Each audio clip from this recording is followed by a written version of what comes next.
Hey y'all, Ruben keeps saying that it's me that's being muted, but I cannot hear him either, and nobody else seems to hear him, so.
All right, so how many times can we all hear Ruben say the F word on mute?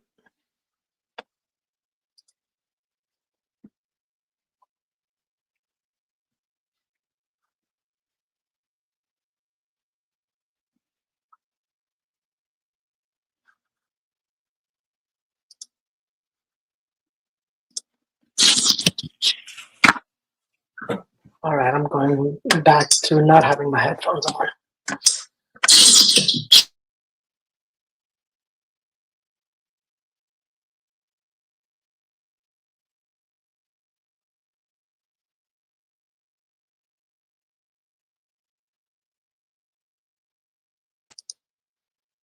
So everybody down there in the description under the show, you should be able to see the link to the StreamYard. So feel free to crash the show. Let's all talk about Ruben while there's nothing he can do about it. And let's get the show started.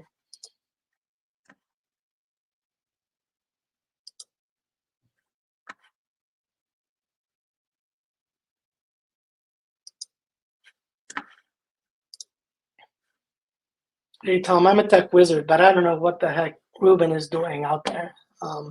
My StreamYard's working just fine. He spent 20 minutes trying to blame me for things not working, and I told him I'm pretty sure it was him, but he didn't listen.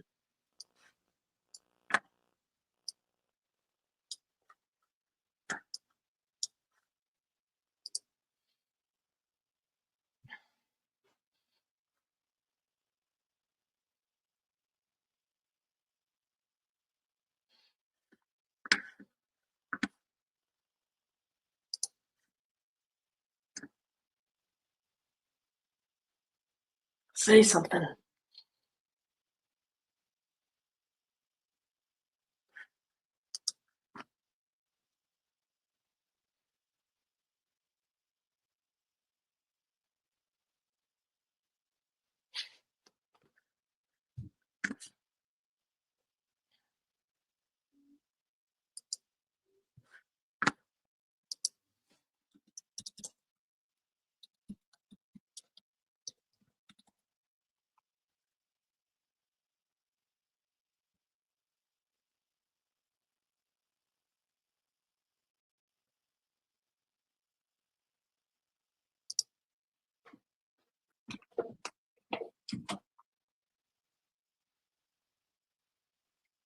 All right, in the meantime, if you haven't done yet, please check Heritage. I have 2 covers from Romita Jr.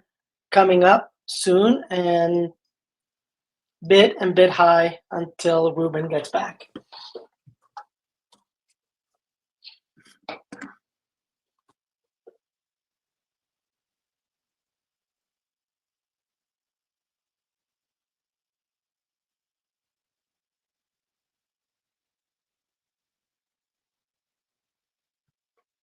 Well, guys, I haven't come up yet. We're about 20 pieces away.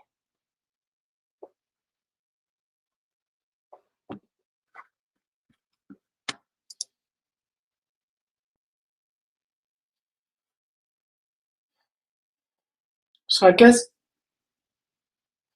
Jason, the auction, I think, has been pretty well and pretty fair. I think we've definitely seen some crazy prices from what I've seen and some average prices. I got hammered on a couple of pieces that were DC pieces that were actually fairly recent. But outside of that, I feel like this auction was totally stacked from everything I could see. There was so much art. Even some of the pieces that I posted, there were 3 or 4 other examples in the auction to kind of compete against. But I feel like there was plenty of bidding. There was plenty of action going on. And I think overall pieces have done well. But no, I did not stop the insanity, and I didn't wait 5 years for some of those. So that probably explains. But let's not tell this to Ruben, so he doesn't get a big head by trying to prove how right he is.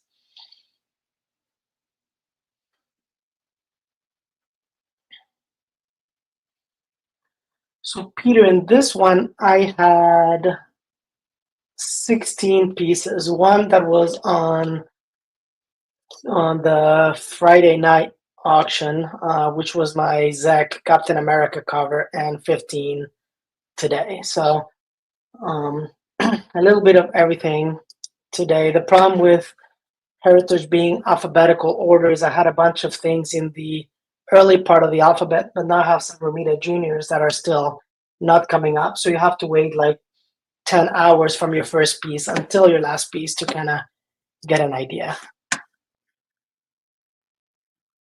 Let's see. How do I...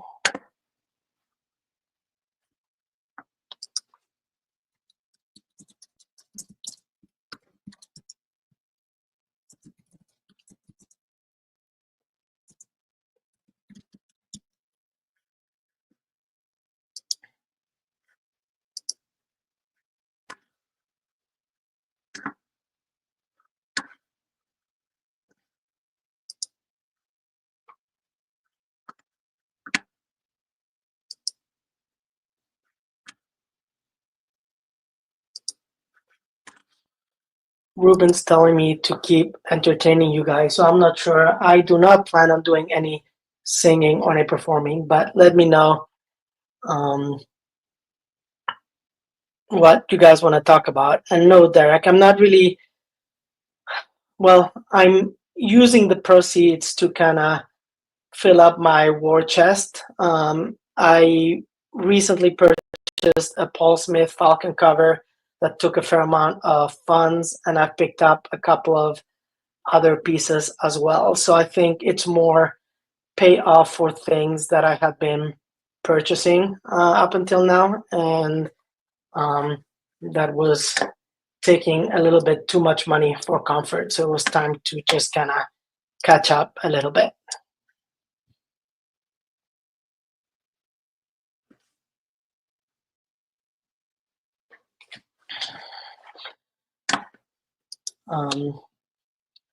And Jason, one of the things that I was going to talk about today is this is actually my first time doing an auction. So I was pretty new. It was my first time consigning with Heritage, and I didn't know what to expect. I think you definitely, the risk of the auction is at least you get a lot more views to the pieces that you're trying to sell. And that's always a great thing.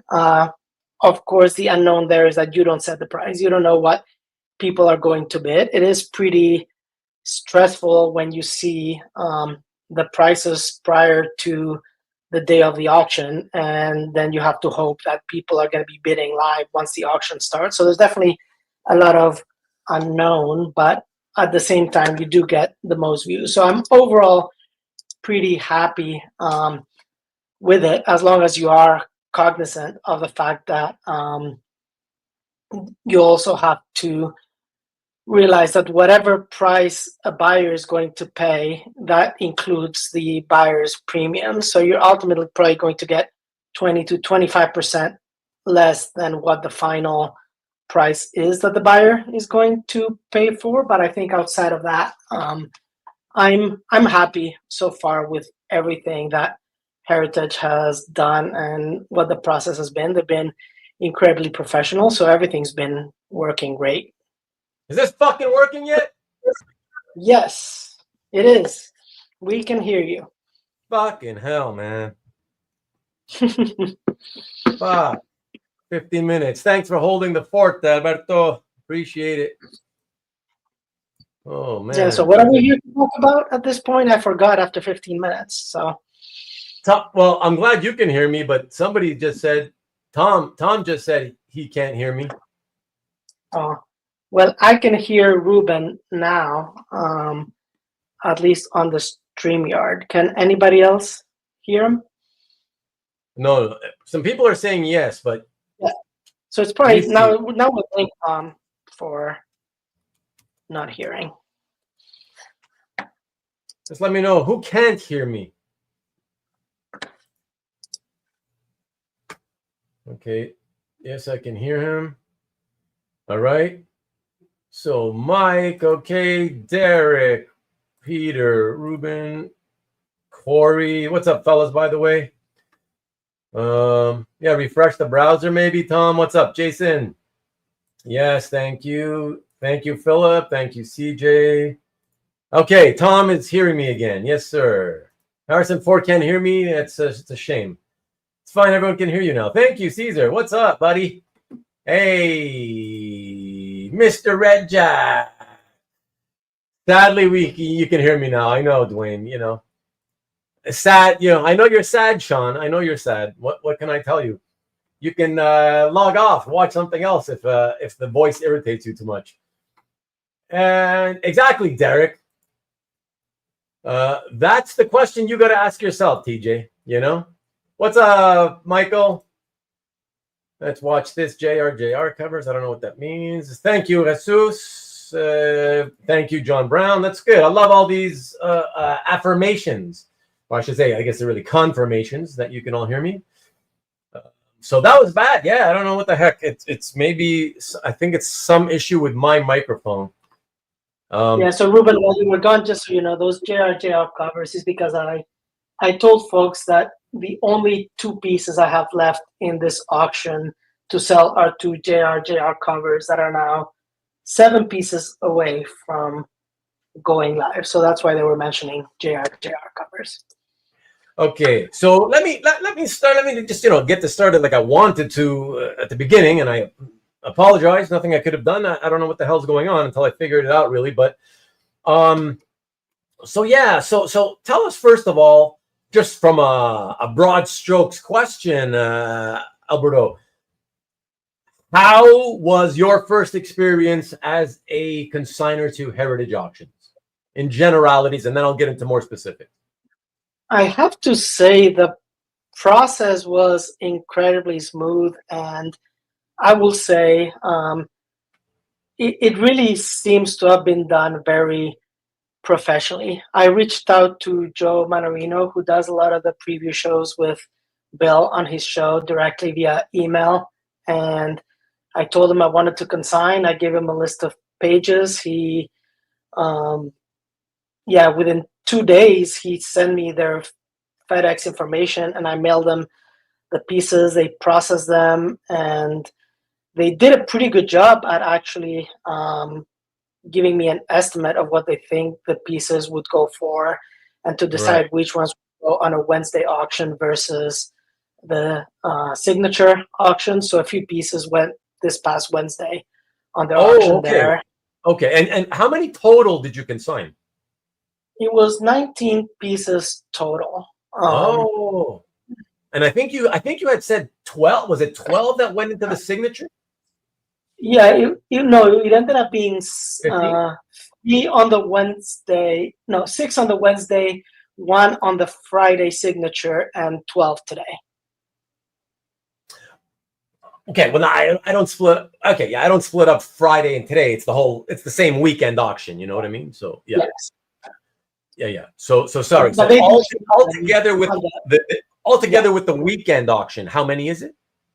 13. 13. Okay. And so from these 13, what are your thoughts now?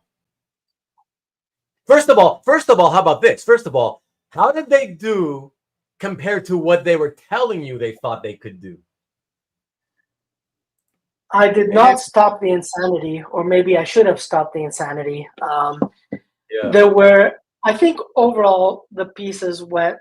The overall picture with 2 pieces to go, I'm getting what I thought I was going to get overall. So Okay. I'm pretty satisfied with that. Some That's a good thing. pieces underperformed, and I think the 2 examples were 2 DeMeo covers that I sold, and I think that's not necessarily unheard of. I feel like when you buy a brand new cover from the artist directly and the rep, usually when you try to resell them, you are going to take a hit. I think we all see it with even Alex Ross, right? In his website, they sell for 20,000, and then if you look at auction, it's usually 10,000 or less. You definitely lose money when you try to sell it. But I think outside of that, everything performed pretty much spot on with what Joe from Heritage and I had kind of estimated our pieces at. So I'm pretty happy. Of course, it seems like I made a lot more money, but that 20% buyer's premium and the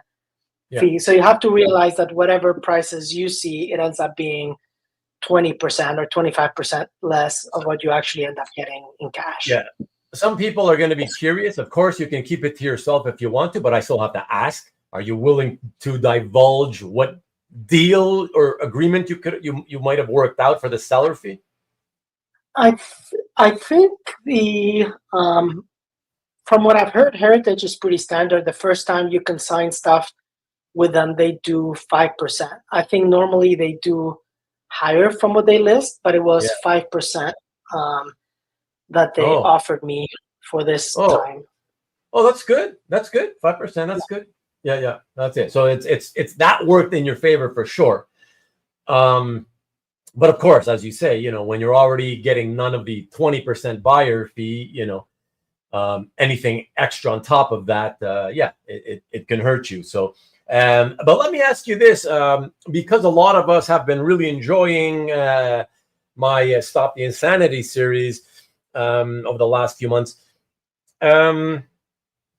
Out of all the pieces that you put into the 13 pieces that you put into this signature auction, were any of them, and if there were, how many would you say were pieces that you had picked up from auction, any other auction?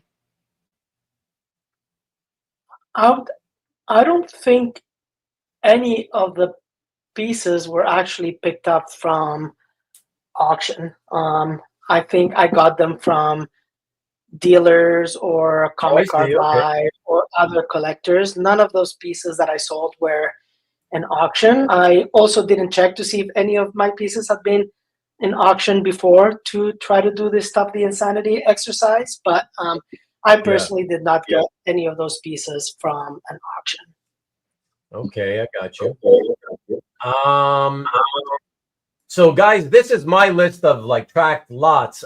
What's your next one? Do you know what your next one coming up is, Alberto?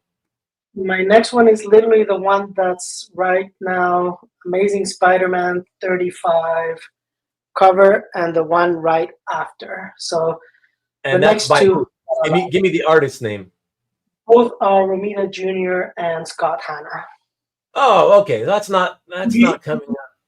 Yeah, it's not. If you just click on the live bit now, you should get directly to those pages because it will bring you to whatever is. Oh, Oh being yeah, live.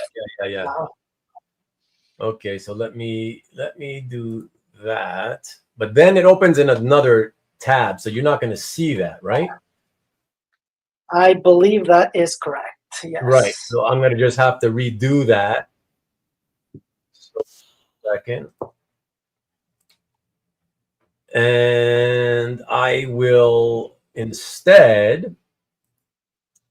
Come on, Marcus, share my piece. You can bet a little bit on that one. I will. These guys are so desperate to watch the auction while we talk, but I don't know why. But okay. As you move, come on, fair warning. Huh? What's that? I was doing the what says you that the auctioneers say in Heritage on the first day whenever they're doing action. But anyway, okay, I'm officially done with my. Here we go. Auction. I'm going to put this. Do you see it? The live auction. It's currently on mute, but can you see it? No? Oh, I got to bring it in here. Hold on. Okay, you're seeing it now, right? Yes, I'm seeing it. Yeah. Okay, and hopefully it's. What do you mean? What do you mean it's over? I don't know what you're trying to look for. I don't know what you're talking about. Well, my two pieces that I was auctioning, they were just the ones before this one. Oh, they just. They just literally 2 pieces away before. Yeah. 2 pieces ago. So it was. It was the two Romita Junior Santana covers. That one and the one after that. Okay, so this sold for $4,800. So how did that do compared to what you hoped? It did along where I was hoping for. It's not a main Spider-Man character. I think it's a cool composition, a cool character, but it's not actual Spider-Man in a fighting sequence. So I figured it wouldn't do as good as the other cover, which was the next one that did have Spider-Man fighting Chasm in there. No, the one after. That one was not mine. Yeah. Nope. You're going back. I'm saying the one after, not before. Oh, but I thought it's the one it already passed, right? So 94524. 94524. Oh, this one. Yeah, that one. That one did better because it had obviously Spider-Man and a fighting sequence, a little bit more of a dynamic scene. And yeah, 7,800. Are you just let us know on these? Are you in the green on these too, or what? I am, I would say about even, which is what I was ultimately aiming for because, yeah, I was just trying to refill the war chest after spending too much money the last couple months. So I wasn't necessarily ready to make a lot of money, but rather just unload some of my non-cap stuff. Okay. So this is, no offense, but this is annoying to me. Let's just talk for now. I don't think we need a live auction. Yeah, you can turn off the option, I think. Yeah. There we go. Yeah. Hi, Cab. Good night, and have a nice flight. There we Safe go. travels. Just in time to say hello to you. All right. Safe travels, indeed. Okay. And I saw you said something about being an underbidder somewhere. But anyways, yeah. So Alberto, so these two pieces, if we remove these two pieces, that means that there were 11 other ones that already finished. Yes. Okay. And have you done the calculations yet to see if, on the whole, 13 together, once the fees are removed, whether you've made, lost, or broke even? Have you done that yet? Yeah, because actually Heritage is nice, and you can see your consignments, and you can actually see the bidding price without the buyer's premium. So you can see what the bidding was on all your pieces, and then taking 5% off from there. Take 5% off, yeah. Straightforward. It gets a little trickier if you have to do the buyer's premium on top of that, and it inflates it, but it gives you the value of strictly just the bids. which is nice. Yeah. And yeah, I'm about where I thought I was gonna be, so I'm happy. What's up, Cali Comics? Yeah, okay. So that's good news. Then I'm happy to hear that it wasn't a barn burner for you, but I'm happy that you're not saying, "Oh, I got killed," either. Yeah, I think the problem with this particular auction, and I'll be interested to see other people's opinions, is I do feel like this auction was pretty stacked in general. There was so much good art. Even some of the pieces that I was selling, there were 2 or 3 comparable ones that I had to not necessarily compete with, but that were also in the auction. But there was so much good stuff. Even like we saw right now, the Romita Jr., there were a couple of other Spider-Man Romita Jr. covers as well, right around the same thing, since they're on alphabetical order, that you just kind of have to wonder if it helps or if it doesn't help. So right. Overall, I mean, I know it just kind of happened, and the last 2 pieces just sold a couple of minutes ago. But overall, do you have at least an initial feeling of what your this first consignment experience was like for you?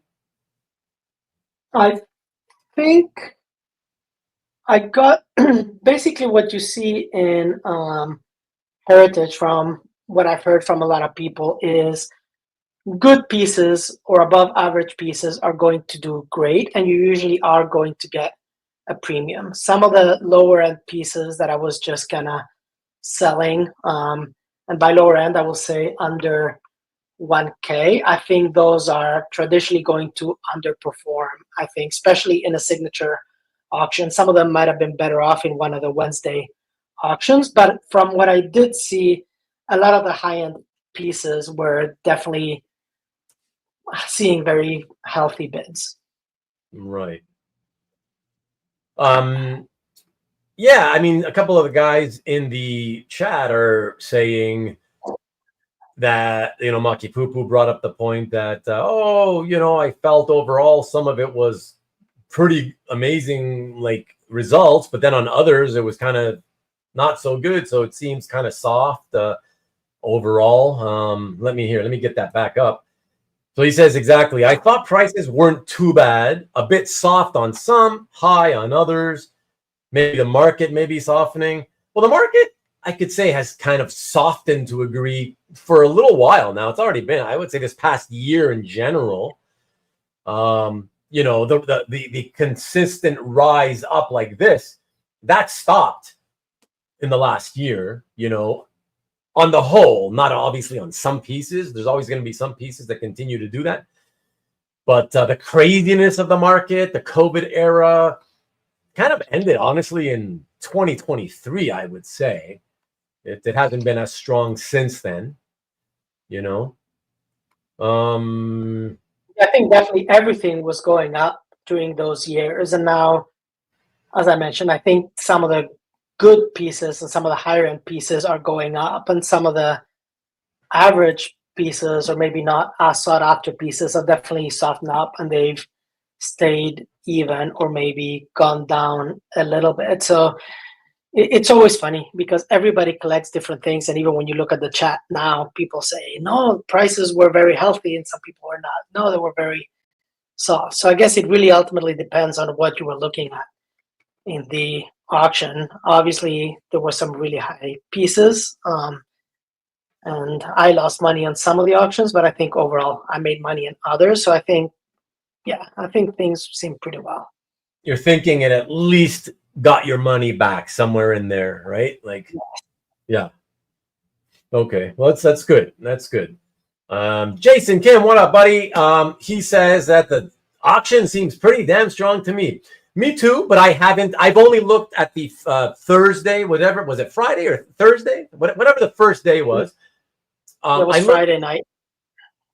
Was it Friday night, not Thursday? Yeah, now they do Thursday and Saturday are comics, and Friday and Sunday are art. Okay. Well, yeah. So the first day I looked at my the results of the stuff that I followed. And overall, I looked at it quickly, so I didn't give it a good look. I have to look at them carefully, this week. But from the, what I saw overall on the whole, my feeling from that quick look was that things were really strong as a whole, healthy as a whole.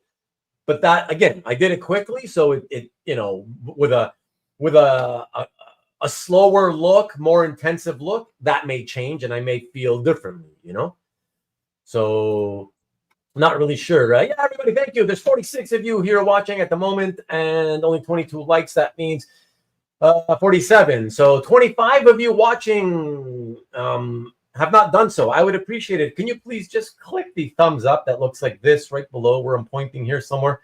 Would appreciate it. Don't subscribe if you're not subscribed. I don't need you to. But just a quick like. The like doesn't give me any money. Don't worry. There's no monetization here. It's just encouragement. So yeah, encouragement for the hobby as a whole, right? And me. So please hit the thumbs up. I would appreciate that. It's all I ever ask of anybody. Stanley, so did Ruben buy a lot in the auction? Well, I picked up this killer Joker cover. Oh, it was so awesome. It's like he's got like bats, like the Joker's, the way he drew it is like it's a jock cover. He has bats like breaking off his head or whatever. It's really, really sweet. That's a great one. Canadian dollars, that's probably like $1 million, right? Yeah, Canadian dollars. Exactly. But like I said earlier at the top of the show, one of my comments, you can call me Ruben Rich or Richie Ruben. Channeling my inner Nikki B. Precisely. Yeah. Everything I wanted seems to not have softened or to have not softened. Yeah, that's kind of going with what I was saying about it. Seemed pretty strong. A lot of great Corbin stuff, Corey, for sure. It's maybe the last hurrah for some people with the 5% raise in the big next auction. Yeah. But again, like I always say, don't start talking about the bidding. That affects the specs. It affects the consigners, not the bidders. But yeah, could have been. That certainly could explain. If people knew in advance, that would explain why there were 929 pieces as opposed to, usually about 100 less. Chris, what's happening? There was a lot of pieces. Like even if you looked at on Friday, I think there were like 5 Peach Momoko covers, one right after the other. Then it was like 4 Alex Ross covers. Right at the beginning, there were like 3 or 4 Ditko Spidey pages, one right after the other. There was definitely a lot of options and a lot of examples for a lot of writers. Even Wallywood Daredevil, there were a bunch of pages, one right after the other. There was a lot of good art, and I do think that a lot of people might have tried to sell it before the buyer's premium goes up. Right. Yeah, well said. I agree. No, you don't understand. I've done my homework over the years, Tom. You don't understand how it works. This hobby is so small. I can assure you that I would be stunned, absolutely stunned, if the Comic Art Live channel took in even $1,500 a year on the ad revenue. So just to give you an idea of what it takes to make money from just, ads on YouTube or whatever. I'm never going to make money. So which is why I don't care about getting to 1,000 subscribers. I don't intend to monetize. Yeah, it's pathetic. So let's see. You better not have revoked it, Derek. You better reinsert it. The Superboy cover seemed in Ruben's wheelhouse. You know what's funny, Marcus, about that? So the last few years, those things have been going crazy. Whether or not I've been involved in the bidding, right? And roughly the last, let's say, handful of covers, a couple of them went for over $5,000, which to me it just blew my mind. I won those, I admit. I'm the one who won those 2. And they were they had, they were special in terms of, the covers in that run. Okay, but besides those, the next 3 that also sold over the last couple of years were still in the like 35, 36, 3,800 range. A couple of splash pages in the last year and a half, I think, have sold for like, one of them sold for like 38, I think. A splash page, 38, and another one not that long ago for over, I think it was over 3. I mean, crazy stuff, right?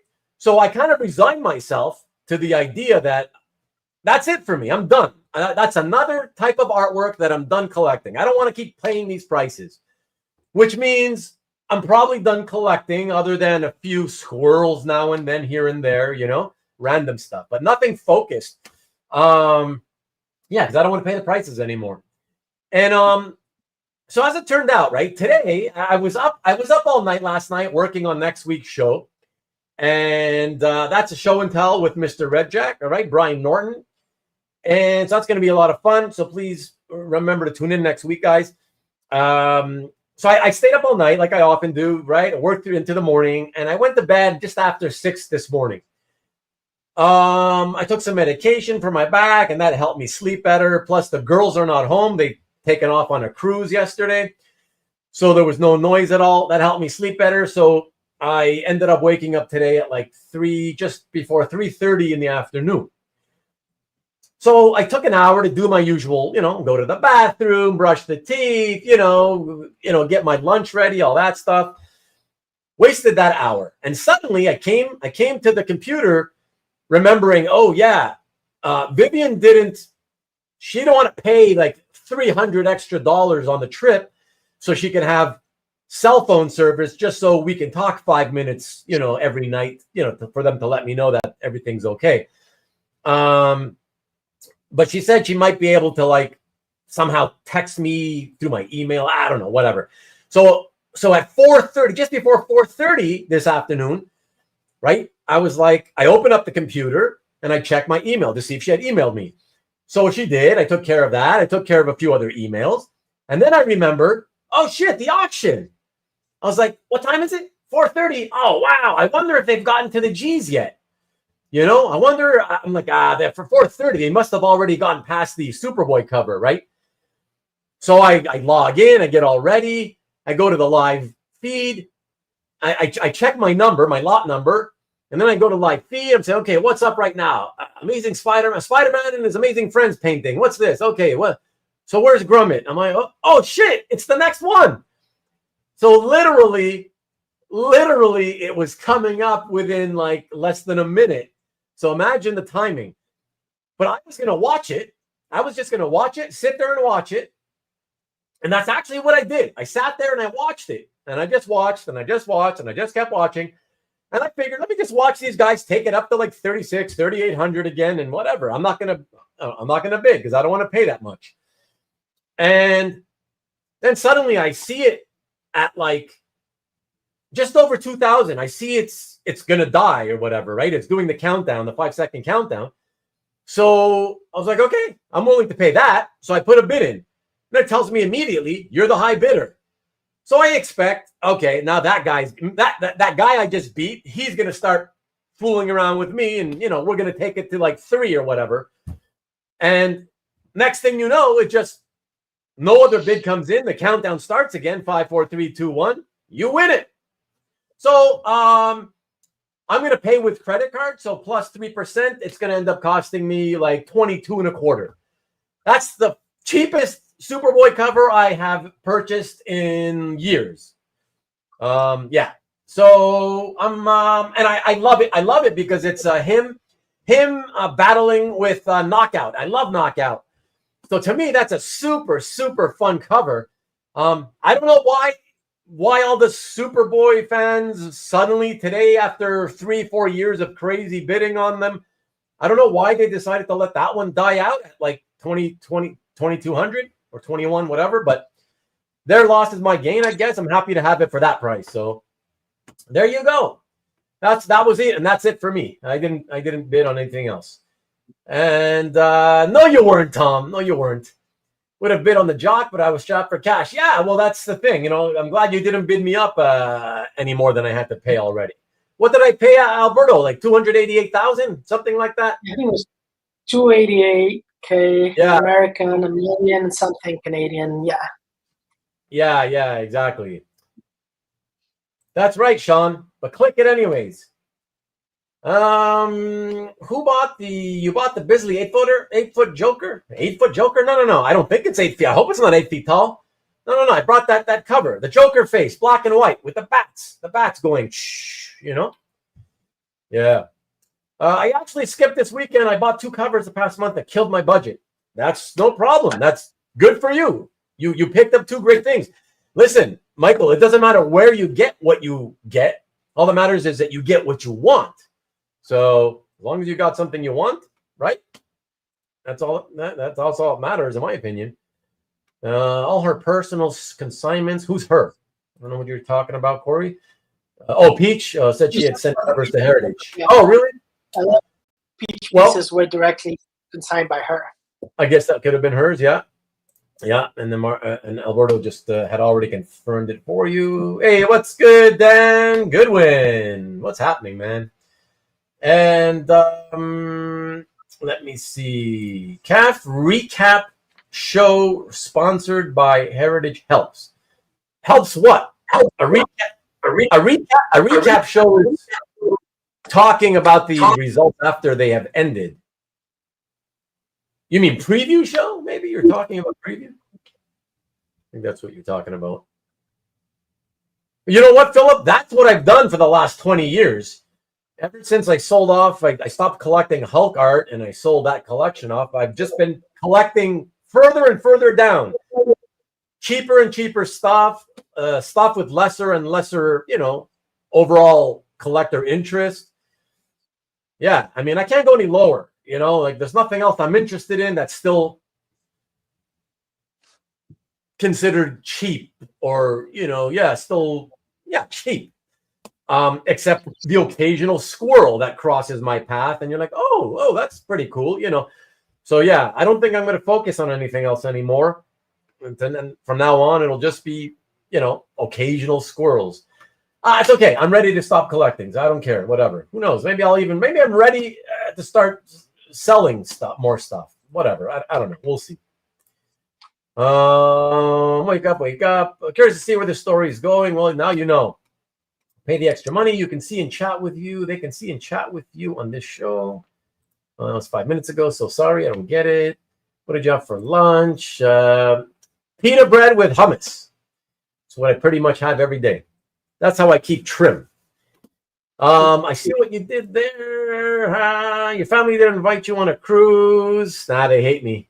There's it's only us two. You stay home. It's exactly, Derek, exactly. Thank you, appreciate it. Thank you, appreciate it. Thank you. You knew it. Maybe only because of that price. You knew it.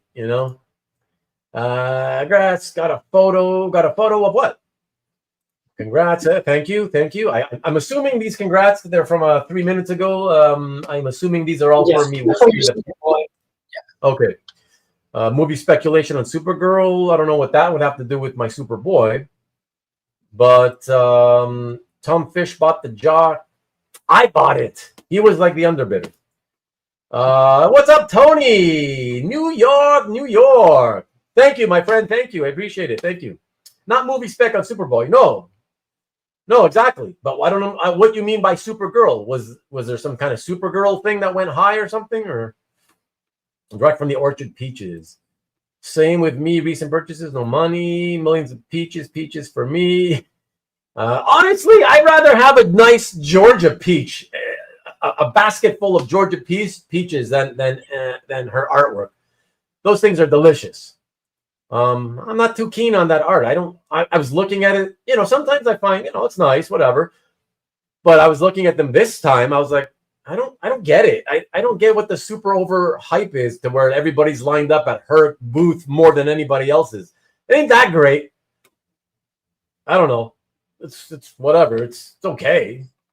You know, like I said, the ones from this particular auction, I found nothing that I could get excited That's the about. beauty of this hobby, right? Everybody likes something, and Yeah. something for everybody. Yeah, but that's the thing, right? That's what I always say. It's for me, it's yeah, to each their own, you know.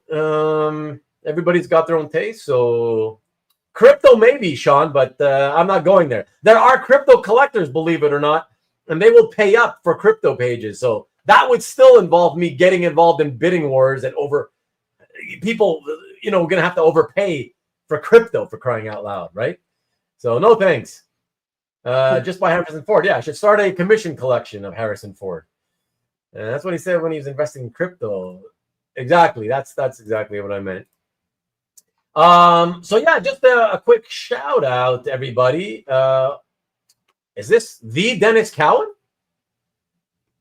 Is this actually Dennis Cowan, or somebody who just loves Dennis Cowan's art and is asking what we are buying today? If it's you, what up? What up, Dennis? Are you a buyer? If it's you, are you a buyer, Dennis?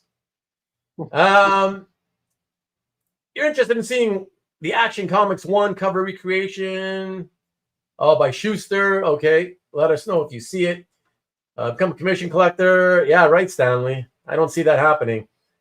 I matched F1 to get ready for F4.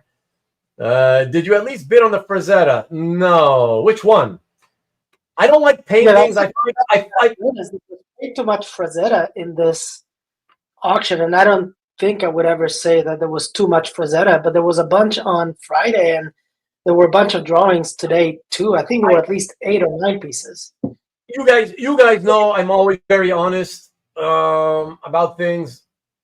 I've said this many times before. I find him one of the most overrated. You know, oftentimes the greatest artists are also on the overrated lists, you know, because the hype is even way more than they deserve.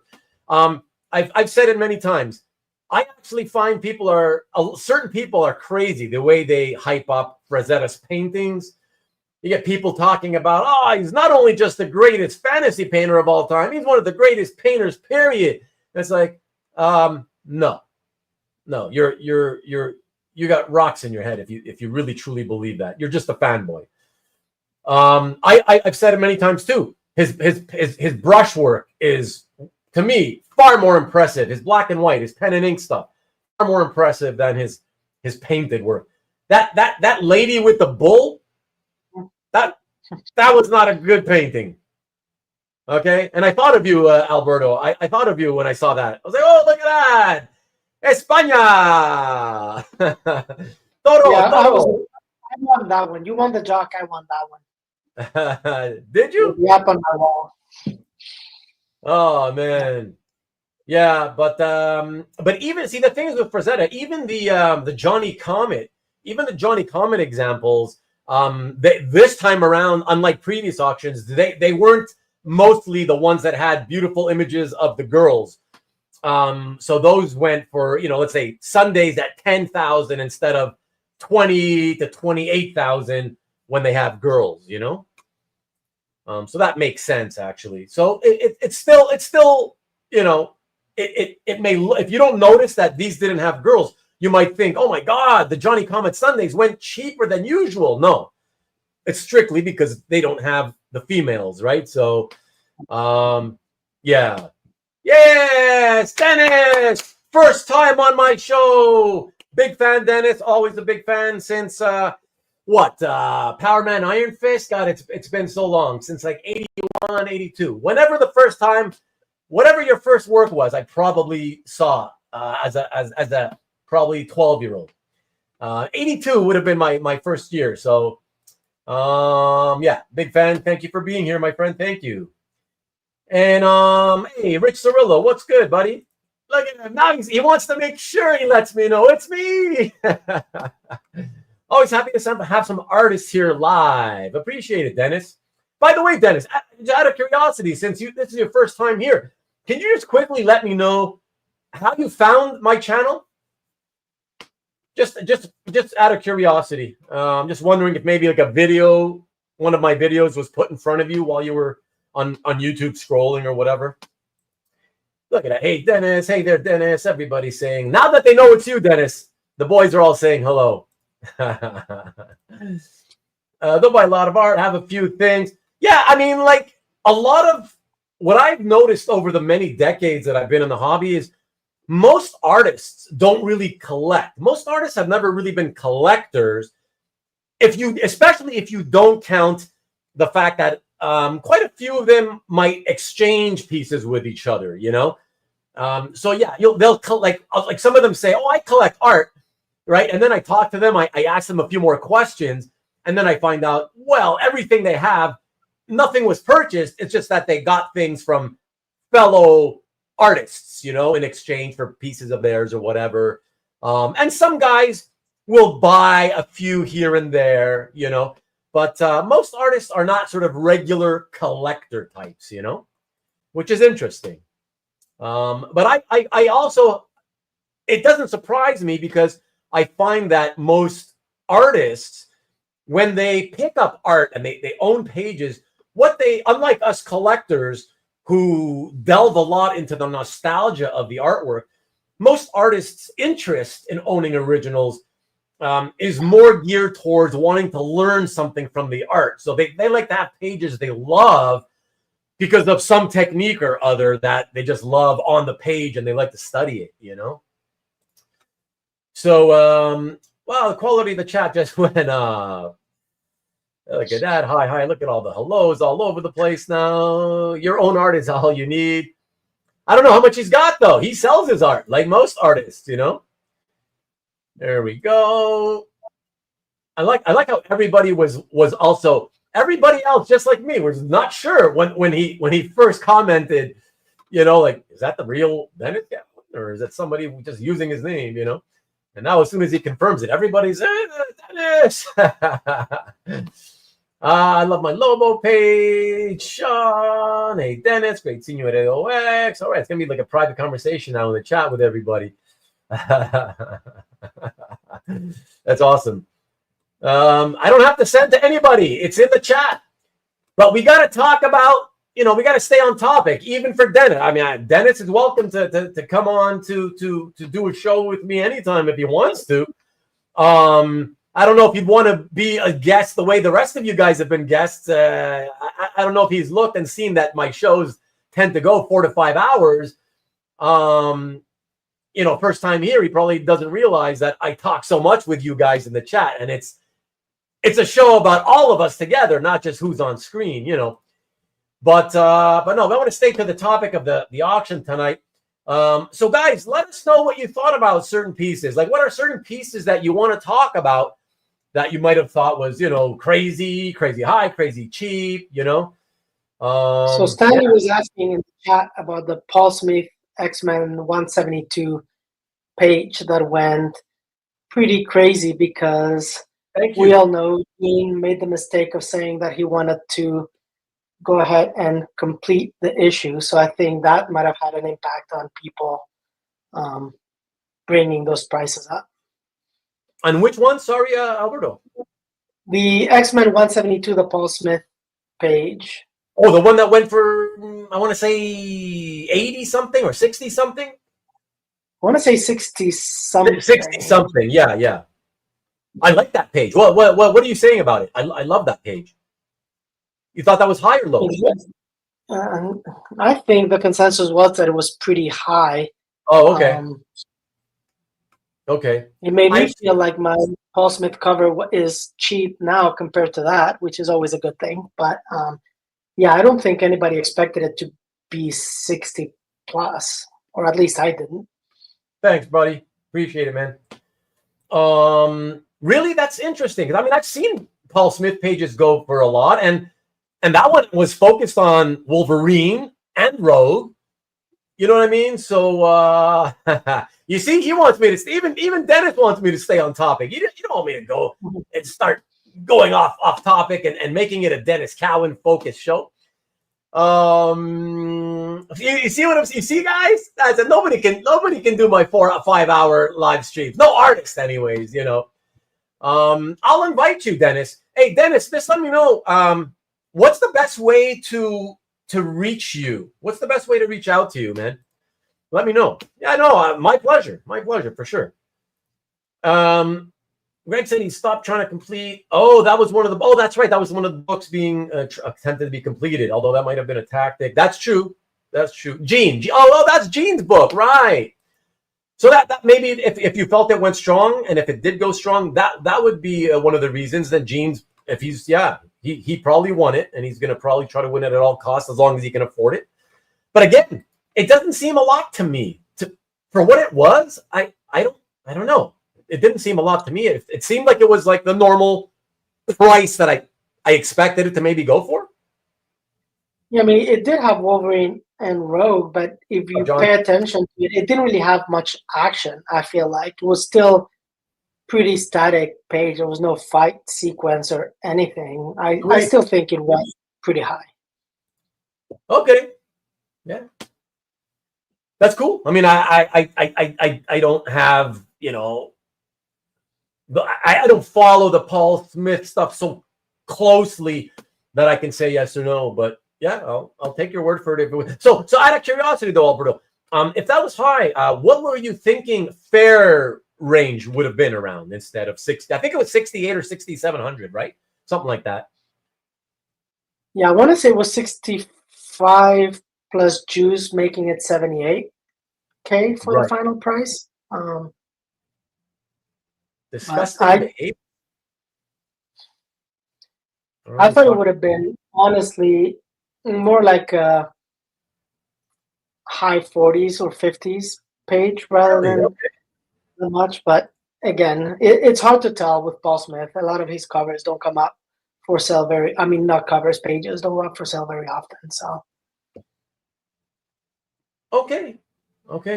78 way too high for 7.8 too high. Okay. You know what's funny is when I saw that, I also had seen just like not long before that. And this was as I was going through my track lot.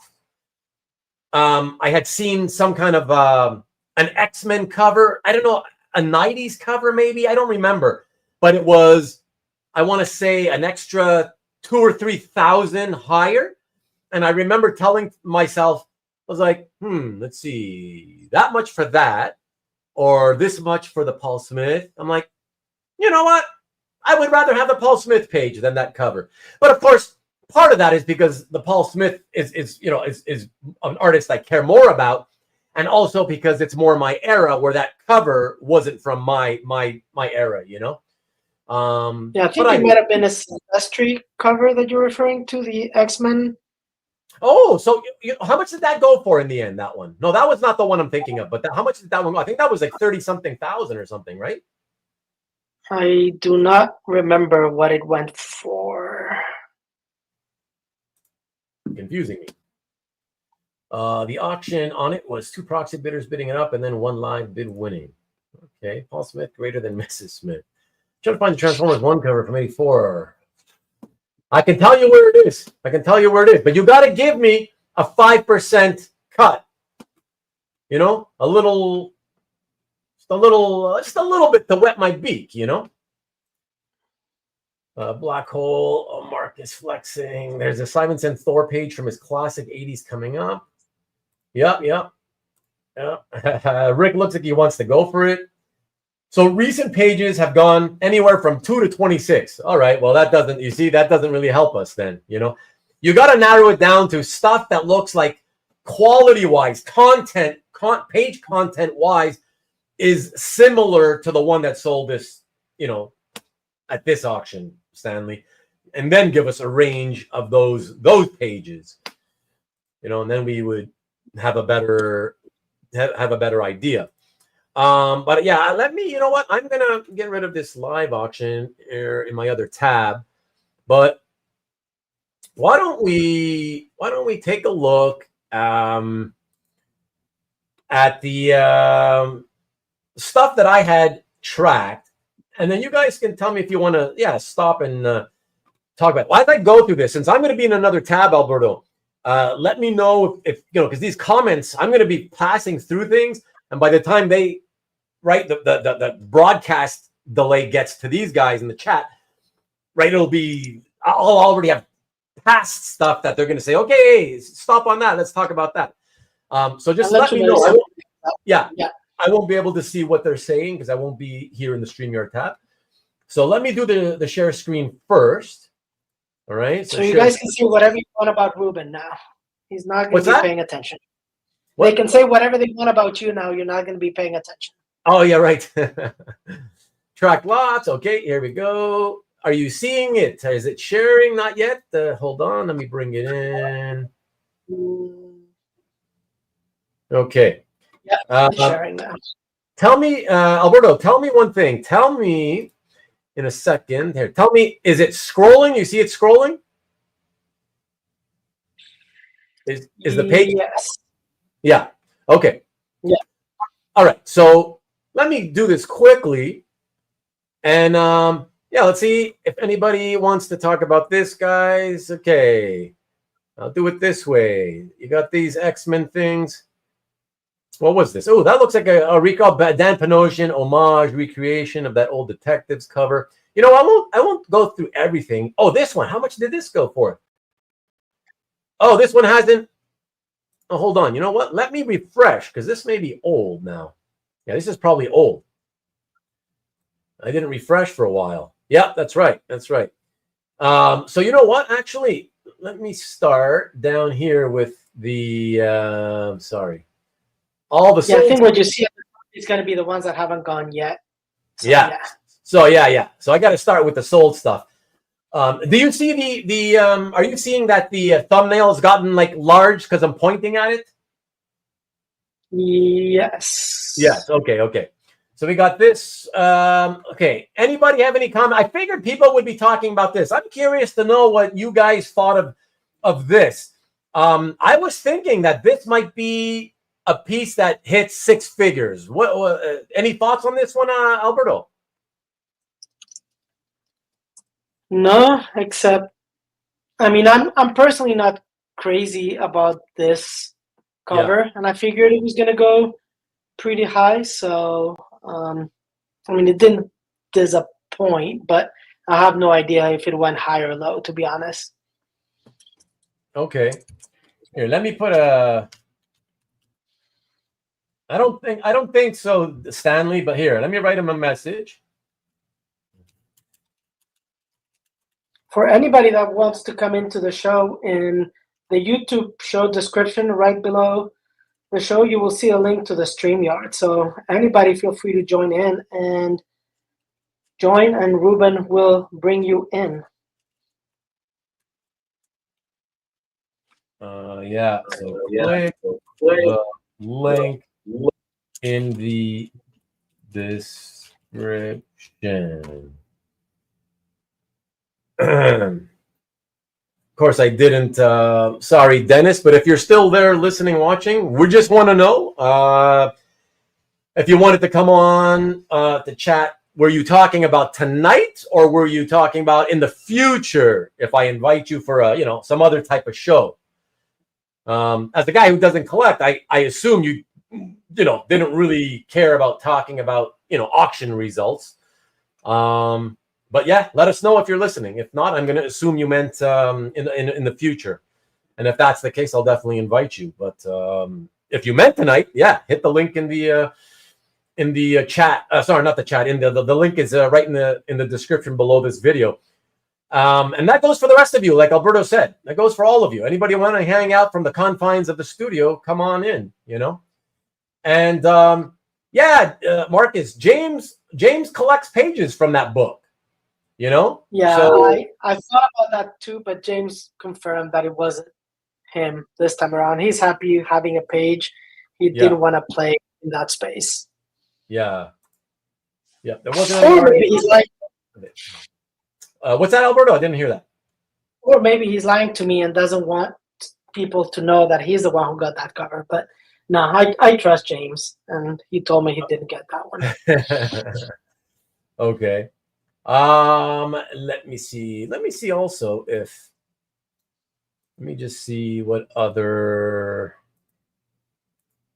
views I might be able to get. Now this blocks the screen a bit. It's a bit bigger, but it blocks. Okay, I'll keep it like this. Yeah, okay. So let me just go on then. Market says that it should realize that price. Yeah, I mean, to me, it's definitely at least what I expected. I don't think it was undersold. I mean, I don't think it was oversold, but I think it could have been. Given what so many other things have sold, from the '80s with popular characters, these are arguably two of the most popular characters of all time and the most collected characters, Spider-Man, Wolverine.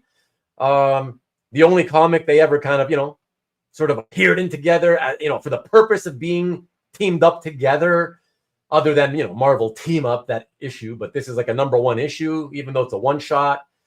Yeah. So I think, I think it's a fair price, but I think it could be kind of cheap. Yeah, no disrespect though, but it also is Mark Bright. I think if it had been any other artist that was better known, I think this would have been a lot higher for sure if we had seen one of the more popular artists from the 80s. I mean, Mark Bright did do a fair amount of work, but he's not as well known. Yeah, sure. But that doesn't stop other 80s covers from selling for six figures with artists who were always recognized as being, subpar, mediocre, whatever words you want to use. Not going to name names, but it hasn't stopped them, right? So, like I said, with Wolverine, the fact that it's a one shot with a #1 cover kind of thing, the two most popular, most collected characters. Yeah, to me that's a bit surprising that it's not a six figure piece, given how many other pieces from the '80s have reached six figures. And Marcus feels that he doesn't think you'll get more at C-Link when the guy flips it. Well, hopefully he won't flip it for at least 5 years. And the Simonson went for 10.8. All right, let me scroll and see what else of interest might be of interest. We got some Ditko. I mean, this stuff is sort of the typical price range, but they had a cool splash, and this one went just $288,000. Wow, that's crazy. But given what other Ditko Spidey stuff has sold for, I actually think that's good. I mean, listen, I would rather, no offense, because I would still have been able to. I would rather, and again, it's different strokes for different folks. Let me know what you think, Alberto. But I would rather own this splash page than the Batman cover by Jock at the same exact price, by the way, $288,000. What do you think? Yeah, for sure. I actually was talking with Lance Suarez over the weekend, and he knows that I do want to get at some point a Ditko Spidey, but not at these prices for sure. But I definitely would have rather get that splash 10 times before I would have gotten that Jock cover that I have no attachment whatsoever to. It's a cool image, but I still don't know what the big deal with the Jock cover was, to be honest. Yeah. No, yeah, I agree. I mean, I think, it's a cool image, but here's the funny thing is like, it's not even the first time that I've ever seen, that the hobby has ever seen an illustration, Batman related illustration, where the figure is made up with, a bunch of little bats breaking off and flying off, like that one. So it's not even, you can't even say that, the first time that's ever been done. It's such a cool, unique, technique that he did.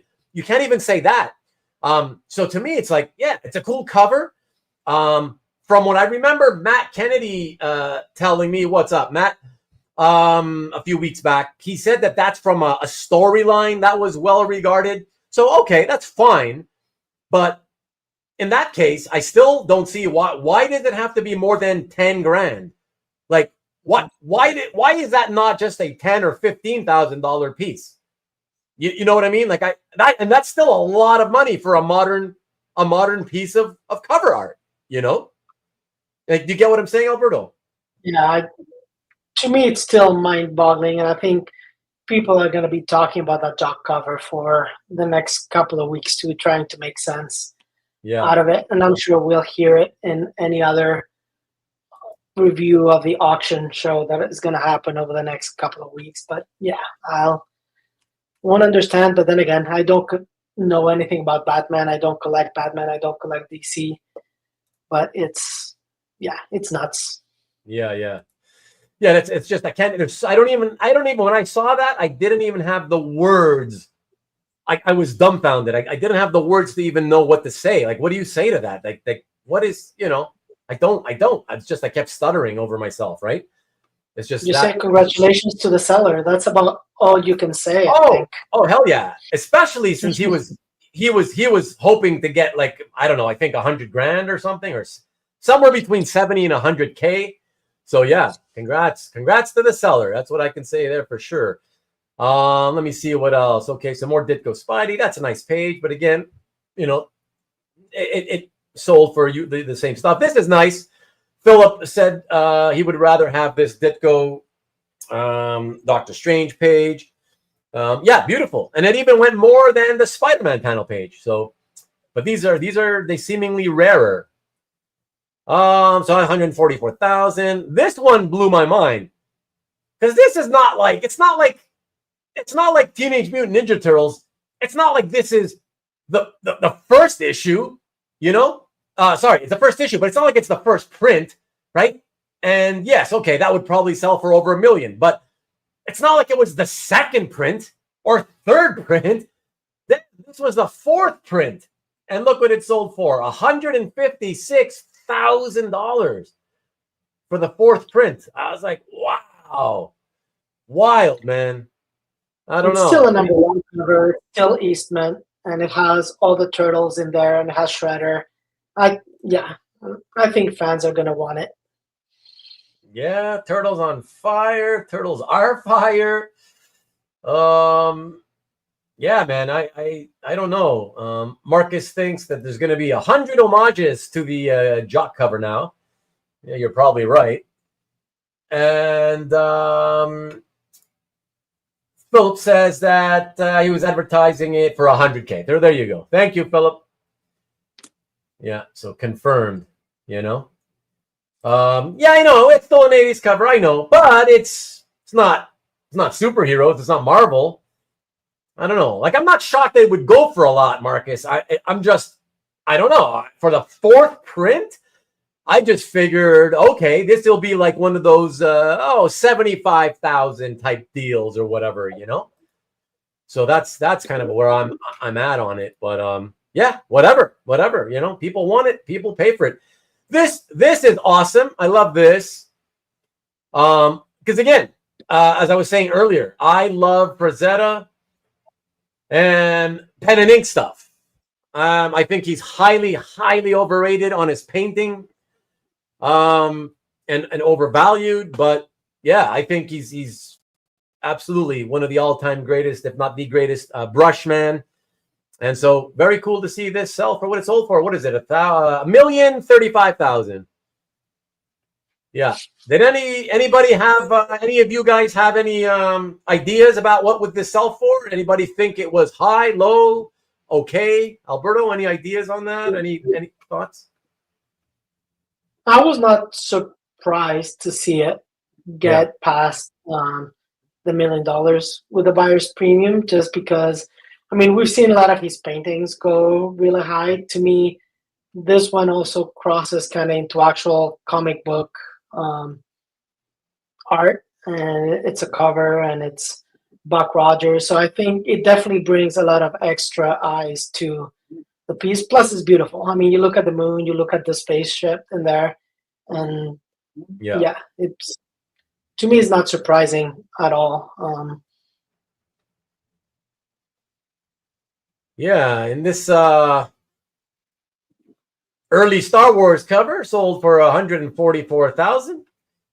That doesn't surprise me, obviously, because it's Star Wars. Star Wars has been hot the last several years, and it's the very, very early cover.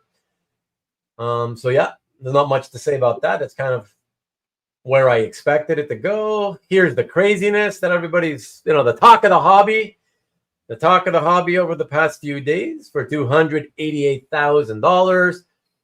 And yeah, and you know what, Alberto, you know what I saw on happening on Facebook, and this is what always happens every time a modern cover sells for, or even an old cover, honestly, sells for an outrageous sum like this. Everybody on Facebook, and it starts with artists. It's always an artist who sees it and posts it, and then the artist and all of their fans start they start reviving the topic of, yeah, I think the artists should all get 10% every time an art piece of theirs is sold. You know, that whole topic starts up again, whatever, and everybody's going nuts about that. And yeah. So that's what I saw there was a post, and I don't remember the name of the person who posted it. Is there was somebody that actually has that art tattooed on their arm that was hoping to bid for it, and he posted an image of his arm, kind of saying that he was going to try to bid on that cover, and of course he didn't. But I guess it's popular enough that people are tattooing that art in their arms. Yeah. Stanley, I overpaid on the jock piece. I agree. I got caught up in the auction fever. I think what I might do is I might call up on Monday morning. I might call up Comic Link or Hates and maybe see if they want to take it and do a quick flip, you know, and see what I can get out of it. All right, let me see what else. Okay, so this one, guys, I don't want to talk about it, but I just want to mention that this will, as I expected, this will be shown on a future episode of Stop the Insanity. What else do we have? Oh, yeah, the Spider-Man Ghost Rider DPS. This went for about what I expected it could go for, $55K. Yeah, this one, I thought, wow, that's a lot of money. Amazing Spider-Man number 311 by Todd McFarlane, the Mysterio cover. You know, given that you barely see any Spider-Man. But I think at this point, Alberto, when it comes to the Amazing Spider-Man McFarlane run, I think it's more now about those things are so rare. There's only so many that he did, and you know they aren't that many. That they're always going to sell for a ton of money, no matter which one it is. What do you think? Yeah, I mean, I personally wasn't crazy about this cover. To me, if I'm going to get a McFarlane Spider-Man, I want to do the spaghetti webbing all over the place and look at all that crazy detail. But you're right. Ultimately, there's not that many McFarlane covers that come up for sale. And it's Mysterio and it has Spidey in it, but I don't know. I need the spaghetti webbing in my McFarlane pieces. Not that I have one, but if I ever got to have one. Yeah. And Philip, I know I haven't looked at it yet. I haven't looked at it, but I was laughing when I saw that it was on this auction. What? Not even 2 weeks after we already had showed it on the Stop the Insanity episode, and once again it's back up, and I'm assuming I'm going to be putting it on one of my upcoming episodes, but I didn't see what it sold for this time. So, but don't let me know. I want to be surprised. You know what? And I just want to put this back up here because Sean says if the artist will share in the resale loss, then I could see their point. But it's only on the windfall you hear that point. Exactly, Sean. Exactly. This would be a good topic to bring up when I invite Dennis Cowan to come back. It does appear that he left the stream, but I should probably have him back for like maybe an episode of Comic Art Hangout, and this way, you know, we're free to just talk about whatever, and yeah, maybe bring up that topic since he is an artist and we get the artist, you know, at least one artist perspective live on camera. That might be interesting.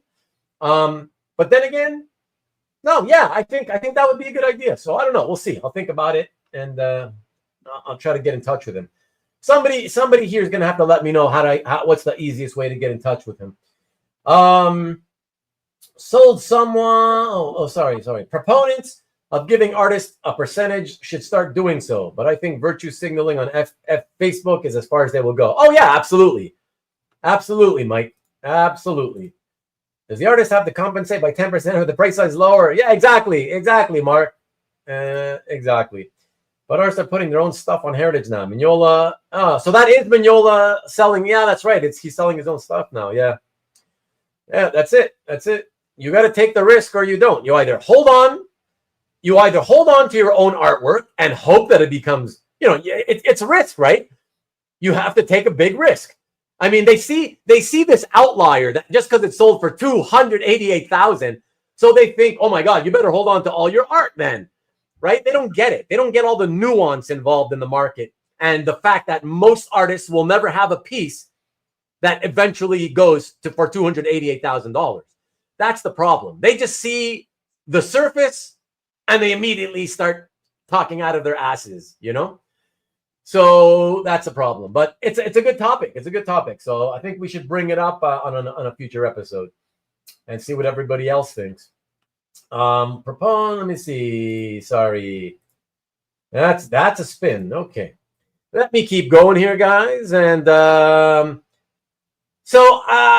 I thought this was okay, but if I'm a Perez Avengers fan, I mean, I don't know what other to me, even though most of the Avengers are there, standing there, I find that having Jarvis with his vacuum cleaner turning it into a goofball cover, I find for me as a fan and a collector, it ruins it for me. If I wanted to get one, like if I specifically only want to get one example from his Avengers run, I would never pay 77 grand for this. Like, to me, that's so expensive. I don't know. I like it. I think it makes it unique at the same time, because how many covers do you have with them battling a villain or whatever? That's been done a million times. You don't see a lot of covers with just Jarvis in there. I get that, and that's why I was gonna continue by saying that, that on the other hand, I do get it. I do that they're standing there all cool and posing and stuff. And, Jarvis is, if you're an Avengers fan, he's a beloved character, a supporting character. So, if this was from your era and, George, he's one of your favorite artists, then yes, I'm not surprised personally that it could sell for this much. I'm just saying, for me, if it was me and I only was going to ever own one, I still would not want the one with Jarvis front and center to be the only one that I would own. That's all I'm saying, So what did you? Rich is saying that was the last Perez Avengers cover from his first run too, so that might have had something to do with it too. So which one then? That Jarvis was the last cover that he did in his first run of the Avengers. Was it? Oh, that's what Rich is saying. Oh. Tom says it's a great cover. Rich says that was the last Perez Avengers cover from his first run, and then he went to DC. Okay, yeah, but I've seen no evidence, Rich. I've seen no evidence at all in this market to show that art collectors ever pay up for, this was the last cover from this person's run, or this is the first one from his run. Like, I don't see any evidence, never seen any evidence that there's premiums on that. I only see that the value is based on the content of what's on the cover. So, it's an interesting point of fact to mention, but I personally don't think that anybody would pay up so they can say, but it's his last cover. Like, who cares? That doesn't mean anything. What's on the cover is what matters, Stanley is asking you, any surprising Captain America results? No, there was not a whole lot of Captain America art, except for a couple pieces that I was selling in this. I know there was a Johnson Captain America cover that for some reason was signed in blue marker twice in the middle of the image area that totally ruined any potential for that piece to be collectible. But otherwise, I think everything went pretty much where it should be. Yeah, there you go, Stanley. Just stating a fact, not applying and reflecting the price to drop on. No. Okay, just thank you. I appreciate you clearing that up, Rich. That's cool. That's why I said what I said, Rich, because I wanted to know. It sounded like you were implying that might have reflected in the price. So I'm glad that you cleared that up and that you don't think so either, like me, So I appreciate that. Thank you. Okay, so let me see what else we got here. Oh yeah, I love this cover. So to me, this is probably, unless I'm forgetting one, I could be forgetting, it's possible, but just from off the top of my head, I would say this is the single most memorable Thanos cover of all time. To me, if you include every era. I don't know if you know anything about that or think anything about that, Alberto, but that's my feeling. I don't know what this. Sorry. No, it's famous, but to me, I still find the anatomy of Thanos just seems a little bit wonky the way he's drawn. Yes. It's so tight.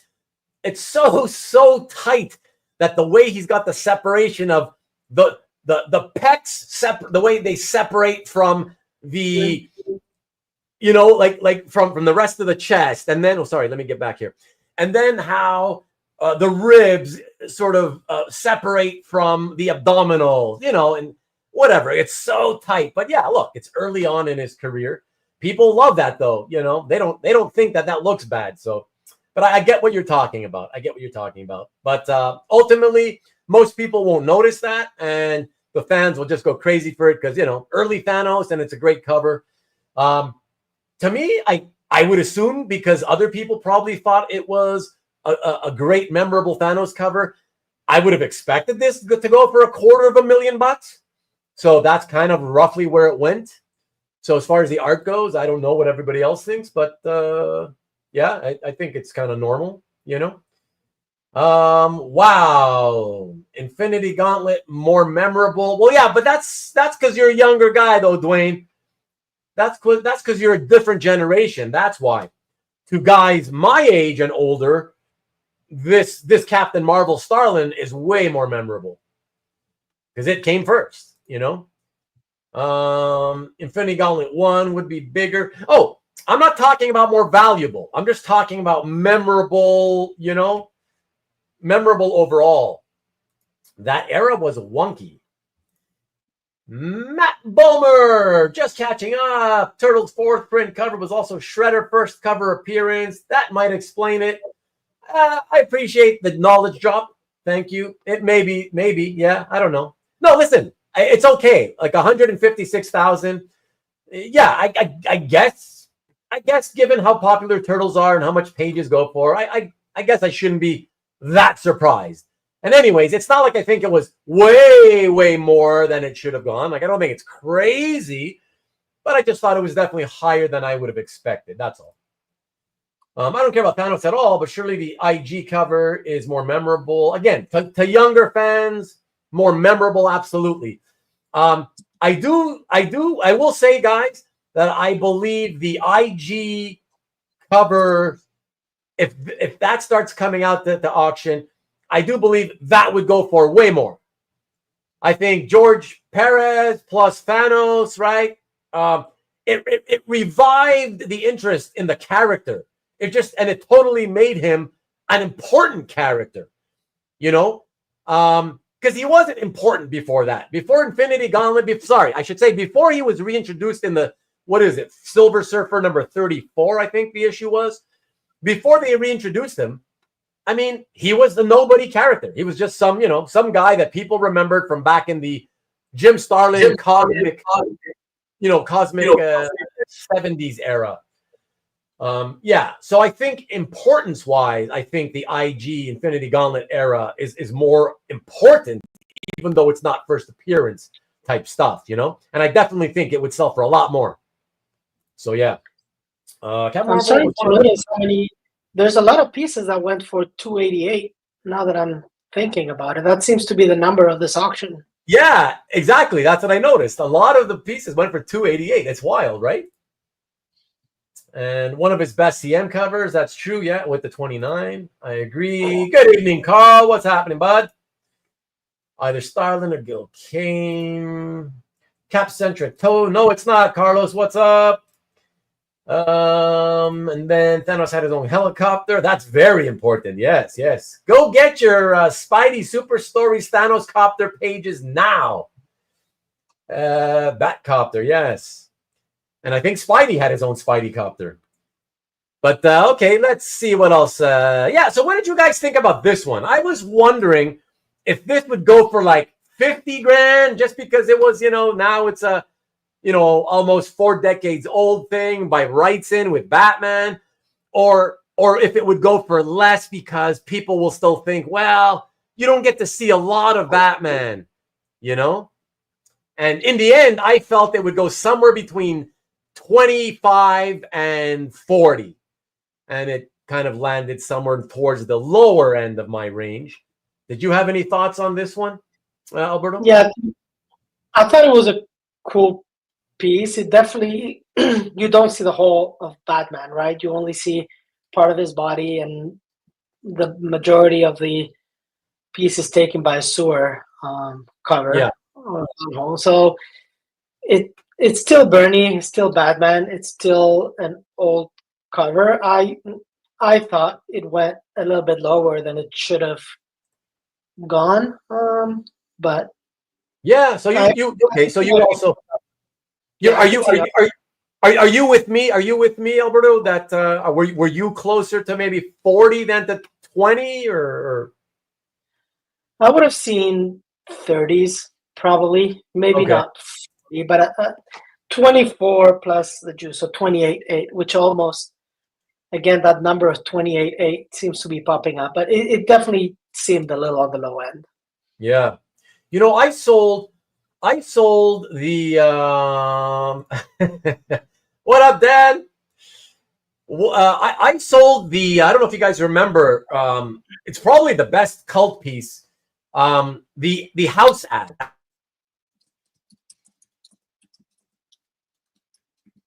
Uh-oh. Now Ruben froze, it looks like.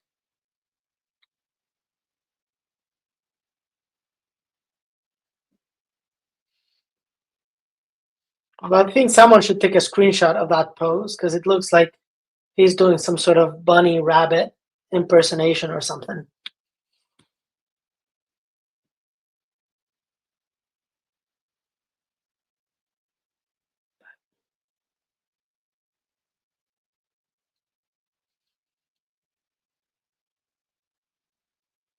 All right, so who knows what the heck Ruben was gonna talk about, but and he dropped. So it's my show again. So let's talk about Captain America. Now, if we look at some of the pieces that he had in the show, I don't know if anybody had an opinion on that Calvin and Hobbes Sunday for 400K. It seemed to me, at least from the scans, that it was pretty faded in the art. I know Calvin and Hobbes art doesn't come up very often, but it seemed pretty high for how this piece is keeping up. But there you go, Ruben. We lost you. I know, that was weird. My screen went black and I saw everything trying to load, and then suddenly I had been kicked off. Yeah. Strange. But I'm glad you guys can hear me still anyways. Let me get the share screen going again here. And try. Yeah, so while you were gone, I had asked everybody's thought on that Calvin and Hobbes piece for 400K. I know it's the first Spaceman spiff, as Bootlegging just said, but it did seem like it was pretty faded art. So it the colors. Yeah, nice. Exactly. The colors were like, not looking so nice. And also, you don't get Hobbes. You have Calvin, but no Hobbes. To me, I just felt like this had to have been related to simply like, look how early it is. It's from the first 2 weeks of the strip. And not only that, it is, as far as I remember, isn't it? I think it might be the earliest daily ever come to market. Yeah, and it's the first Spaceman spiff too. But yeah, there's no Hobbes in there. Yeah. The colors seemed a little bit faded, so I'm not sure I would want to spend 400K on that. As much as I do want to have a Calvin and Hobbes one day. Yeah, yeah. Even Philip says that, Calvin Hobbes without Hobbes, and we know they're rare, but that's why they're going to go for six figures, Rick. They all go for six figures. It's just where in the six figures they're going to go, So that's the thing. First, Spaceman Spiff Hobbs. Okay, I wouldn't know anything about that. I was never really a fan myself of the strip. I didn't read it. Just have it re-inked. Yeah, recolored, right? Make it a monoprint. Pretty sure he colored after the fact when he gave it as a gift. Yeah, that's true. That's probably true, Chris. But guys, what do we all think about this one? What was everybody thinking was going to happen here? Not just the Secret Wars cover, but one with, you would think, one of the most valuable ones, given that it's basically an X-Men cover and with Spider-Man. So I thought this was going to be very, very interesting. And in my head, I was thinking this could go anywhere from $250,000 to $500,000. But I felt like because of the fact that it's one of those covers where he used two different pens, right? One marker mostly for the backgrounds and part of the figures that ultimately ended up having the pigmentation fade away. I felt that alone was unattractive enough that I thought, okay, that'll probably keep it away from being $500,000, and maybe it'll go closer to $250,000. That's kind of how I saw it. And it basically ended just above $250,000. What did you think about it, Alberto? Honestly, I was surprised that it went this high. Yes. Oh, yeah? It's Zek, it's Secret Wars. It does have the X-Men in there with Spider-Man, but I thought it would remain under 200. That background did bother me a little bit, that it seemed so faint and kind of fading out as well. But I mean, it is a beautiful cover. There's obviously not a lot of Secret Wars covers, and I do love Zek, so I'm not upset or necessarily super shocked about that price, but I did think it was gonna stay under that. Okay, what range were you thinking? Maybe I was just thinking it would stay below 200, so I guess okay, maybe 160, 170 plus juice or whatever is kind of what I was thinking. Okay, no, that's fair enough. That's fair enough. And yeah, this heritage auction should have been called "Stop the Insanity." Right on. Okay, so everybody, please, I will get the annoying scrolling ticker at the bottom. I will get rid of that, but please, if you're watching now and you haven't done so already, can you please just help grow our hobby and encourage me and encourage the hobby, encourage other people to try, doing more sort of live content like this by just hitting the thumbs up icon right under the screen on the right side. Please, I would appreciate that. I don't know how many likes there are so far, but I'm sure it's not as many as we have viewers. So please hit it if you haven't done so already. I'd appreciate it. Thank you. And all right, so let me see what else we got here. We got some nice Neil Adams, which sold for around what I thought it would. This as well, some Sandman stuff. Anybody excited about Sandman? I mean, this stuff always goes for a lot. I can never figure out how much this stuff is supposed to go for, but 45 grand for a Death Splash. I was thinking, man, why wasn't this going for 75 or 100 something? But then I realized, oh, this is Death, the High Cost of Living miniseries, not from the Sandman series. So that makes a difference. And I guess if this was a page from the Sandman series, I figured that would go for a lot more. But that's my feeling. I'm not a Sandman guy, but you guys who are can tell me if I'm essentially, correct in my assessment with that. Or even you, Alberto, if you know anything about it. Nope, I will not even pretend to make more comment about Sandman. And I don't know, Marcus, but I hope so. It'll be fun. I hope so. And hopefully new ones that we never saw before. Because, this one that sold number 4 or number 3, whatever number it is, this was already on the market back in the old days, the early part of the new century. So I'd love to see some of the ones that have never been on the market before. I was curious if salmon prices would be hurt by the gaming stuff. Yeah. So did you think they were hurt or not, Chris? Give us your opinion. And what else do we got? $42,000 for this. Listen, this is beautiful. It's beautiful. Artistically speaking, it's outstandingly beautiful. It's some of Bruner's best work. But I don't understand. And yeah, different strokes, different folks. I get all that. But it's a duck. Guys, it's a fucking duck. It's a duck. It's a duck with a cool background. Like $42,000 for a duck drawing with a cool background. I find it so bizarre. I'll never say anything against the artwork. That's why the first thing I said was, the aesthetics. It's outstandingly beautiful, but what is it? It's a character nobody gives a crap about, like comic book wise, right? Nobody gives a shit. Like, it's so bizarre to me that, yeah, people pay as much as they do for it on the original art market. But I guess it's about an artist thing. Bruner does have a strong following, and that's what he, I guess, got famous for early on. So yeah, and you've seen raccoons sell well too. Yeah, it's Donald Duck. Yeah, it's a Donald Duck wannabe, I guess. It is memorable, Chris. I get it. I get it. But and I'm just saying off the cuff, it's a duck. But yes, if you're a Howard fan, for sure, I totally get that. It's not like I don't understand that, Duck season indeed. But yeah, let's see what else.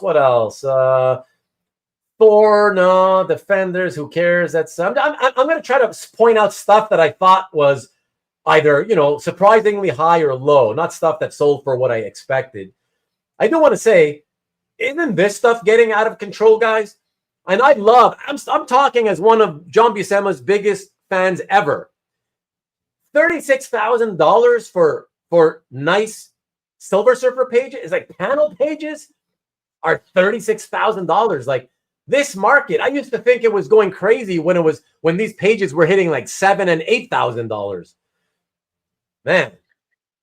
They keep going up though. Every auction, it seems like they go higher and higher. And I don't know the movie, the Fantastic Four movie with Silver Surfer, is bringing any extra attention to it. But even before the movie, it seemed like the prices were going higher and higher. That's true too. That is definitely true too. Captain Carrot's turn. That is true too. Anybody have any opinions on this one? Because to me, this is like a crap cover if you want an FF cover. It's funny that in all the years that I've been familiar with this, which is basically since 1982 when I got into the hobby, it wasn't until these past few days that I even noticed that the whole team is there. Because the way that it's drawn from the angle, right, the camera looking up at Airwalker, all I ever saw was Airwalker, and then in my peripheral vision, I did know that the Thing was there, but shockingly, I didn't even notice that the Torch was right beside him, because my eyes have always stayed stuck on Airwalker. Yeah, and he's a nobody character, so I'm kind of glad to see that nobody. I mean, I'm assuming this isn't $50,000. I'm assuming nobody thinks this is like, wow, that's a lot of money. I'm assuming that's just a normal price for kind of like a Fantastic Four cover of this level quality from this era. I don't think it's a lot of money, but correct me if I'm wrong, guys. Yeah, I think it's like a subpar FF cover. This one has been around for a while. All right, really walking on air. Tony, what's happening, buddy? You're able to catch it live again.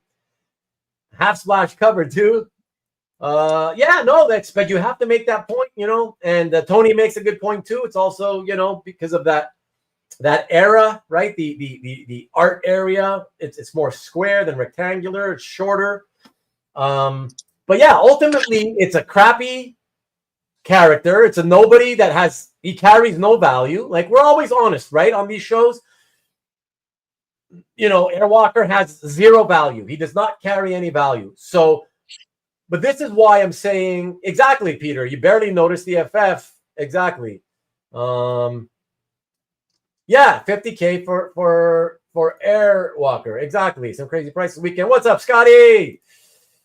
What is up? What is up, Tony? The last Airwalker bender. Yeah, so I think, I don't know. I think to me it's a fine price. I'm just gonna keep it moving. I gotta say this. I love this. I love these two Conan Buscema covers. Okay, like artistically, just for guys, focus on the art alone. Okay, the penmanship, right? This is just absolutely fantastic. John Buscema at his absolute peak. Pencils and inks. Gorgeous. And this one sold for $20,400, right? But this one here is also gorgeous. John Buscema, pencils and inks.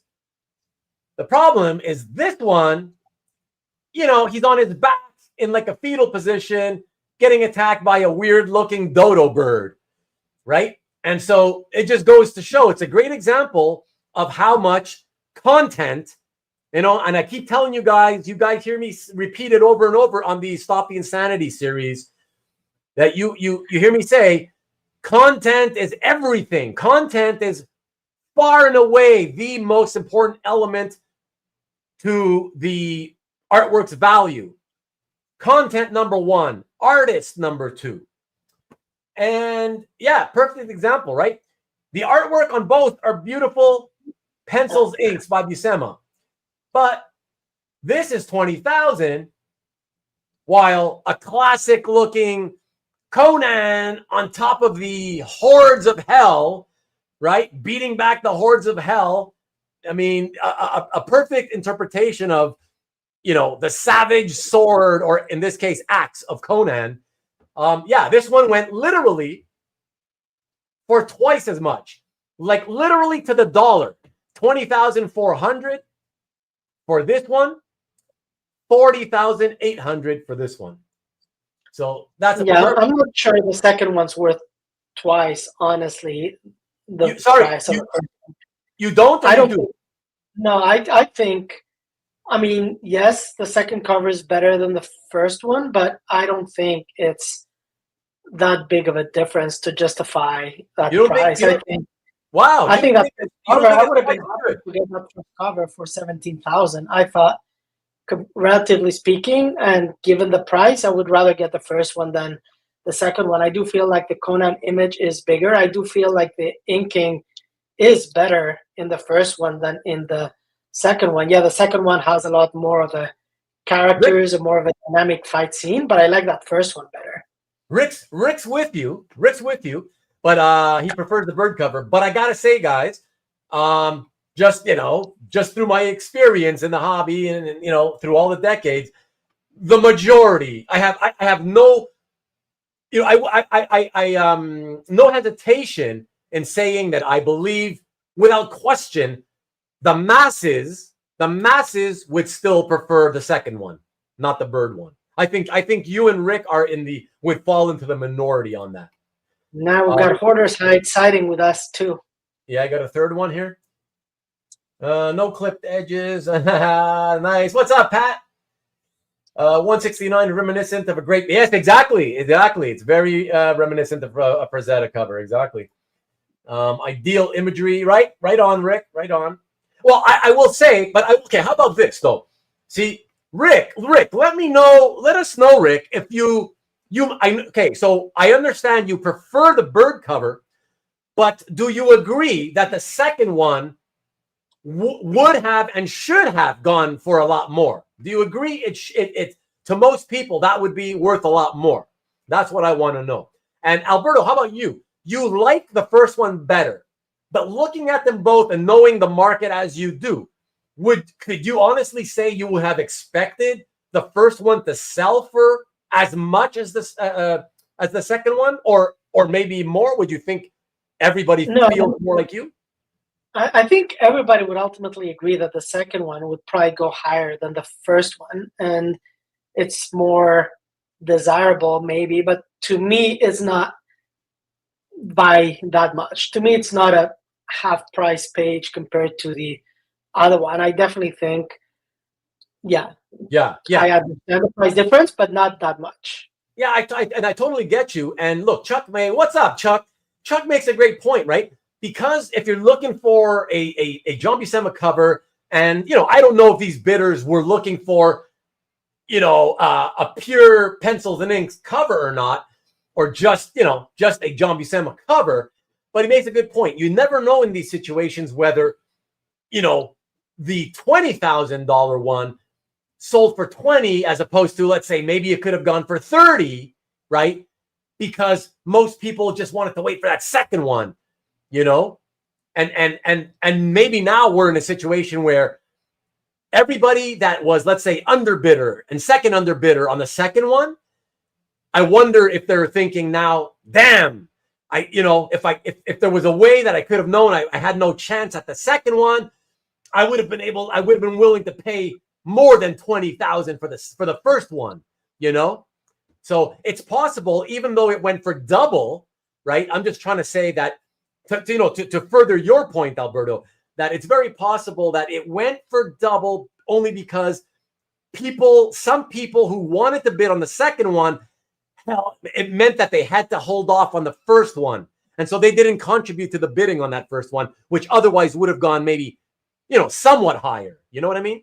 Yeah. Yeah.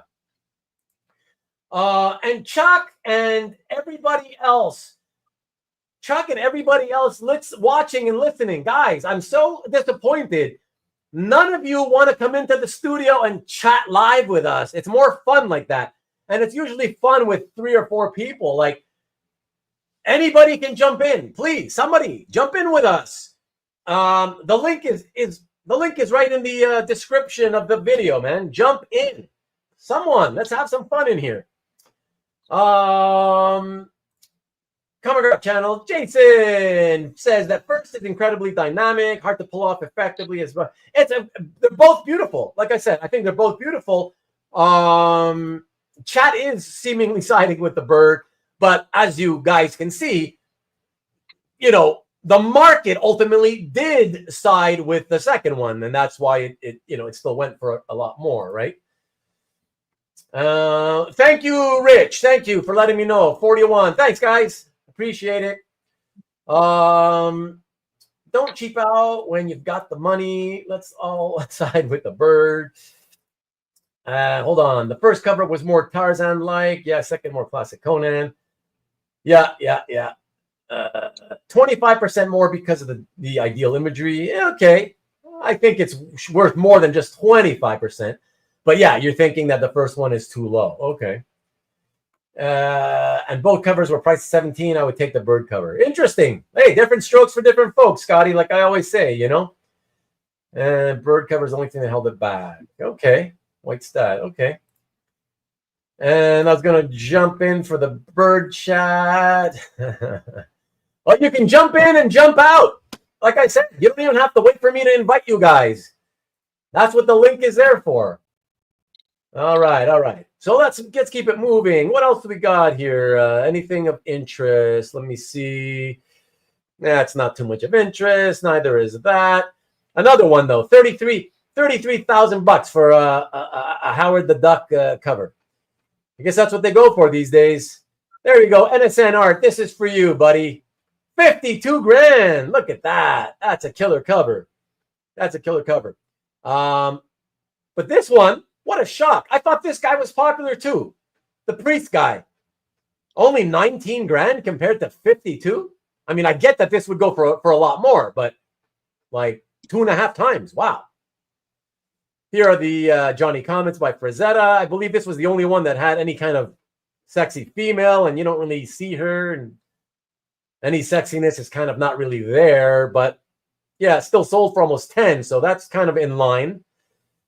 This had no sexiness. Same thing with this one. So that's why they sold for 84 and 10 too. 60,000 here. Watchmen. It seems to be about what they seem to go for, but it's, when it's got Watchmen, not Watchmen, Rorschach. What else? What else? 38K here. That seems about what it should typically go for. This is, I don't know. This is not very pretty. That's like one of the ugliest Ironmans I've ever seen. I don't know. No offense to the buyer, but let's see here. Why the Last Man, number 10? Given what panel pages go for, this seems cheap. 14 grand? I mean, I've seen panel pages go for a few $1,000s. I don't get it. I expected this would go for more, but this one I love, guys. I know you guys, and most of you are not, Shadow fans, but I love Kaluta Shadow, and this got some beautiful, beautiful Kaluta Shadow images on this all over the page. I especially like the close-ups of his face in the 5th and 6th panels. So yeah, so I felt that this went for what it should have gone for at 19,200. All right, let me move over to the next page. And guys, come on. Nobody here. Making dinner. Can't hop on. Oh, but I will say I spent the day watching the auction with 3 great friends and had a great time. Well, I'm glad. I'm glad you had a good time for that, Chuck. Enjoy making the dinner, by the way. And I hope it's tasty. More blood, yes, for sure. I'm on a premium, pretty page, Blade Runner page coming up. Oh, I don't know. Did I track that one? Did I track that one? Beautiful shadow page for sure. Yeah, left on a Robin shadow page. Yep. Now, are those the real HA offices, or was that a stock photo? What do you mean? We're on their website, so. All right. So this was the only Miller DD page, I think, from this auction. So he's in costume, but without the mask, indoors, talking with I guess that's probably Natasha, out of costume. $36,000, which to me is, and I don't mean just for this page, but I'm going to say it's insanity. I'm going to say it's insanity because people continue to pay up for the Klaus Janson pages. Because think about it. If he had his mask on here, it would be closer to 50,000. And if Natasha was in costume, now it would be closer to 75,000. And if both of them were in costume and outdoors in action, swinging around, now it's a 6-figure piece. But this is Klaus Janson, right? There are no Miller pencils on this page anywhere to be found. Anywhere. This is Janson pencils and inks. And they keep, nobody's ever honest. Nobody in all the decades I've been in this hobby, nobody has ever been honest about what these pages are. I mean, I've been honest about it, and some other collectors who, learned about this situation, they've been honest, in chats, online chats, but selling, nobody ever is honest about these things, man. I mean, if I remember correctly, though, I do feel like Heritage was more honest than I've seen them be on this listing before. They were pretty clear that it was just Frank Miller layouts, and it was mostly Klaus Janson in there, if I remember correctly when I read the description. I still think it's a gorgeous page, don't get me wrong, but yeah, I mean, we put Frank Miller in there when he barely did a high-level layout, and Klaus did 99% of the work. No, but it's not even that. It's that he provided the layouts, but he provided his layouts by penciling them on small 8.5 by 11 sheets, right? Mm-hmm. So that's what I'm saying. It's like he never penciled anything on the marble boards.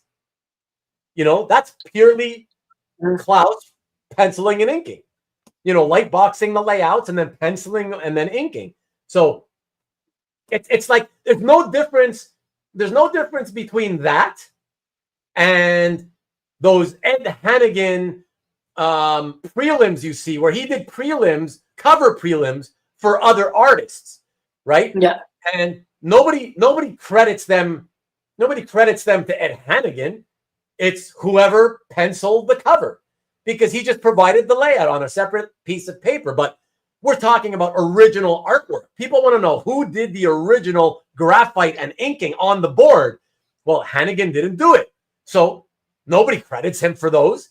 But here on this, because everybody wants to, not lose any money, they keep always insisting on crediting it to Frank Miller, even though there are no Miller pencils on this page or any other of these pages. So that's what's pretty, that's upsetting. It's one of the shittiest things that has ever happened in this hobby. Honestly, it's one of the most dishonest, Yeah, better than in costume. Yeah, right. Not touched. Exactly, Marcus. You know what I'm talking about. Totally agree. Wouldn't buyers do due diligence? Listen, I've done my fair share over 30 years of being on different chat rooms, chat groups, whatever.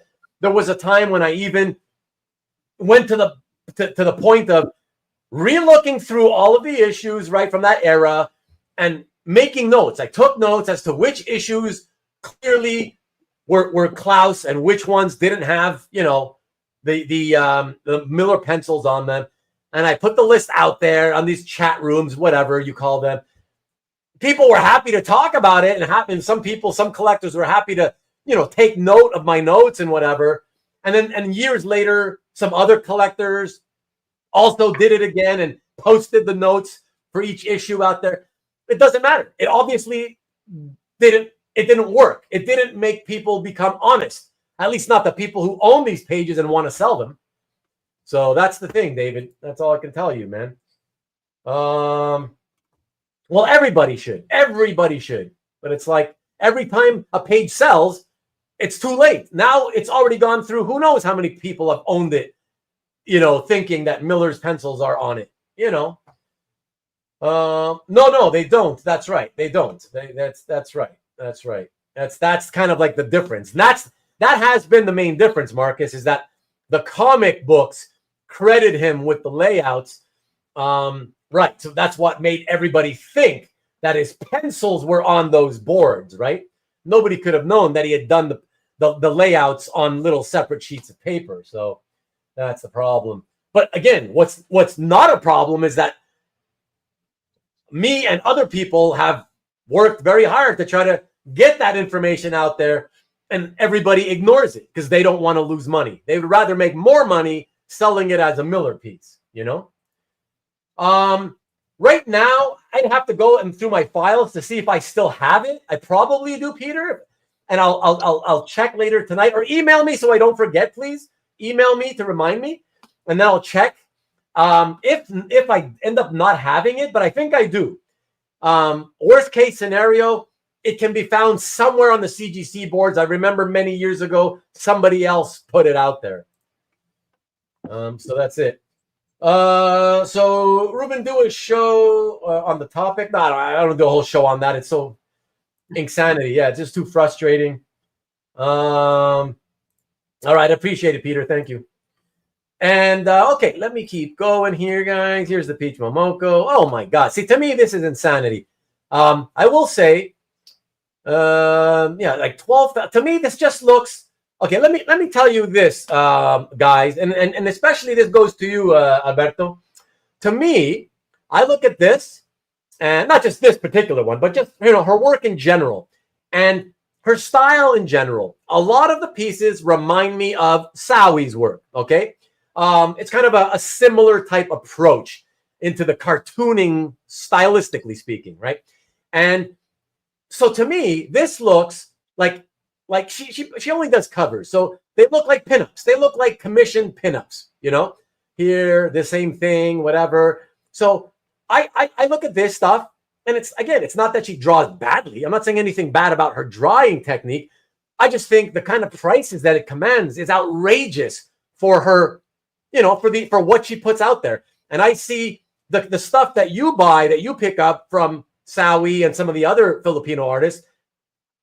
In a second, I would buy that stuff at their prices before I would ever buy this stuff at these prices. I just find it's out of whack. It's so crazy out of whack. Now, I did enjoy this one, but to me, this looks like a $400 to $500 commission piece.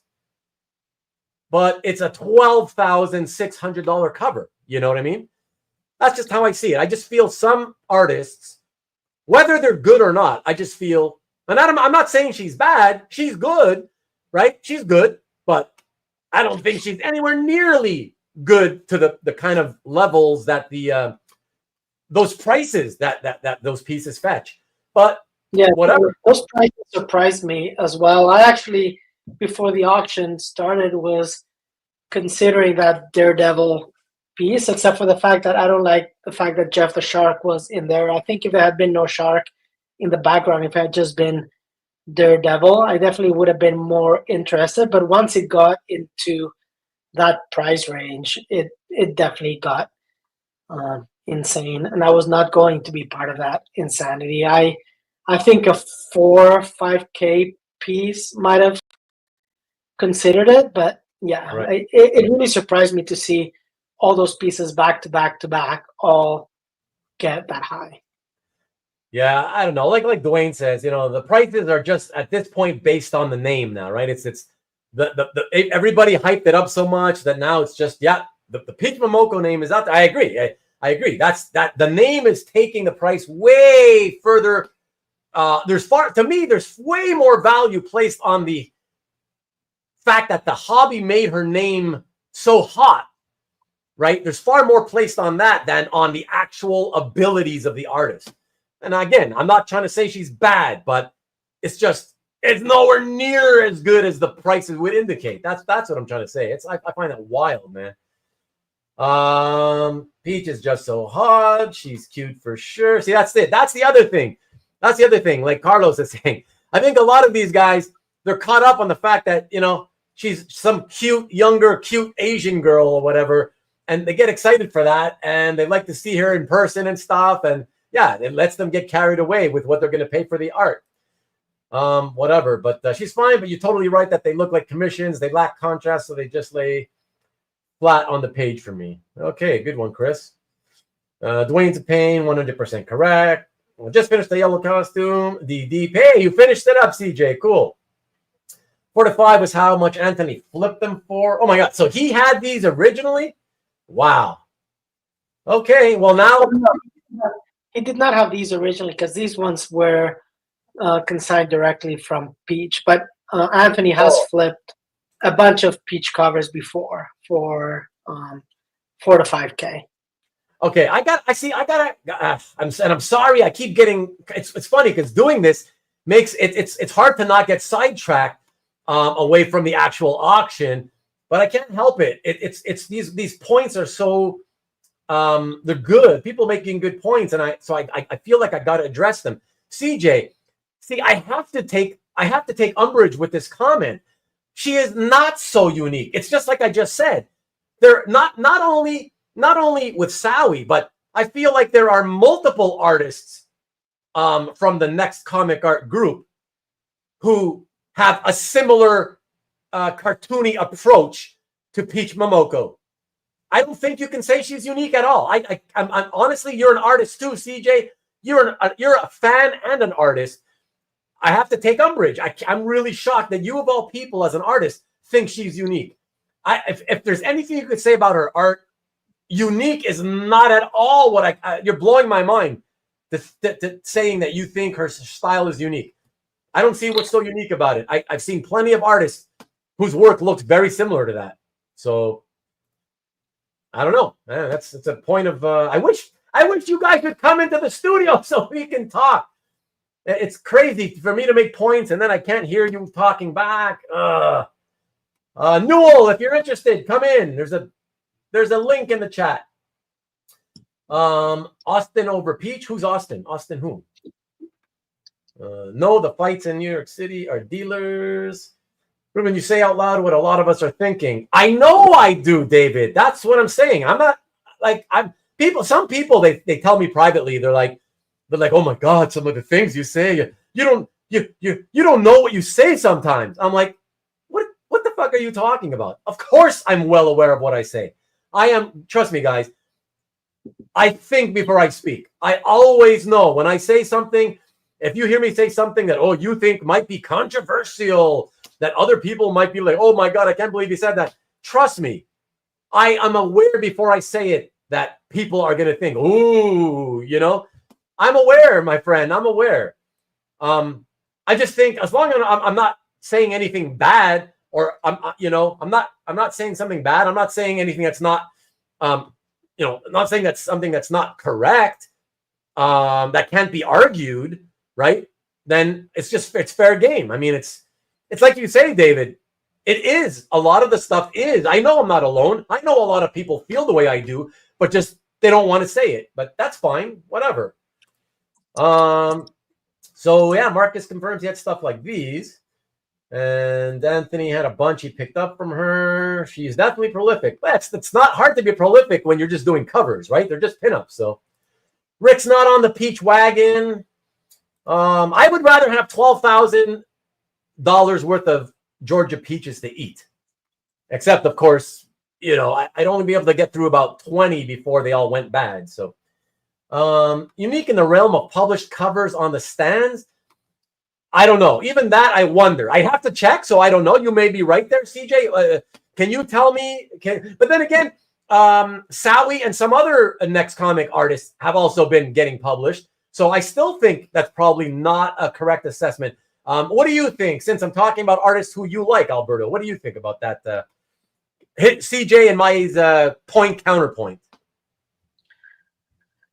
I mean, I do feel like Peach started being pretty unique, and you could recognize her style pretty easily. I don't know if a lot of people have imitated, or we've just seen more people just come up with a different style, but I don't see her as distinct as she was even just a couple of years ago. I feel like maybe it's a bunch of copycats, or maybe we're seeing more of people drawing in that style that before were not making their way to mainstream comics as much. But I do feel like her style has maybe gotten a little more simplistic, maybe because she's become much more prolific and doing a lot more covers than she used to compared to some of the earlier covers. And I have a Wolverine versus Predator cover that she did that I do feel like she was putting a lot more effort and detail into those covers back then. Okay. Well, let's address this comment from Marcus. Marcus says that she is unique and that I don't think so, just because I can't tell the difference between anime and Japanese folklore. Well, you're probably right there that I can't tell the difference, but most people can't, Marcus. That's the point. Most people cannot, right? So we're looking, and most people that look at her stuff is looking at the style. I guarantee you, Marcus, that the vast majority, if not all of the people buying her covers for $10,000 and $12,000 also do not know anything about Japanese folklore or the difference between it and anime. They're just buying it because they like the style and she's a hot name now.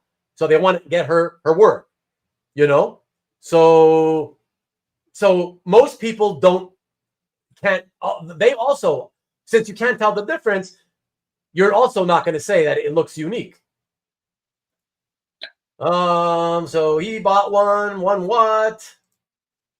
Jonah Heck 64 went cheap, 21 of the 22 pages, a couple $100 a piece. Yeah, that's good. Not a lot of Hex fans though out there. That's why, Scotty. Blade Runner page went for 10.8 with the juice. Is that low or high? Haven't some of them gone for higher than that? I don't remember what it looks like though. Maybe some of them are derivative of her. No offense to them, but seems that she's been hot as a cover artist for some years. Yeah, a few years. I don't get it. And even someone like Scotty, but they have strong fans. Yeah, I agree with that too. Jason, you know what kills me, what shocks me actually about Scotty is I like his style, right? I've always liked that cartoony style ever since he did that Wizard of Oz series, I like Scotty's style. I did think that, given how simplistic the covers he does are, $2,000 to $4,000 to me is a lot of money for it. But I also felt, well, he's got a niche. He's got a niche, right? So that's fine. But recently, as of only a few months ago, maybe, I don't know, 3 or 4 months ago, I saw there was an art drop. My friend pointed me to it. There was an art drop that Scotty himself did on his website every cover was no longer 2, 3, and 4,000. Every cover was like 15 to 20,000, and they were actually selling. I'm like, what the hell? So again, another example where I say, I really like his style. He's got a nice niche with the style, but to me, that's mind blowing. Like, what I absolutely would not understand why anybody would pay, up to a few thousand. Okay, sure, but 15 to 20, wow. So yeah, I don't know. Well, that's fair enough, Marcus. Fair enough. But like I say, people look at these. I'm talking about all her covers in general. You're looking at a Daredevil cover. You're looking at some Wolverine cover, whatever, Miss Marvel cover. What's the folklore involved in that Miss Marvel, Captain Marvel cover? Here. Where's the Japanese folklore? That's what I want you to explain to me so I can learn. I'd like to know the difference. Okay, so then I can explain it to people later. All right, so take a look at this and please tell me what about this has to do with Japanese folklore. Okay, please. Yeah, and this X23 pinup. See, this is why we need you in the chat, Marcus. It's impossible to have conversations like this. Exactly, Stingray. I can't believe I'm so disappointed in you guys. Nobody wants to pop in to chat live. Peter, how come you're not popping in, man? You haven't been here in a while. Let me see. Fuzzy Peaches, you too, Tom. So I like Larry Wilson. He thinks it's ridiculous prices for blah art. I'm not going to go that far and say I don't think it's blah, but I do think they're way too high. I've not been at a con where Peach is mobbed and her variants are hot. No, I haven't been to one, but I've seen it online. So I'm aware of that. I am aware of that. I'm aware of that. But just because her variant is hot and sells for $200 doesn't mean the original art to that cover should be 8,000 or 12,000. That math doesn't work, I appreciate that, Stanley. I agree. I am. Congrats on the Blade Runner. Thank you. I appreciate it. Thank you. Starting up on that Harrison Ford collection. You know how it is. I agree about the Sawi's art, but she is published way more mainstream. Okay. I mean, I don't want to stay on that topic all night. I mean, I'm glad. I appreciate that. We're going back and forth having the conversation, right? I don't go to Canada cons and doesn't buy comics to know. I do know because I do have internet service and I can see what happens online. Yeah. I know they're buying the comics only for her covers. I know they're collecting Peach Momoko covers because once you start pumping up an artist, they become hot. And other people, it's like the sheep mentality. Oh, what are these guys doing? There's some excitement going on over here in this corner. Oh, I don't know what's going on, but it looks exciting. I want to get in on it. And so they get in on it. And then other people see the same thing happening and they're like, oh, I don't know what's going on, but I want to get in on that. And they get in on it. And that's it. So that's what happens. And then things get crazy because everybody's following each other, right? And that's it. So I know they're paying hundreds for the covers. I get that. I'm not unaware, believe me. Her horror stuff is more unique. I can't say I remember horror stuff. Her single character covers are adequate, and any other person with talent could do them just as well. That certainly looks that way. Didn't you buy a Peach cover? A little high. Did win a piece tonight.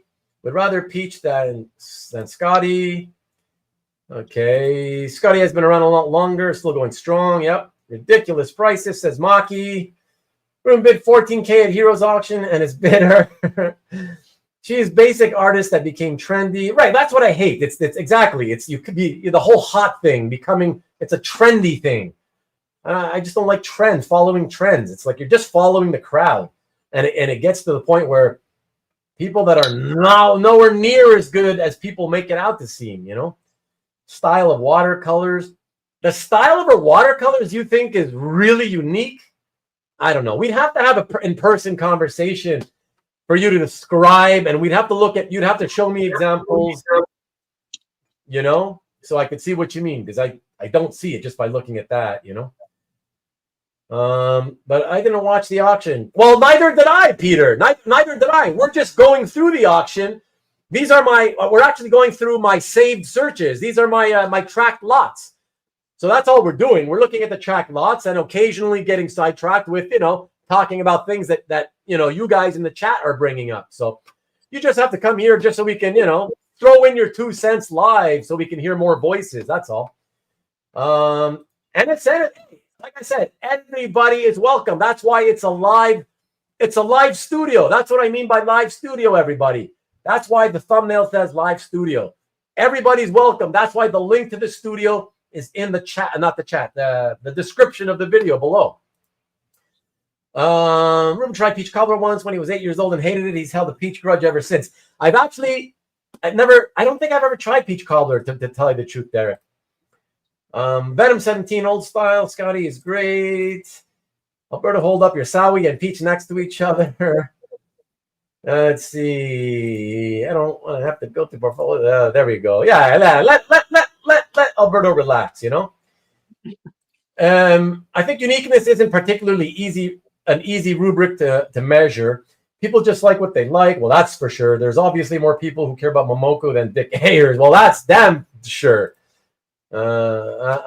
Apparently so.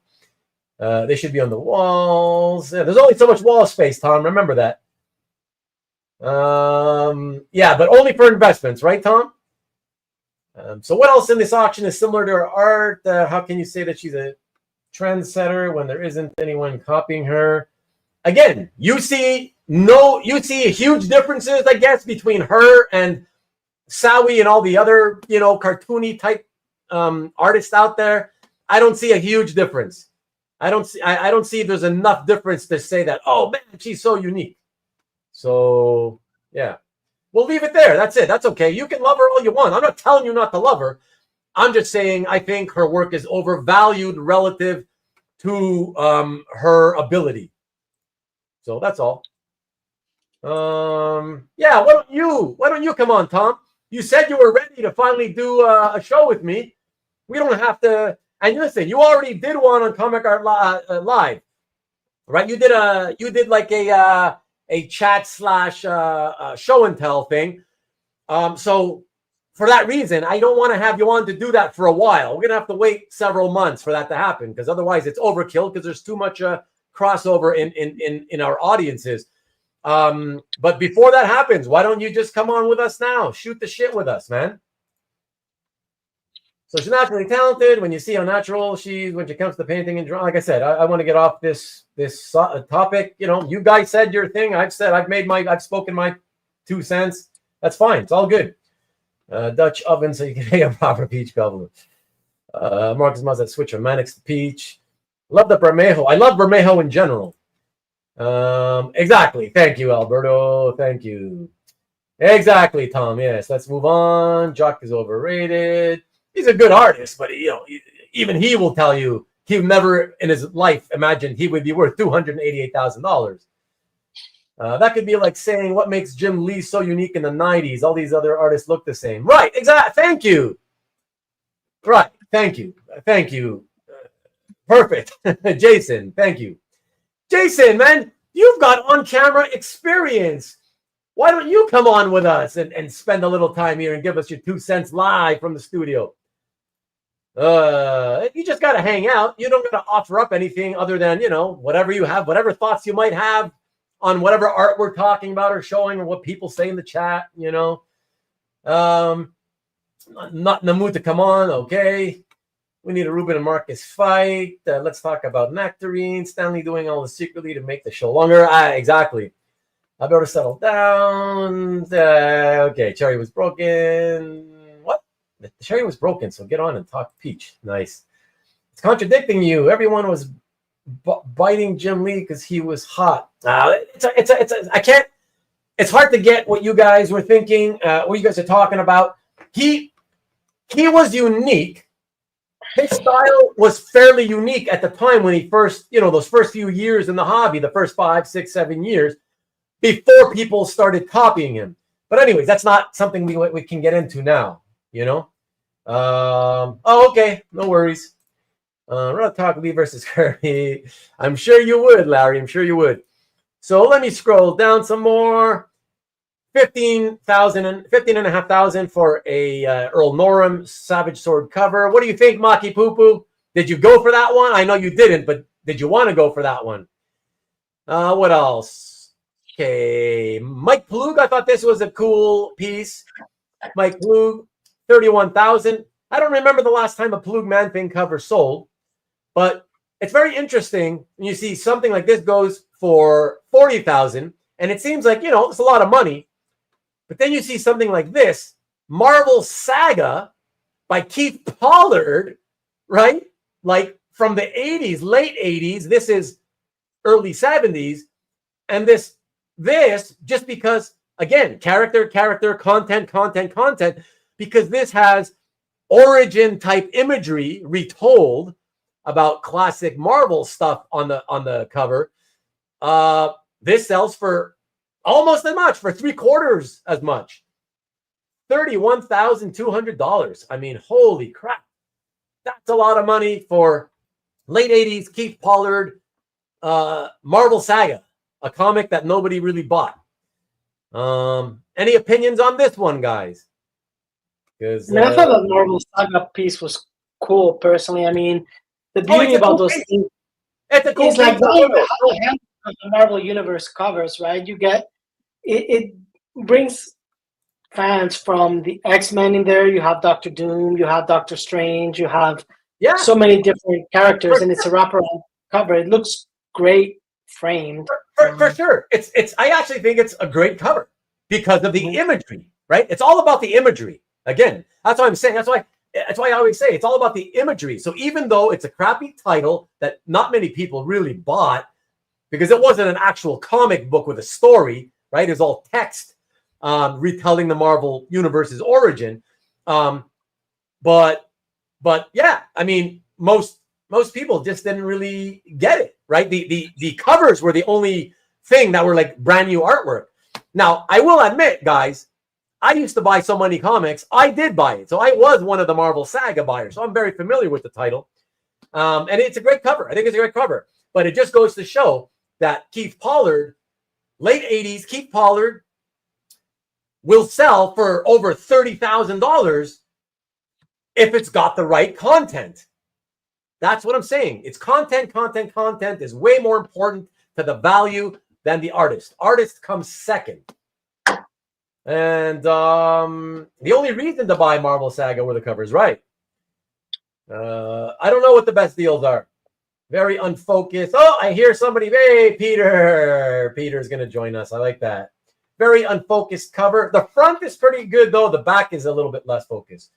Good, though. The back is a little bit less focused. There we go. Good, though. The back is a little bit less focused. I think you're going to have to put you're going to have to put what do you call mute on the other where you're the tab that you were watching the show on. Yeah. And let me put me at the bottom so that my ugly face gets covered by the comments, not your beautiful face. All right, there we go, Peter. All right. Definitely worth it for the covers. Yeah, exactly. Might as well be a panel page cover. Yeah, but Iceman pole dancing. Marcus thinks it's very expensive for what it is. I do too. I think it's very expensive, but hey, other people don't because again, they just love those images, right? The imagery handles it. So, but okay, let me see what else we got. I know you guys don't really care. Most of you don't care about this. Not going to say too much. But I do want to say that so 38,400 for a 1935 Flash Gordon. I mean, that's about as cheap as they're going to come. And for the level of artistry you have here, this is something Peach Momoko can't touch. And I don't want to single her out, but in all honesty, most artists living today can't touch. Yeah, so just artistry. Flash Gordon on there. Sorry? Is there Flash Gordon not in that strip? I don't even. It's probably not because I figure it's so cheap. I guess he's not there. Doesn't appear to be. No. Yeah. but just for the aesthetics. I mean, that is awesome. So, all right. What else? We got this cool cover. Personally, I don't really care about Assad's work. I did 20 years ago, but I lost interest in it. It's all, to me, it's all the same. It's just never really it's never changed and evolved. So it's the boys, I don't know, you guys, a lot of you guys are fans of this stuff. So I don't know if you want to talk about it, but 9,600 for this.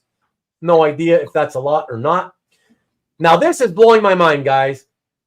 $24,000. I remember for the longest time, romance covers got no money. Even Ramita covers used to be like 2,000, 2,500, 3,000, you know? And now they're hitting $24,000. Yeah, to me, that's pretty wild. Any opinions on that?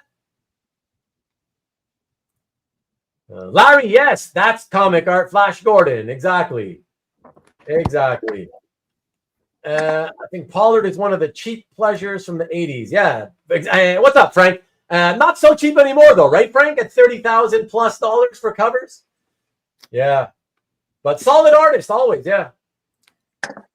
Yeah, this is Ramita, John Ramita. Yeah. We know who it is. Yeah, you think it's pretty nuts, right, Jason?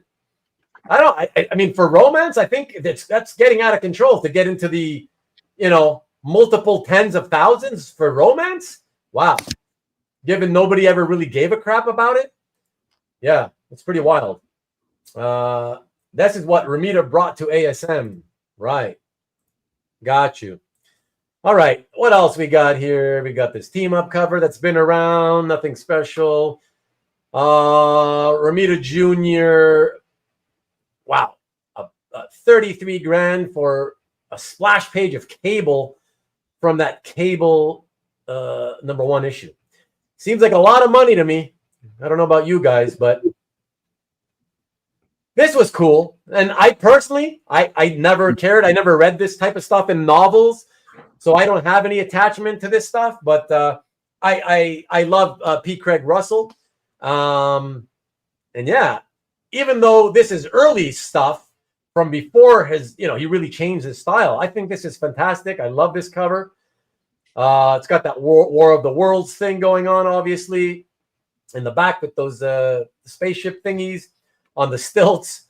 I don't know if it's a lot or not, but there is a strong following for this material. So $38,400. And then he had these two beautiful Elric covers from Epic Illustrated. I think it was Elric. Or this one's Elric, yeah. That's a beautiful piece, $18,000. Here's one that's a lot of money from the Maximum Carnage storyline, which was very popular back in the day. I don't think it's a great one, but $63,000. To me, that seems pretty pricey. Anybody? Yeah, that seems high to me for a Savio cover, but a lot of people like that era, right? The early 90s and Venom and Carnage and Maximum Carnage and all those crossovers that they were doing back then. And it does have a cool image with J. Jonah Jameson and Spidey in there as well. But it definitely seemed nuts at $63,000 final price. Yeah, I felt that way too, but like I said, that's why I made it a point to point out that it's from the Maximum Carnage maxi series storyline or whatever, 12 issues, which it was super popular, and so that's why I know for a fact covers, regardless of the artist, covers from that 12-part series will certainly get a premium. I just wasn't sure how much of a premium, Marcus is pointing out that there's only 14 from that. Yeah, 12, 14, whatever the number was. Yeah.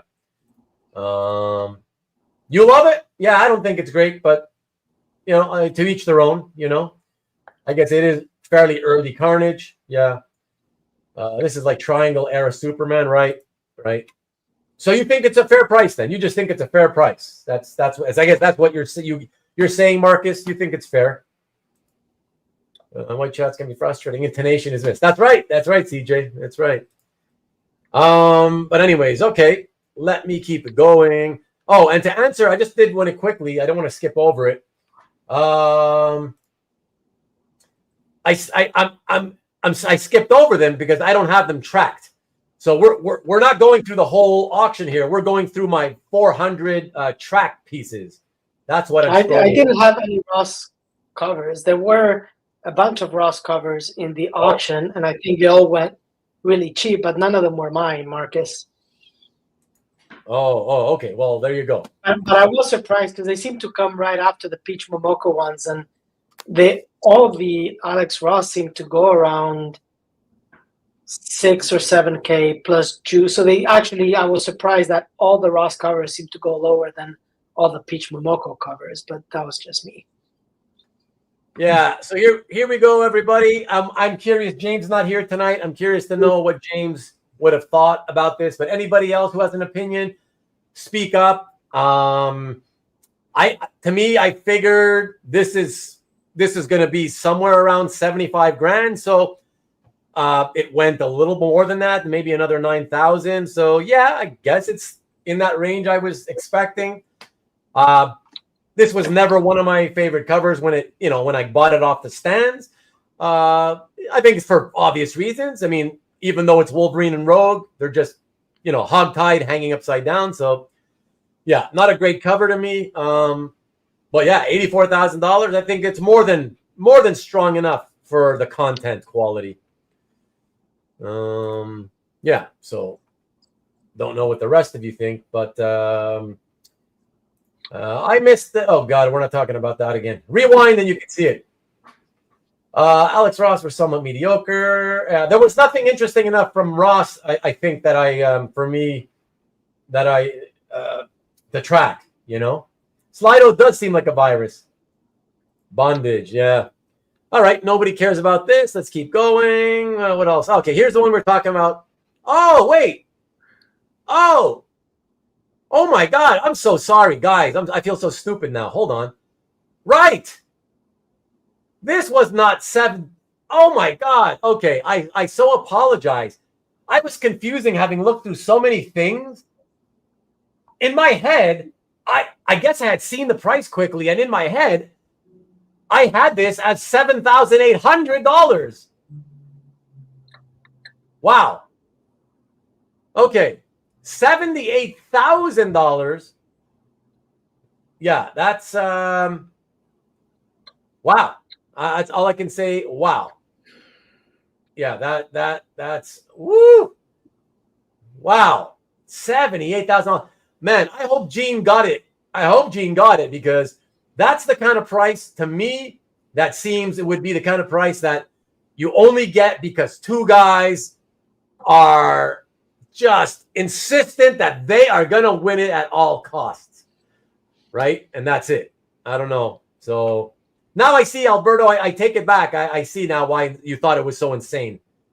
Yeah, I'm with you there. I'm with you on that one. So, but Marcus is claiming that not trying to put the book together. I don't know. You got information I don't, maybe.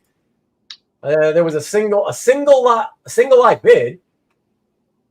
Oh, only once. Well, yeah, because it was so high. I'm not surprised. If it was already that high beforehand, it's not surprising that it only got one extra bid after it went live, Yeah, so so you're saying you think it was suspicious. Well, anything can happen. I don't want to get into that whole topic, but it's certainly possible. I will give you that. Jason. Let me see what else. So this felt cheap to me, guys.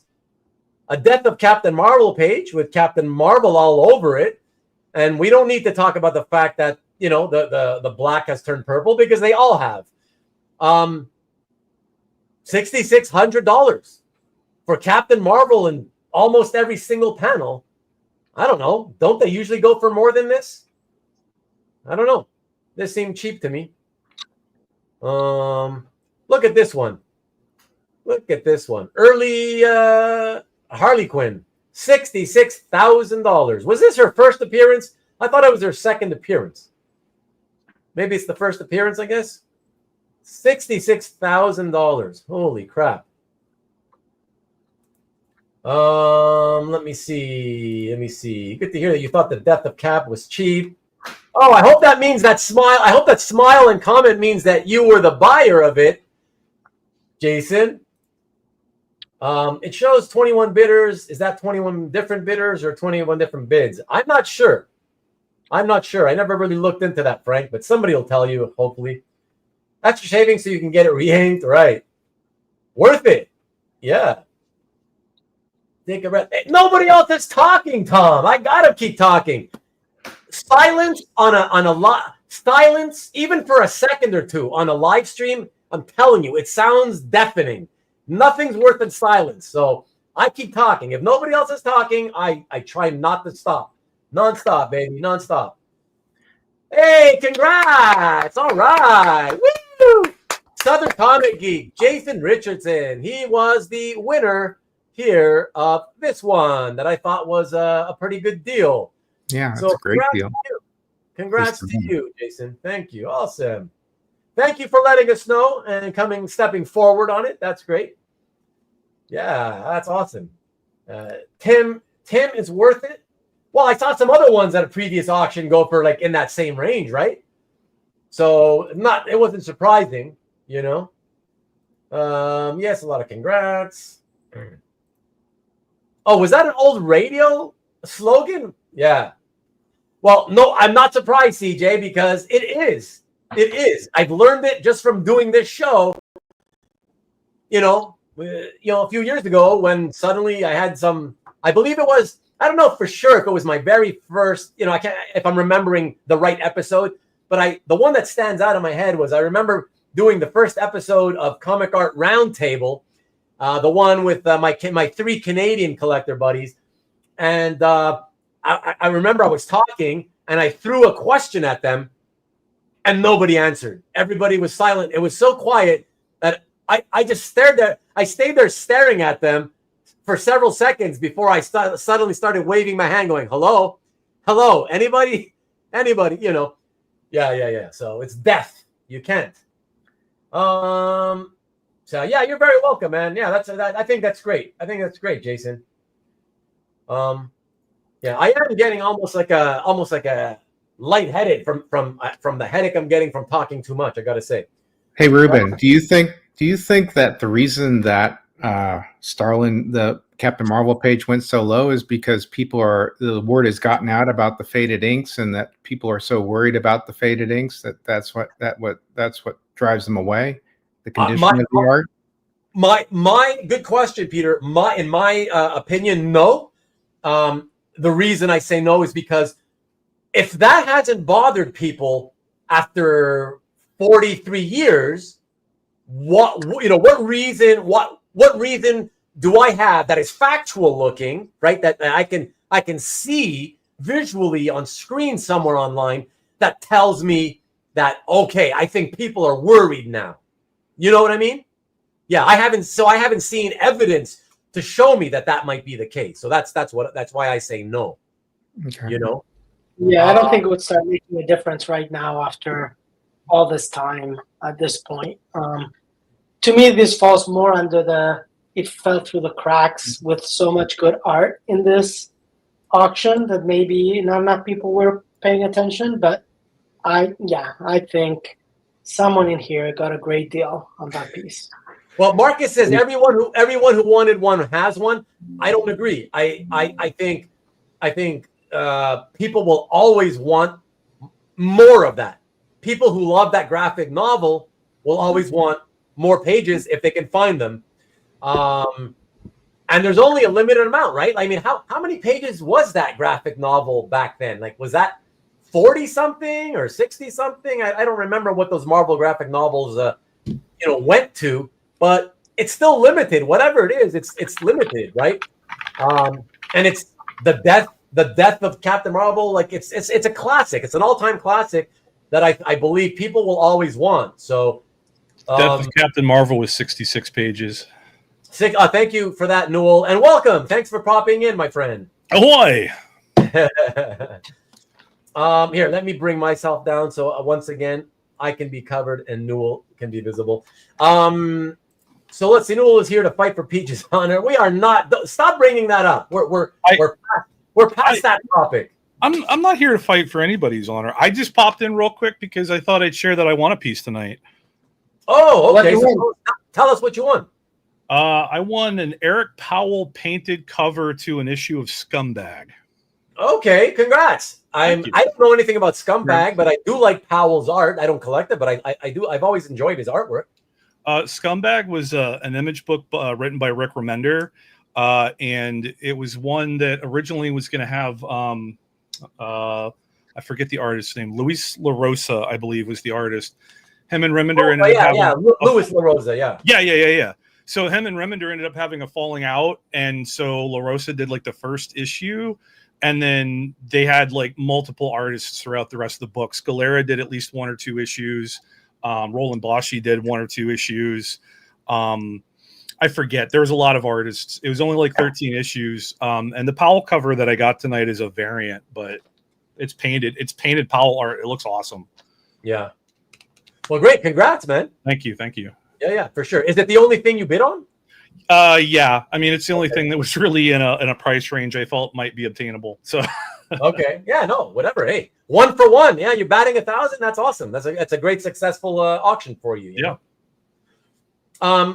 Guys, I don't know if you guys are curious about this, but what do you think about Jim Valentino, Guardians of the Galaxy number 18 cover, selling for $28,800? It's I don't know. It's just weird to me because a few years ago, 2019 in particular, I had some Jim Valentino pieces, like splashes. I've had some splashes and some panel pages, and I put them up for sale for a few $100. Nobody bought them, and then I just wanted to get rid of them, so I sent them into I don't know where, maybe Comic Link, but wherever, and yeah, nobody bid them up, right? And they didn't really sell for anything, and then I started noticing a couple of years ago, suddenly anything Valentino from Guardians of the Galaxy suddenly skyrocketing, going for crazy prices. And here we are, a cover for almost $30,000. It's just like, what the hell? And what's crazy, what's really crazy is that people these days, they love the new Guardians of the Galaxy, the characters that were introduced in the 2000s, the second half of the 2000s, you know, in like the art market or so. Yeah, exactly. Those are the people the ones that people want. Yeah, because of the movie. Yeah, because of the movie, exactly. But nobody, artistically speaking, nobody ever cared about the pages that just had these guys, right? The originals. And all of a sudden, suddenly people are caring in the last 2 years. Suddenly they care. So it's just, I don't know. It's pretty bizarre to me, pretty bizarre to me.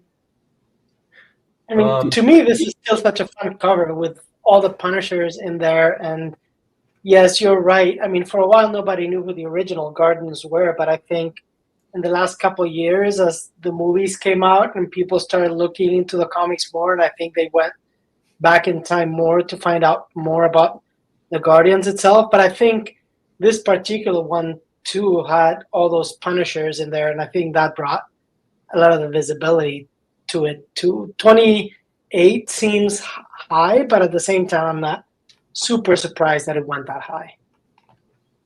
Yeah, I don't know. To me, it seemed very, very strong. But I guess we'll see what happens the next time a Valentino Guardians cover shows up, right? Ruben, can I ask you, what do you think of the art of the quality of the art itself of that cover? Okay, you're putting me on the spot, and I didn't mean to, but no, and I don't mean that in a bad way either. You're okay to ask me that. What I mean by putting me on the spot is because we were just talking earlier when it was mentioned that it was appreciated that I speak my thoughts, I speak the truth, even when talking about artists and their abilities, and all that stuff. And what I mean by putting me on the spot is that in this case, I don't want to be mean to people. I don't want people to feel bad or whatever. So it's a very tricky subject to talk about. Ruben, that's a long-winded way of saying it sucks. Look, the reality is, for those of you who may or may not know, I don't know, Jim Valentino was a cartoonist.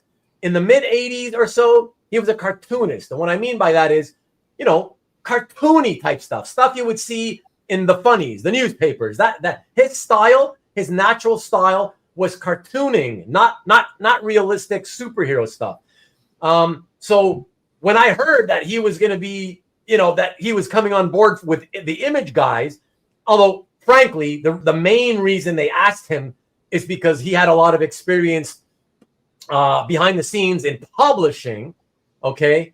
It wasn't for his artistic prowess, but he still ended up, doing art for them or whatever. But yeah, he's not, he's a cartoonist. Like you guys may have heard of a comic, an indie comic he put out back in the 80s called Normal Man. That's how I first was introduced to Jim Valentino's work. And so that is kind of what his natural style is. So when he started doing superheroes at Marvel, I was like, oh, yeah, this isn't working. It's just, I can tell it's a cartoonist trying to do something more serious. And to me, it doesn't work. So yeah, he's not a very good, certainly not a very good superhero artist. But whatever, that's my opinion. I don't want to have to go on more with it, Peter, but why do you ask? Well, the reason I ask is I don't understand. I know there's a lot of content there. There's a certain period of time, the Guardians of the Galaxy movie, that all that content. But to me, when I just look at the art, it's not appealing to me. And it seemed kind of a little bit like even the design I didn't really like very much. Right. Anyway, that's just sort of my opinion of the art without getting into, why people bought it at what price and whether that's a good price or not. For sure. I totally get it. And you're right, Marcus. It's more about content than art. Absolutely. Thank you for making the point I always try to make. People do love early 90s stuff, Alberto. That's another great point. So, mean. Jim Valentino greater than do you mean Rudolph Valentino, the old actor? Because no offense to Jim, but I'll take Rudolph Valentino, the old actor. Ruben dancing, the dancing around the answer. Nope. I'm just trying to be honest, and always be able to speak our minds about any topic. But, some topics, of course, are harder to sort of be honest about, because then you come off as, what do you know? You're just being an asshole. You know what I mean? Like, yeah. Why can't both be true? That's true too. He's no Alex Raymond, Rick. Let's leave it there. Right. Yeah, he's no Peach Momoko. Why didn't you say that out loud, Alberto? Touche. There you go. Okay, there you go. You guys are nuts, man. And Sean disagrees about him. That's you. You have the right to disagree if you want. I said it. Just quote me. It's 90s crap. I'm quoting Marcus. Marcus says it's 90s. Ruben, look at your screen. Look what Newell has. What is that? That's a Peach Momoko. Hold on. Let me see if I can get you. How do I do this? Okay, I got to put you at the top. And then I think I put you. Yeah. Oh wow. Hey, that's interesting. Hey, that's a lot more interesting than the ones we saw in tonight's I agree. auction. And I paid a lot less for this one. Okay, well I would think so. But who are the characters? It's Hulkling and Wiccan from the Young Avengers. Oh yeah. The Young Avengers guys. Yeah. So that was a Hulkling Wiccan one shot that they were in. Okay. Yeah. Oh, very cool. Yeah, I just wanted to throw that out there because I've been hearing her name a lot since I popped in. Yeah. Let me see here. Okay, there we go. Let's see what else. No one copying Valentino style. Right. 100,000 people showed up at Rudolph Valentino's funeral. Nice, Ian. Nice. Yes, it is, Marcus. That's an Anthony Flip. Valentino is Liefeld's favorite. Well, that's good for him. DEI stuff just popped in. What's up, Marvin? Gonna have to rewatch. Yeah. I guess I'll have to rewind. That's unique. Okay, so let's keep it going here, and let me see. What else? Oh, the Johnny Quest. I remember buying this off the stands. I thought that was a fun cover. Except for the fact that beautifully drawn by Wildy, but the main cover, the main characters are all so tiny, and so that's what's kind of frustrating for me about this. Still went for 13 grand though. That's due to cool piece, the respect that Doug Wildy commands and Johnny Quest. This one, guys, I just wanted to say because I was kind of surprised by Heritage. Because they see that it's signed by Williamson, but they have it listed as, Frazetta and Williamson, and we don't know who did what. Right. So I just want to say, from what I can see here, just visually by my own eyes, I see immediately that the man is penciled and inked by Frazetta, and that the woman is penciled and inked by Al Williamson. Why? Sorry, what? Sorry, what was that? Jam piece. Jam piece, right. So that's what I see. I don't know. Anybody else have opinions? Let me see. Okay, no, they're still talking about DEI there. Okay. Hey, have you showed the Casada cover that went for like 80,000 yet? I haven't, and what cover was that? It was a variant cover from like the House of Them story or something, or an Avengers tie-in issue. I think I don't remember exactly. Was it like a crappy content-wise? Was it a crappy looking cover? No, it was a close-up of like the Scarlet Witch with her head back, and her head was coming apart into like cubes. Okay. It was weird. It was very I don't know. I thought it was a fun cover, but like when it shot up to 80 grand, I was kind of surprised.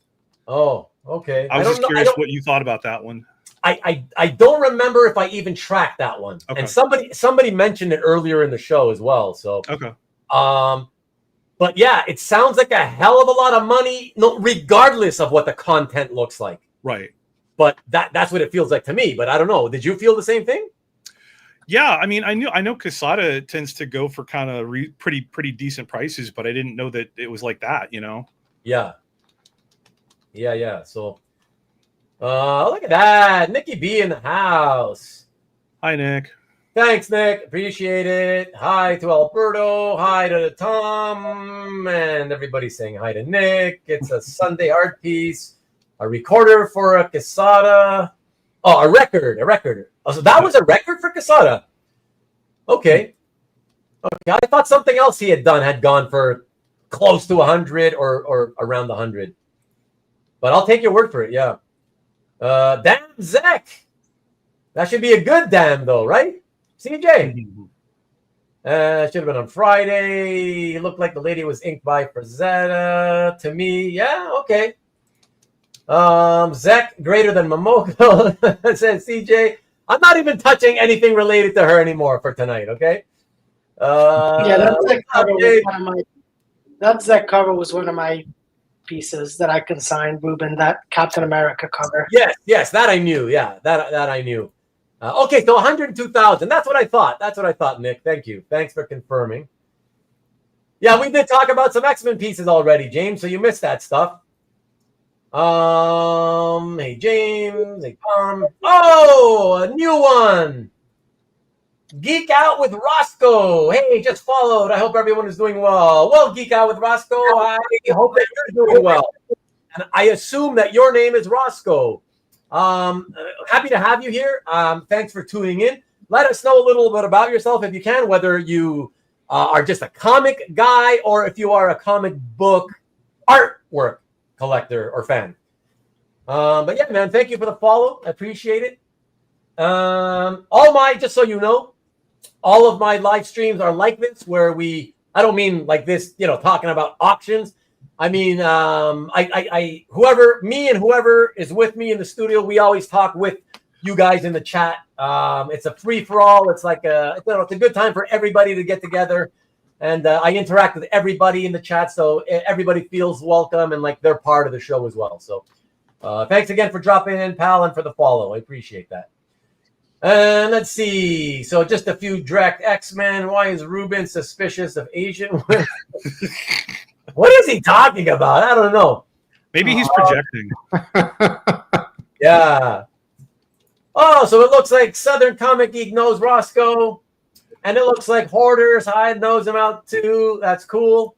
And a good welcome from Dwayne. That's awesome. I love it. I am Roscoe, and I am a comic collector and cartoonist. Okay, cool, man. Cool. Well, this is specifically a comic book art, specifically comic book original art that we talk about, with very few exceptions, just so you know. Okay. But yeah, welcome, man. Let me see. Hoarder's got some Roscoe art in his gallery. Okay, I might have even liked it and commented on it. Peach did nothing wrong. I love that. Nice one, Noel. You're welcome. Okay, I'm gonna skip over the Peach comments. Contributing to the educated discourse. Yeah. Well, Ian, just so we're clear, that's one that Alberto sold, right? Just so you know, he sold it. Not okay. So he already told you. Good. Okay, you might just be congratulating him on having a Zek to begin with, right? Yeah. So he's well. It's cool that you had it for a while. Yeah. So for sure. Okay. Excellent.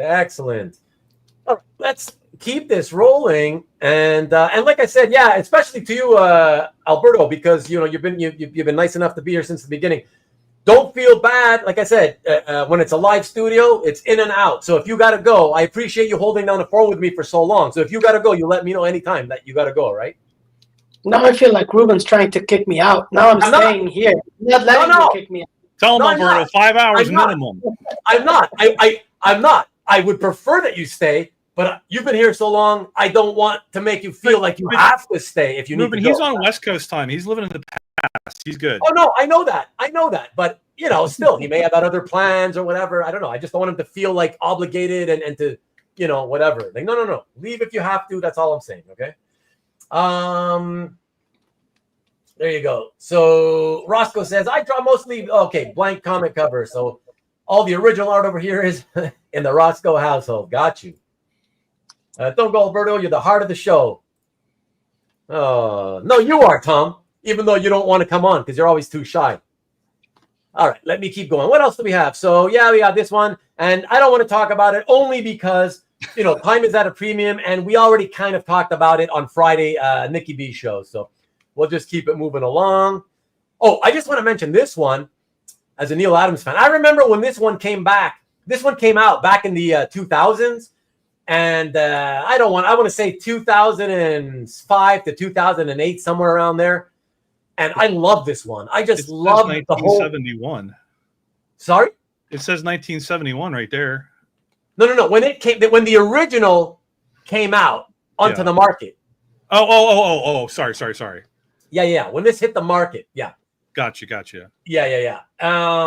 So in the back half of the 2000s, and it was for I think it was around like 7,500 or 8,500, I want to say. And I loved it. I just love this whole idea of the dynamic poses. He's like he's like in some kind of super pitch black room, doesn't know what's going on. He lights like a match just to sort of get some kind of light, and suddenly you see the Star Wars thing with the walls closing in, And yeah, I did the whole claustrophobia thing. So I love that. I just thought it was so cool. And it was the first time I'd seen this since it first hit the market. So it's come a long way. And yeah, I mean, look, it went for $40,800. So increase. Quite a nice increase for somebody. See, guys, that's what happens when you buy and hold for the long term. Always hold. Let's see. What else do we have that's interesting? A Kirby machinery splash. I guess you could call it a Galactus splash, even though you can barely notice he's there in the bottom right-hand corner. I mean, it's kind of cool. But it's cool. It's beautiful. It's beautiful Kirby work, I like it for that reason alone. Great Kirby machinery. Let's see what else. Anything sort of out of the ordinary. Hey, was this not cheap for an Art Adams? I know it's the demon. I know it's the demon, but it's still really cool looking though. Yeah. A lot. full figure demon. I Yeah. would think this would be a lot more money. I don't know, 4K, but maybe I'm wrong. Maybe it's smaller. Yeah, I don't know. It just seemed I know cheap. it had the size. I don't remember what it was though. Yeah, and then this one wow. garnered $12,600. Right. But I have a feeling this is more about the fact that it's, I don't know, it's kind of a goofy, weird, fat-looking Batman, and he's kind of like a monster or whatever. That Batman is thick. Yeah, and so I think that's what, you know. Otherwise, it'd probably go into the 20s or 30 or whatever, you know. Yeah, yeah. What else? Yeah, the Kazar covers. Wow, I know it's an early one, but damn, almost 10K. We can basically say it's, you know, only 400 short of 10 grand.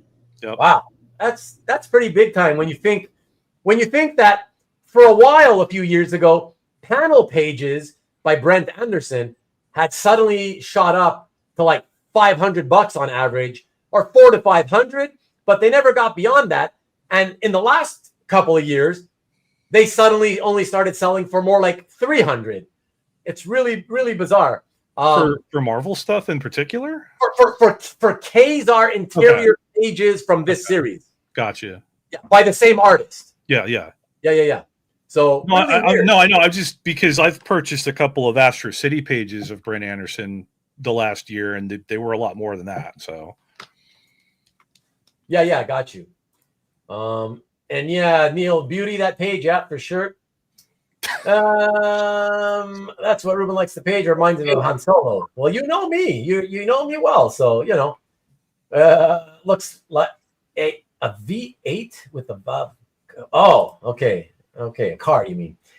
Okay, talking to CJ. Okay, 9x12. Okay, yeah, it's smaller than I was thinking, but yeah, okay. I guess that combined with the fact that it's a demon.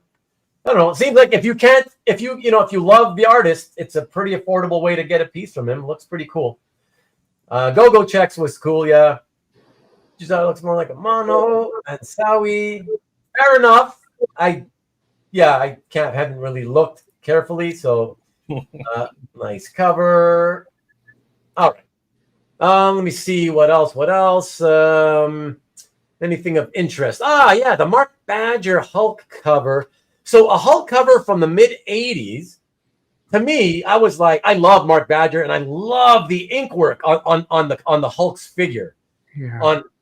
I love that. I don't know. His face, I'm not a fan of, but I do love the ink work on his figure.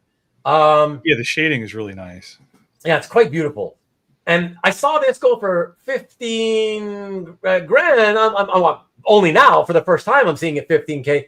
I'm kind of surprised because the Hulk 270 cover, so just a bit less than 3 years earlier than this, by Milgram and who the heck was it? Steve Mitchell, I think, but it doesn't matter because the value, you know, either way, it's not like, you know, Milgram has a set value for his art. But yeah, that cover sold for $50,000, 50000. Wow. Yeah. And so to see one from you know, just a couple years later sell for only 15, I was like, okay, that's weird. I don't know what happened there, but I think this one was cheap. Just my 2 cents on that, anyways. Yeah, no, that's what I want to go back and look at and see a little bit more of when I go back and look at the full picture of it, because that inking looks really cool. Yeah. Look at it large for sure. Yeah. Need to update my Quesada comment. Oh, a record amount for a non-Daredevil cover. Right. Well, that's what I was looking for. I was looking for just Quesada in general is what I was asking, you know. The iconic Daredevil 3 is the one that sold for 102. Okay, I appreciate you clearing it up. Thank you. I appreciate that. Yeah. Nolan Badger. Yeah. But I love Nolan. I don't know. To me, that seemed really cheap. Don't you think it's cheap, Marcus? For a 1985 Hulk cover where he's actually on it, dead center, and it's full figure too. That seems pretty cheap to me. And most covers granted, maybe 2 or 3 years earlier, but still, over the last several years, they always tend to go for anywhere from 25 to 50. So I don't know. It seems cheap. Let me see. Okay, you guys talking to each other. What's up? Yevgeny. A little late, but I'm here. What's up, buddy? Just taking a look at what happened with this weekend's signature auction. So just chatting about the artwork and sometimes going off course and talking about whether we like or not like, whether we think or don't think that the certain artists' abilities are worth the price their original art sells for. Yes, let me keep that going and see what else there is here. New Warriors. I know this always has a strong following. To be honest, guys who love Bagley and New Warriors, I think this was cheap, given what other covers have sold for, and especially given that it's a New Warriors cover with Wolverine. So to me, I don't know what happened here. That's weird. I would think that should have gone for much more. Let me see what else is there. Nothing particular.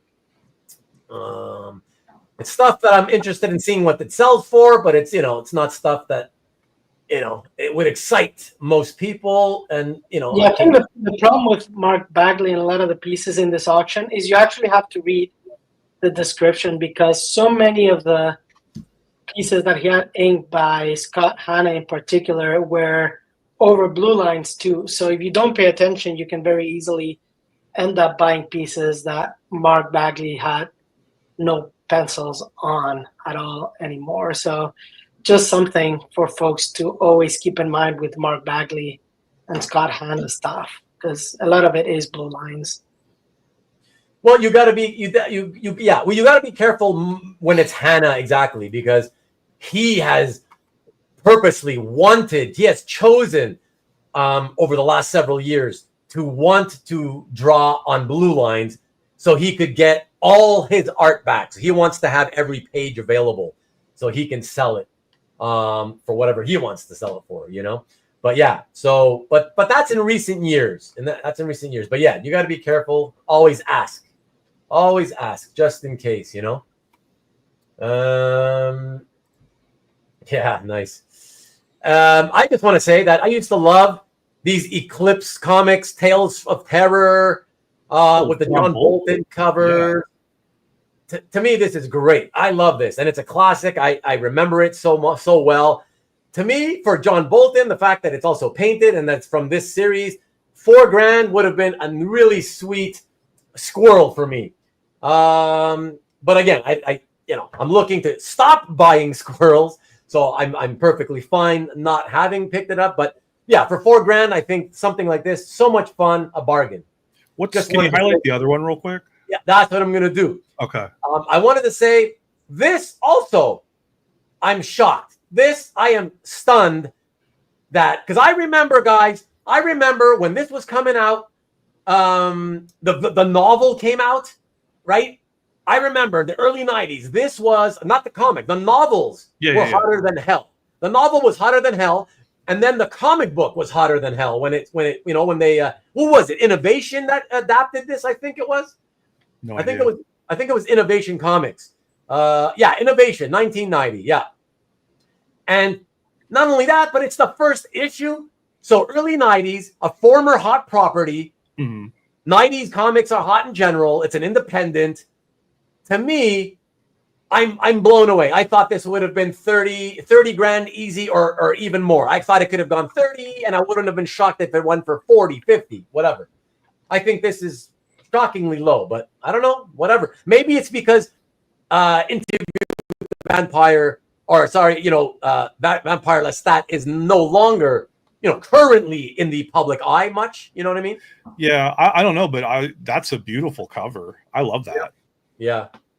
But you're not familiar with the actual novels and the comic itself? I know of the novels, and I remember when Interview with the Vampire the movie came out back in the 90s too. I know all that stuff, and you're right, it was very popular.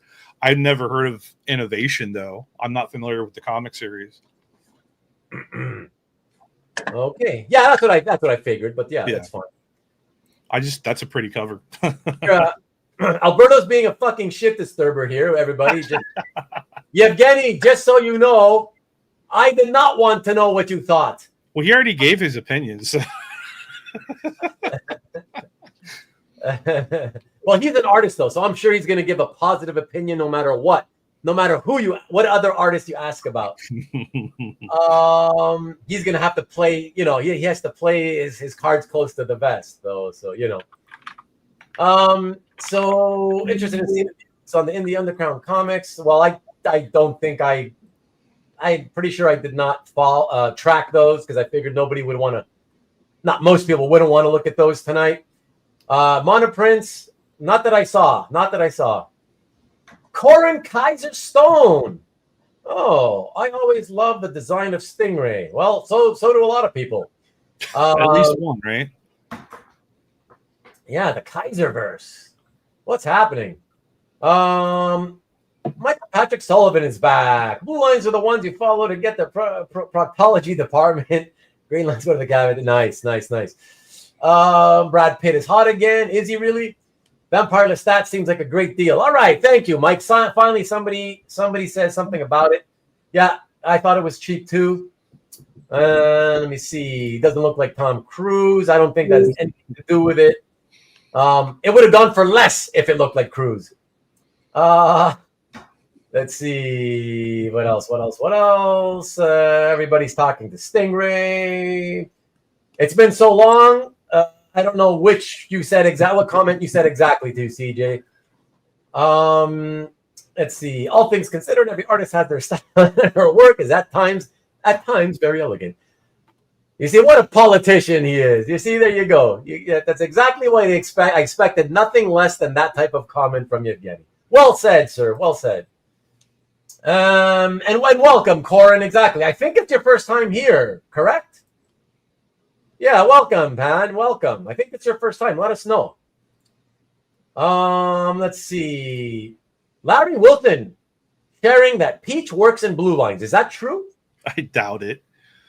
I doubt it too. I think he's shit disturbing, trying to be like Alberto, He's learning from watching Marcus. All right, John C. What up? Oh yeah, because I had a feeling the Stone and the Kaiser part sounded familiar, So I was like, okay, you might have been here, but I wasn't sure. But yeah, appreciate it, man. Thank you so much. Appreciate it. All right, so let's see what else we can look at. Barbie fashion, nah. Did you win that one? What? Did you win the Barbie fashion? I did not. I tried hard, but I just couldn't get this. I couldn't get to $600, Yeah, I get it. Times are tough. Yeah. It's a tough one there. This used to be part of my dealer inventory back in the day when I was a full-time dealer. Oh wow. So that was fun to see because I hadn't seen it in like 20 years. So that was kind of fun. And this one sold. It was fun because I got to see that, what it would sell for today. Yeah. And it sold for $4,800. Back when I was selling it, it was probably not more than about $250. Yeah. So that's what 20 times or whatever. Like that's give or take. Yeah. That's it, right? And that's about 20 years later, or maybe a little bit more. So yeah, guys, hold for the gold, guys. Hold for the gold. Long-term investment. That's right. Stop the insanity and hold for the gold. Let's see what else. Oh, there it is. How much did it sell for? Oh shit! Woo! Holy crap! Okay. Well, I told you guys earlier. Those of you who've been here since the beginning of tonight's episode, I told you guys this was going to appear in a future episode of Stop the Insanity because I already showed this piece on a resale. I think it was in my last or second to last episode of that series. And I saw it again pop up for resale at this auction. I was like, oh no, this guy is gonna get killed. The first guy who sold it got killed, and then the guy who bought it, who was the guy who sold it here, I knew he would get killed when I saw he was gonna sell it so quickly. And holy crap, did he get killed? Woo! How bad was it? Bad. He had paid over 6.5, something like that. Ooh. Yeah. So he lost over half his money. Yeah. The first guy had paid almost 10 grand for it. Oh, wow. Yeah. So it's just dropping. It just keeps dropping with every subsequent, sale. I mean, but you do that Yeah. You keep doing that, and that doesn't help. That just hurts it even more. You know, we've talked about that topic, the fact that people hate seeing things being resold over and over. Right. They hate seeing it come on to hit the market again. The page gets a reputation at that point. It just gets a negative stigma attached to it, and they're like, ugh, they don't want to see it, you know? There you go, Rick. Yeah, exactly, Rick. Yeah. Good goal. Whoever the current guy is, if he sends it back to auction, he might only get 15. But maybe that's when you can buy it. Exactly. You think it's like a monkey's paw situation and each person has to sell it for less or they're cursed? They have to. Good night, Mucky Poo Poo. Thanks for tuning in tonight. Have a good week. Have a good week yourself. Thank you, man. Appreciate it. Yeah, it's a great piece, though. I love it. It's a very cool page. I love that Silver Surfer page. It's just, why do you keep doing it? Why do you keep buying and reselling it so quickly? Like, I don't understand. You know? Yeah, hoarders, you know, I like it too. I've always loved it. I don't just like it. I love it. I think it's really, really nice and attractive. Very cinematic, you know, the way he's like racing towards the camera. Yeah, I think it was great. You wish you could have bid. Why couldn't you have bid? Why couldn't you? Great page, as Tom, yeah. Rick Welch, you can sell it to me for $750 later, right? The Bonnie Blue of art pages. Apparently so. Apparently so. You never saw the back of the page that has a contract with the. I did a contract with the devil. I saw that there was actually a scan of the back of the page, but I never clicked on it. So I don't know what the writing was. I just figured it wasn't important enough to me. Wait a second. No, am I thinking of a different page? Does that Silver Surfer page actually have writing on the back? Is that the one? What's the writing on the back in Latin? I think it's been drawn on the back of a page of the Necronium. Yeah, there you go. Okay, still lots of stuff to go through. Let me go quick. What else do we have of interest we could talk about? Neil Adams, was that John Buscema? Yeah. Kree Skrull War. I'm still looking at the prices here. Oh, yeah, there was this Wolverine #1 page. I don't know. Have there been many #1 pages out there for sale? I don't really remember if there have. So hard to choose what this should have gone for. Yeah. But given that he's there in 4 panels, and given that the cover to #1 was worth what, $600,000? Something crazy like that, yeah. Yeah, I think it was 600. I don't know. First issue interior page with him in action, and okay, he's being covered up. I get it. I don't know. I don't know if 20 could be cheap. It could be, but I don't know. That's a jury. The jury's out on that one. I don't know. If John did this one by himself, pencils and inks, I don't know. Seems like a good buy for like a commission type thing. Yeah. Pencils and inks, if you want a John Buscema pink penciled and inked Thor. It looks like it's inked by somebody else though. Yeah, I just feel like 1995. It doesn't look like it's inking. This was a fun piece, another commission piece. But yeah, $5,000. I think it was one of those pieces he was doing for like $1,000 back in the day. Okay.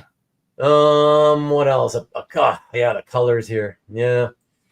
I don't know. 4,800 probably would have sold for more without the color, I would think. Yeah, that just looks messy. Yeah, exactly. Sal Buscema page, man, these guys are going nuts for Sal Buscema Hulk interiors. Now they're hitting $5,500. Wow. Holy crap. So I wonder if either Dave or Steve won this one. It's possible. I'm not sure, but great page. But man, $5,500 for pages that I used to buy and sell at between $150 and $250. Some cartoon by Byrne. How much did this sell for? $3,000. Pretty crappy Byrne art, but it's more interesting, certainly as a sort of piece of Byrne history, I guess.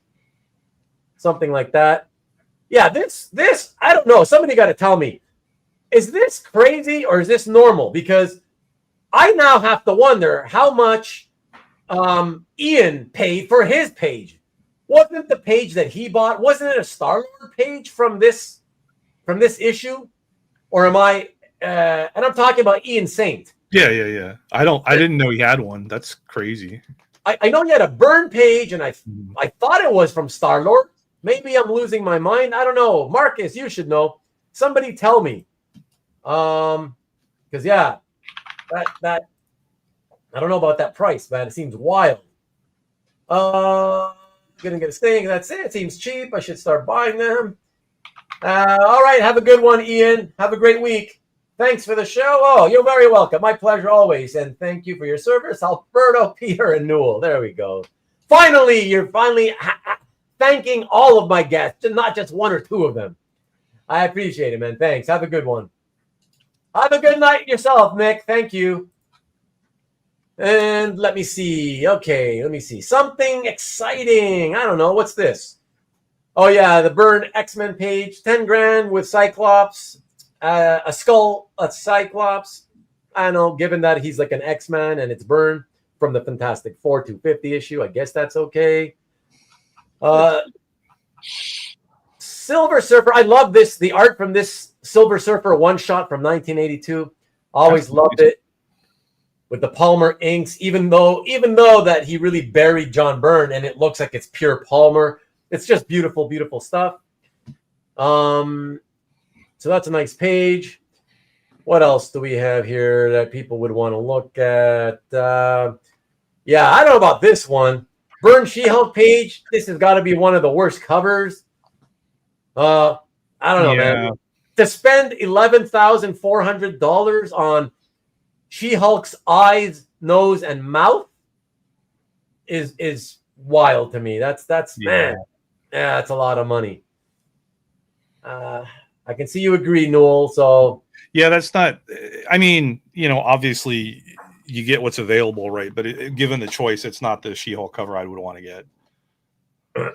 Yeah. But it is Byrne and it is She-Hulk and it is a cover, and you're not gonna get a lot of up very often. And I think I'm not sure what others have gone by, but for a Byrne cover on She-Hulk, 11,000 doesn't seem crazy. Although yes, he's not the best one of his covers, but if anyone just wants an example, you don't have a lot to choose from. I could see people jumping at it.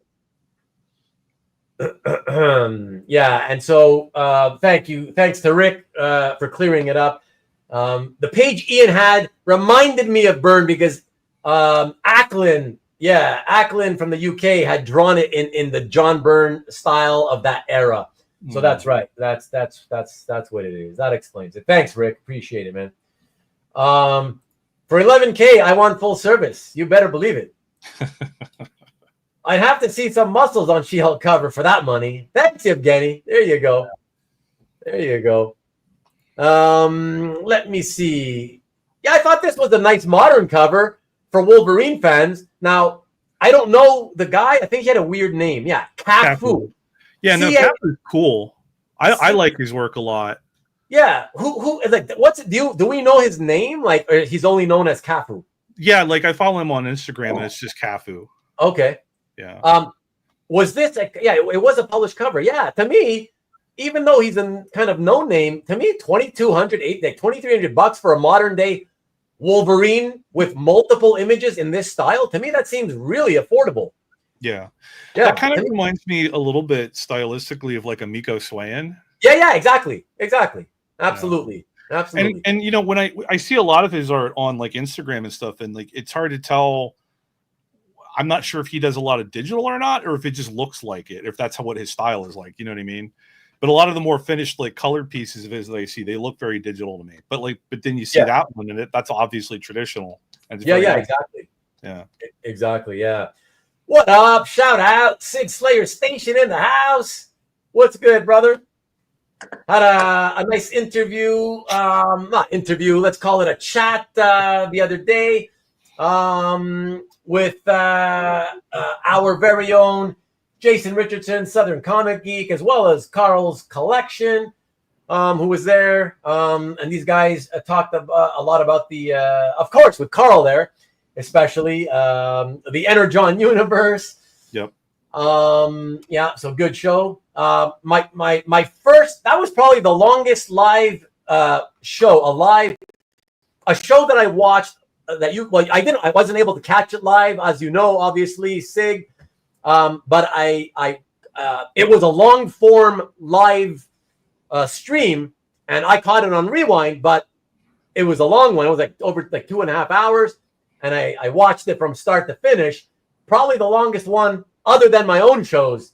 When I used to watch my own shows just to see kind of, so I used to watch them so I could see all the comments that I used to miss while I was talking, too busy talking and not looking at the comments, right? So I used to take the time and watch my own shows after the fact. So, but yeah, man, good to see you drop in. Appreciate it. It's Peach's pseudonym, says Marcus. And that's what I was saying. That's what I was thinking, Mike. That's what I was thinking. To me, it seems like a really good buy because I could see that as a 4K type cover. Exactly. So Calf U is a Jeff Wedding thing. Nice. Okay. Let me see. Go to the next page here. Oh, we've been on that same page for so long. Look at that. We've been there so long that they kicked me out. I hate when sites kick you out automatically. Yeah. Okay, so let's see what we got here. Well, that's a Frazetta piece later on. Yeah. See, as soon as you bring in the Hey, there's chip, a peach. there's a peach. Yeah. As soon as you bring in this type of peach, suddenly $24,000. Yeah. Yeah.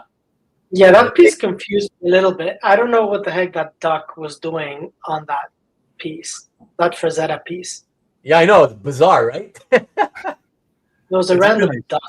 It's Yeah. a random duck. Yeah. That's a nice Moon Knight. I like that. Yeah, this David Finch Yep. was a very nice Moon Knight piece. And this is number 8, page 1718 from that's from the 2007 series. Yeah. Yeah. So that's a nice Finch. 9600. I guess Was this a cap cover down here? Was that one of yours, Alberto? Which one? Yeah, we're getting to it. I think that was his. Okay, yeah. Here. This one. That was one of yours, right? Not that one. Yeah. This one. Yeah.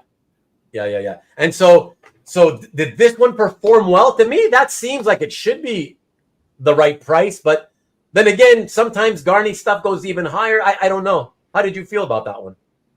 Yeah, it went a little bit lower than I would have liked, but again, as a seller, everything always goes lower than you want it to go. But yeah, I mean, it's not the main Captain America title, so I think that definitely hurts it. Plus, he's all tied up and it's kind of dark, so it was a fair price. Okay.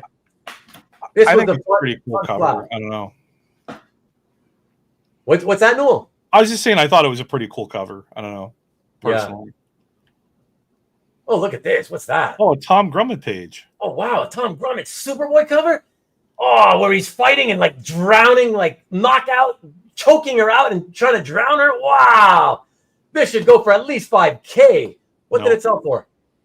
Wow, only $21.60. Wow, that's a bargain. Hey, what does that crap. green number mean? Oh, I don't know. Let's go. What else do they have here? Let's see. Paul Gulacy. Hey, speaking of new Newell, look at this. We got a Turok Dinosaur Hunter, of course, unpublished. What do you think? What do you think of this? Do you have any idea if this should be, or even you, Jason, in the chat? You guys are both the big time fans of this stuff. Yeah, that might be a better question for Jason, but like for an unused cover and Paul Gulacy, like I didn't know he did anything related to Turok, you know? Oh yeah, he did a few actually. Okay. Yeah. So Jason, let us know what you think. It's, to me, given that it's Valiant, and I mean that in the sense that, you know, as you guys know, you guys are some of the very few people, shockingly, that are going, care about like the earlier Valiant art, you know? Yeah. And I don't know why. Not, you know, you know what? You guys should get together with me. You, me, Jason, Carl. We should get on and do a show where the whole topic is just why the hell does nobody want this stuff? Yeah. You know, and I'm not even kidding. I don't know if it's an interesting enough topic to do, you know, a very long show. It might only be a 1 or 2 hour show, but I think it might be worth doing because I've thought about that for many years. Yeah. I think to myself, everything once it hits the 30-year mark, right? It's a full generation has passed. The kids that were buying that stuff 30 years later, they're suddenly wanting the artwork, Right. you know? And it has now been over 30 years and still nobody gives a shit. Nobody out there, you know, other than a few of you, nobody out there is wanting nobody. I never even see people asking for this stuff. Hey, like where is all that early value? Yeah, there's the three of us, and there's at least a couple of other guys. Like there's the guy Andre. He is voracious for Valiant. He loves that stuff. You know, my perspective on it is a little different because I didn't read it when it was coming out back in the 90s. I'm reading it now for the first time to go along with Carl and Jason to be like the new eyes, right? So I don't have any nostalgia for it, but I've bought a couple of Valiant pages since I started reading with them, just because, you know, I think the art is pretty good. It's fun stuff, and you know, it's kind of nice to grab something to kind of almost commemorate doing the show with them. You know? Yeah. Well, these guys are clearing up for us, by the way, Newell, that it can for 2,200. It included the published and an unpublished. Oh, that's version. an even better deal then. Yeah, so that's a good deal. To me, that seems like yeah, it's a good deal. But again, at the same time, you know, I don't know. It's hard to say if it's expensive or not, simply because nobody seems to care. You know, you could probably argue that, oh, it's kind of pricey still, just because nobody gives a shit about the Valiant stuff, you know? But Gulacy being very popular, maybe that helps it. But yeah, I don't know. It's an interesting topic, I find, you know? Yeah, for sure. Probably a good deal considering, says Hoarders. Ruben wants to do a show about Valiant. They're opening up. It'll probably be my absolute least viewed show ever. I can probably bet on that. But no, we could rally the forces. I think I would be willing to do it, I think, if you guys want to do it with me. But that has to be the topic, though. That's the focus. The focus kind of has to stick onto that and why, what the reasons we think could be it, blah, blah, blah, you know? Only bad memories, says Marcus. Niche collectors, like those who collect bunny masks. Okay, let's see. Hey, guys, you can still find affordable stuff. Look, 1989. It's DC, yeah. But, yeah, a fun cover from Hawk and Dove. Below the $1,000 mark. So something fun for 3 digits, a 3-digit price. You don't see that too often. Another Defenders cover. This one seemed kind of affordable compared to the previous one that was like 30 something. So that's a little bit odd. But then again, the focus is on that star, whatever, Devil Slayer guy. This is kind of like the Defenders equivalent to that Fantastic Four cover with Airwalker, I guess. You know? And yeah, Flash cover, but more of a fun one. To me, this is a lot of money. I'm like, wow. It's kind of cartoony looking. They're all having a good time. Flash, even with the villains, having a good time. It seems silly to me. Yeah, it seems crazy that, and by Hannigan, it's not a Butch Geist cover who started the series. To me, that's crazy high. $7,800? $7,800. Caesar, you're probably not here anymore. But if you are, let me know what you think. Holy crap. Maybe you bought it. I don't know, but I don't think even you would buy that. See, here's another late 80s DC piece. And yeah, okay. Obviously characters that don't really carry much value. Guardians of the Universe and the Floronic Man. But he's got, at least Floronic Man has the connection to Swamp Thing, and Swamp Thing's popular. But less than $2,000, so I don't know. That's an okay price, I guess. Let me see what else we got. What's this? Oh yeah, remember back in the day, guys, when 25 years ago, These Greg Horn Electra pencil covers used to be so hot. They were so hot. These used to be part of the Marvel Knights stuff. I believe so. And they were all yeah. The published ones are all digitally painted. Right. Yeah, I remember those. Yeah, super hot. And they used to sell for $3,000, $3,500. Like, yeah, the bad ones would sell for $1,800. Yeah. Now this one's $1,800. This one would have been like a $3,000 piece back in the day. Yeah, Greg Horn's been out. I don't know. He's been out of the business seemingly. I don't know if he really has, but he seemingly has for like ever. I don't know. I can't remember the last time he was doing regular work, you know. Couple of nice Adam Hughes pieces with some boobage. $7,000 here, 14, 15 grand for this. Punisher number 3, an early Punisher cover by Jansen. How much? $8,000. $8,000. Interesting. Yeah, I thought that was a fun little cover from the early series of Punisher. Yeah, early days of Punisher. It's memorable. I certainly remember it very well. Given that it's such an early cover and how much demand early 90s Punisher and even mid 90s Punisher stuff has. To me it seems like it's cheap given it's the 3rd issue. I actually am very surprised. I actually thought it would go for double digits. So I think that's a pretty good price. Yeah, and Ruben, we have to talk about that Dave Johnson cover that you have. Okay, a couple of months down because I really liked that cover when it came out, but I was so pissed off to have 2 bright blue marker signatures in the middle of the art that I think that ruined the price. That's why it went as low as it did, because those 2 signatures just ruined that Captain America cover.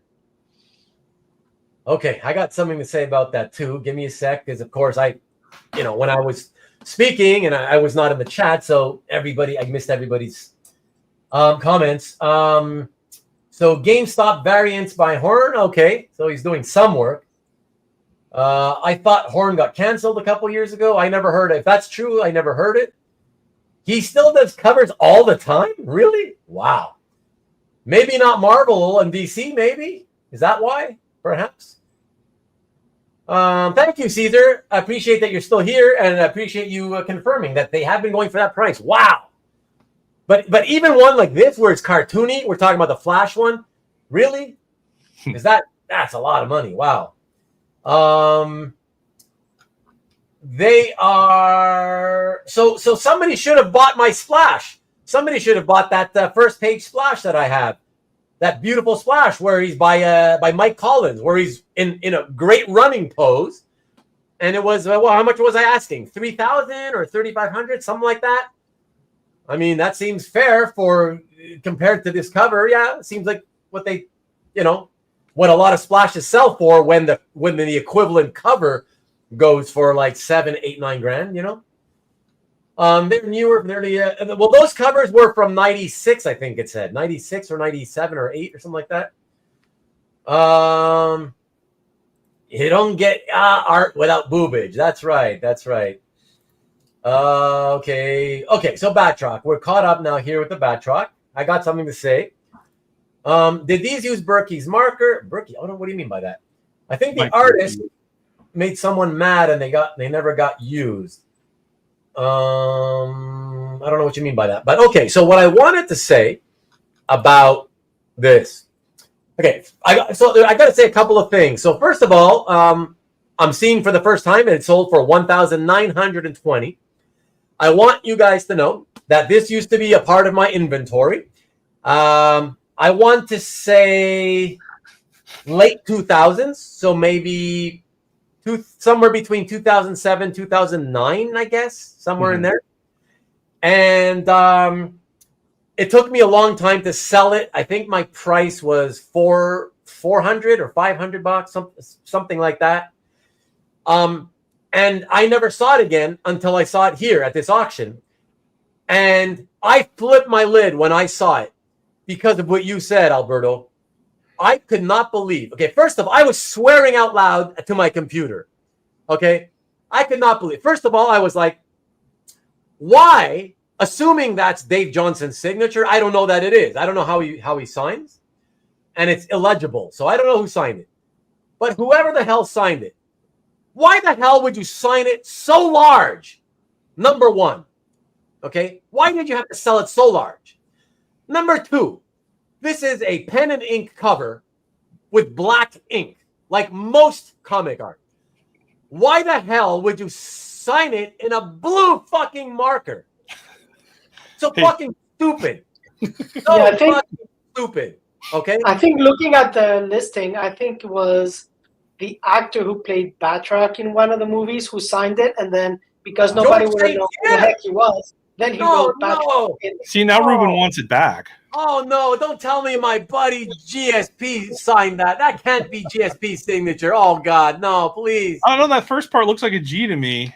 Oh my God, please don't tell me that's George. Oh my God. Okay. Because I was like, thirdly, I was like, why in God's name would anybody write the name of the character? Who cares if that's Batroc? Who gives a shit? You know we what- know it's Batroc. When you said that had been in your inventory, I was going to ask if that Batroc was your handwriting. I would never sully the art like that. That's insanity. Oh my God. No. And here's the thing. Even if that's GSP, even if that's George's signature, okay, I still don't blame him. It's still ultimately the responsibility of the art owner. When you hand it over and you say, hi, I'm a big fan. Can you please sign this somewhere right around here? And you point to where you want him to fucking sign. It's still your fucking responsibility. It's not the signer's responsibility. Oh my God, whatever. I'm pissed when I saw it. I was like, what the hell?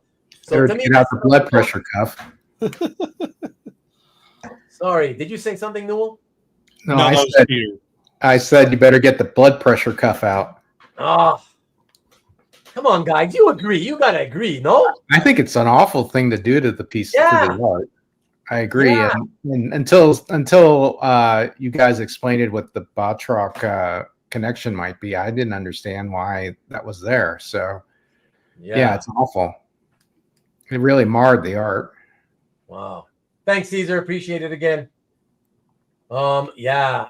Wow. You could cover that sig up with a stat. Yeah.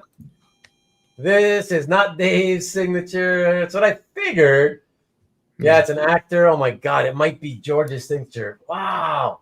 The other thing is, why would you have an actor sign a piece of art? It also doesn't make a lot of sense. If you're a comic art collector, that doesn't make any sense at all. I know, and people do that. It's not the first time I've seen people do that. When they go to a con and they see an actor, they get the actor to sign the artwork just because they played the character in a movie or in a show. You know?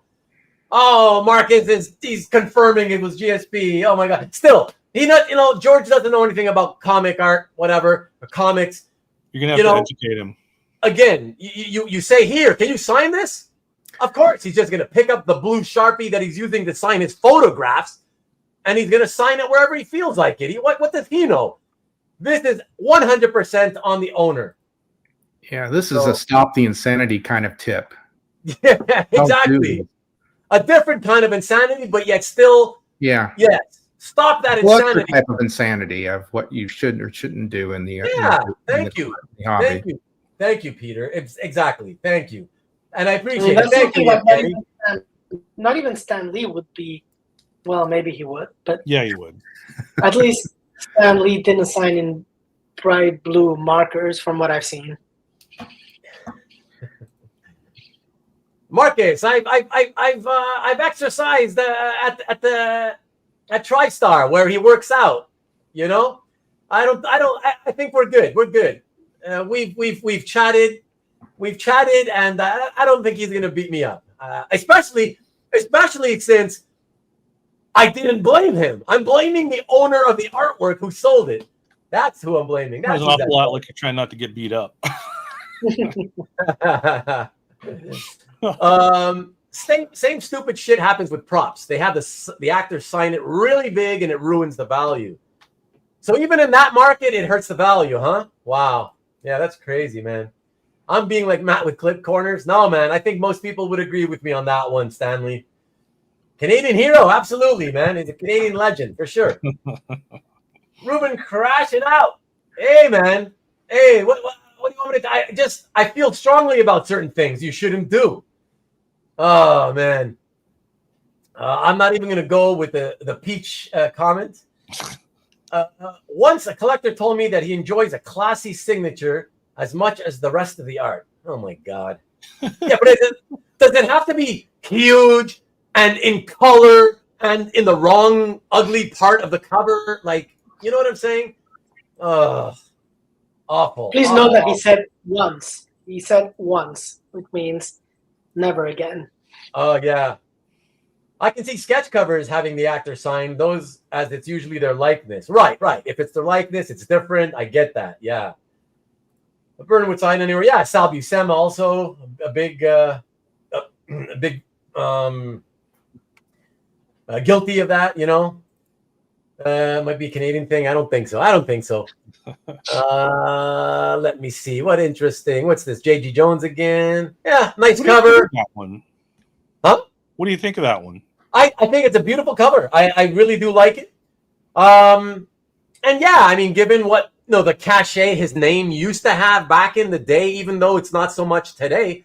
Yeah. And given what art from guys like what's his name? Oh God, he does colored Mark. He does colored covers all the time. Mark. Whatever. It's not coming to me. But yeah, given that, yeah, I think 6K around there. I'm not surprised. Newell, when you think about the fact that quite a lot of artists today, contemporary artists, their covers, especially if it's Spider-Man, they are in this 6,000 range, 7,000, 8,000 range. You know what I mean? Yeah. So given that, I think it's fine. But that aside, I do like the cover artistically. Do you, or do you? Yeah, not? Absolutely. Yeah, I think it's beautiful. Yeah, and it's a very good, like, iconic Spider-Man pose, and yeah, good stuff. Yeah. So I'm glad to hear that you agree. Mark, thank you, David. That's what I was thinking of. Yeah, Mark Brooks. Yeah. Oh yeah. Yeah, and his colored stuff sells for a lot of money too. Yeah, thank you, Tom. Thank you, Mark Moko. Okay, let's see. Hey, there's an 80s piece. I thought this would go for a lot more. Not that I'm saying I think it should go for a lot more, but an early issue, the second issue only. Dan Jurgens, because of Superman in the early 90s, is a well collected artist now. And he started off with he created Booster Gold. One of you turned on the volume on your other. You got to turn that to mute. Yeah, I thought this would be a lot more money, but yeah, $3,000. That's affordable for a second issue as well, and it's a great image. So that's a good one. I think it was a good buy. Let me see here. Yeah, I thought that was kind of okay, maybe even cheap for Dan Jurgens. Was this yours, Alberto? Yeah, that was my third Captain America consignment of the auction. Okay. Yeah. Okay. This seems kind of cheap to me. It seems kind of cheap. I had it for a while. So I think I had like 2K on it, so I still made some money. Okay. But I figured it would have gone a little bit higher. But again, it was after 4 other Jurgens covers that came before this. I think. Yeah. Okay. So, but are you saying you only had 2K into it? Yes. Okay, thank God. Okay, so you're okay then. That's good. So that's nice. But yeah, but on the retail level, yeah, I was surprised. I thought, to me, I was like, yeah, nice action. He's front and center. Yeah, to me, $3,200. It's already a generation almost has passed. A full generation almost has passed. Yeah, I thought that was cheap. This one, I'm curious because I don't remember the prices.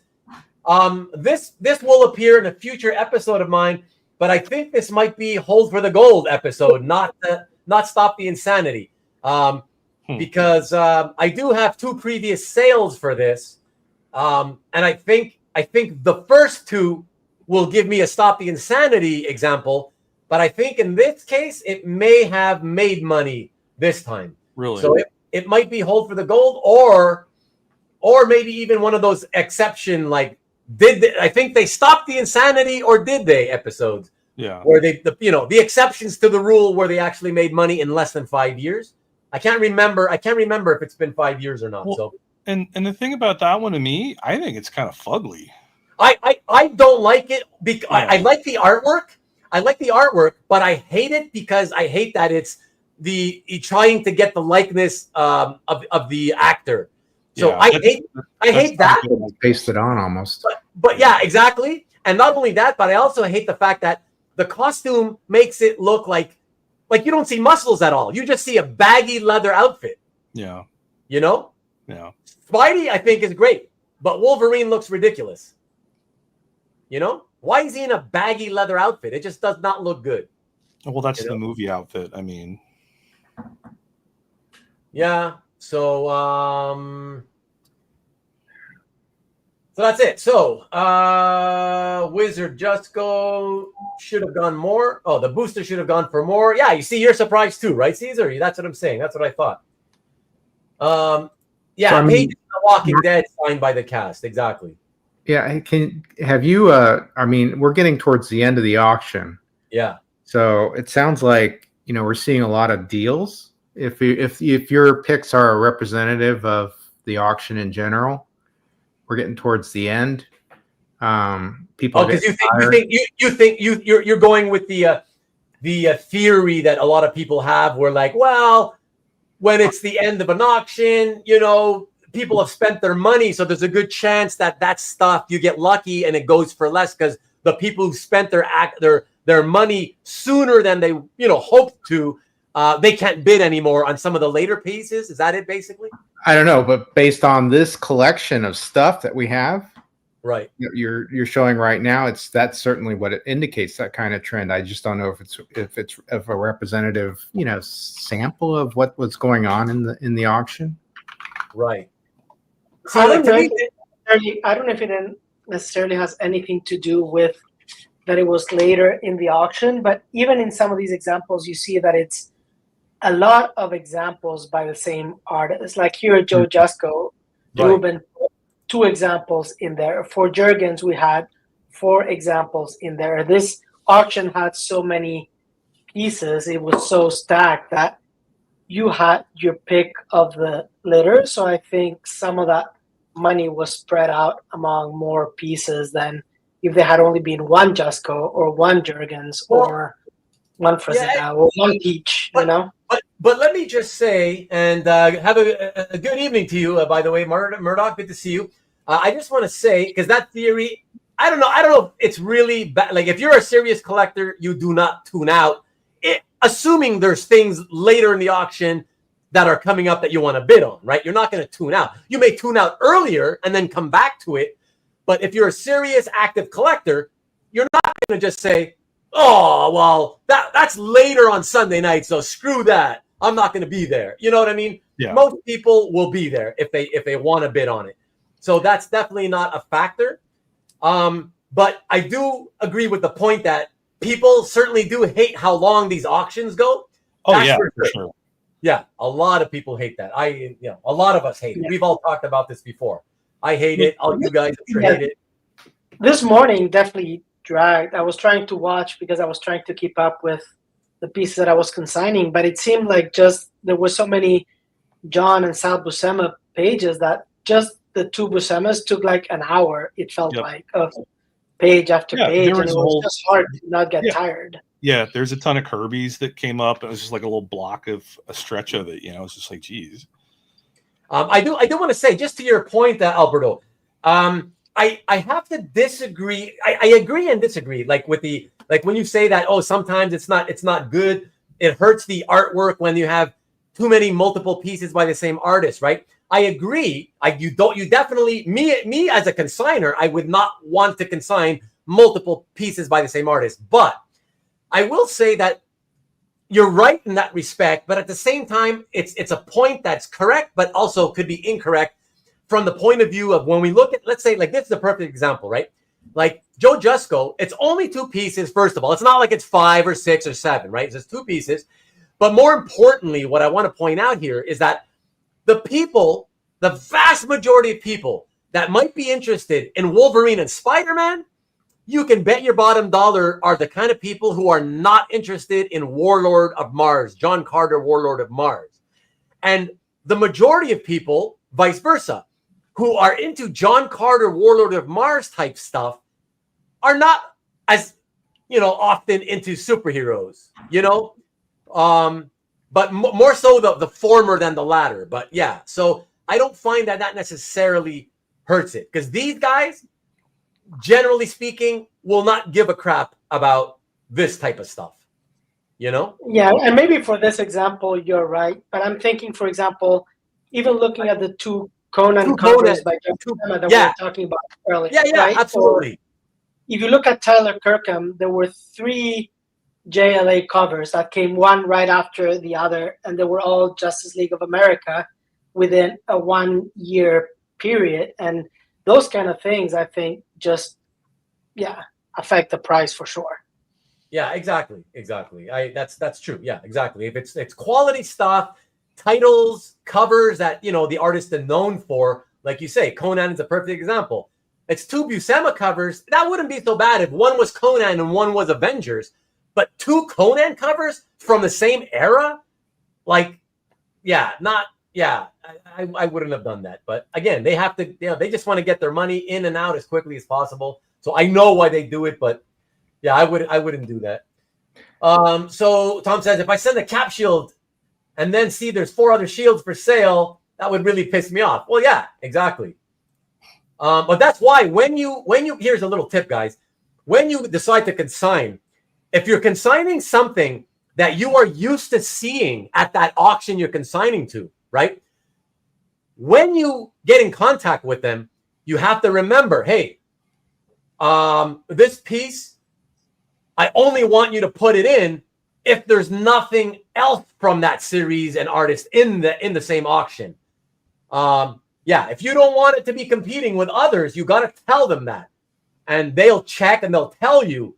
And if there's no others, then okay, let it run then. But if they tell you, well, we already do have 3 others, well, then it's up to you to say, well, let it run, or you know what, on second thought, let me hold that back, or take it for the next auction, or take it for the Wednesday auctions, whatever. But you have the right to kind of tell them, whether you want or not want, based on what other people are consigning. Yeah, I think for this auction, though, it's the last auction at 20% buyer's premium. So I do feel like consigners might have been more pressured to sell it sooner rather than wait another 3 months for the next signature auction and knowing that they're losing immediately that extra 5% too. Yeah, I agree with that. A Keown Hulk page. To me, this is cheap compared to other prices I've seen. I don't know what's going on here, but $3,600 seems really cheap. I'll have to talk to my friend who's a much closer follower of the Keown Hulk market. This one went for a very similar price. So yeah. Let me see what else is interesting here. Lower end stuff for the most part. Krenkel, nobody's going to care about this stuff. Very few people among you care. Great Kubert stuff. I love this stuff. Seems reasonable for that. Sergeant Rock, yeah, seems reasonably priced. Another cover. But yeah, look, this is a good example of what we're talking about, Alberto, It's like 3 war covers in a row, right? GI Combat and 2 Sergeant Rocks. So, I mean, having said that, they still did sell for, more or less, okay prices. So, if they got hurt, I would say they only got hurt a little bit, negligible. This is pretty interesting. A Thor cover from like 43 years ago. Pollard, I believe, is it? Kupperberg. But yeah, still below 5 digits. I thought, okay, there's still some main Marvel title covers that will sell for less than 5 figures. That's pretty surprising.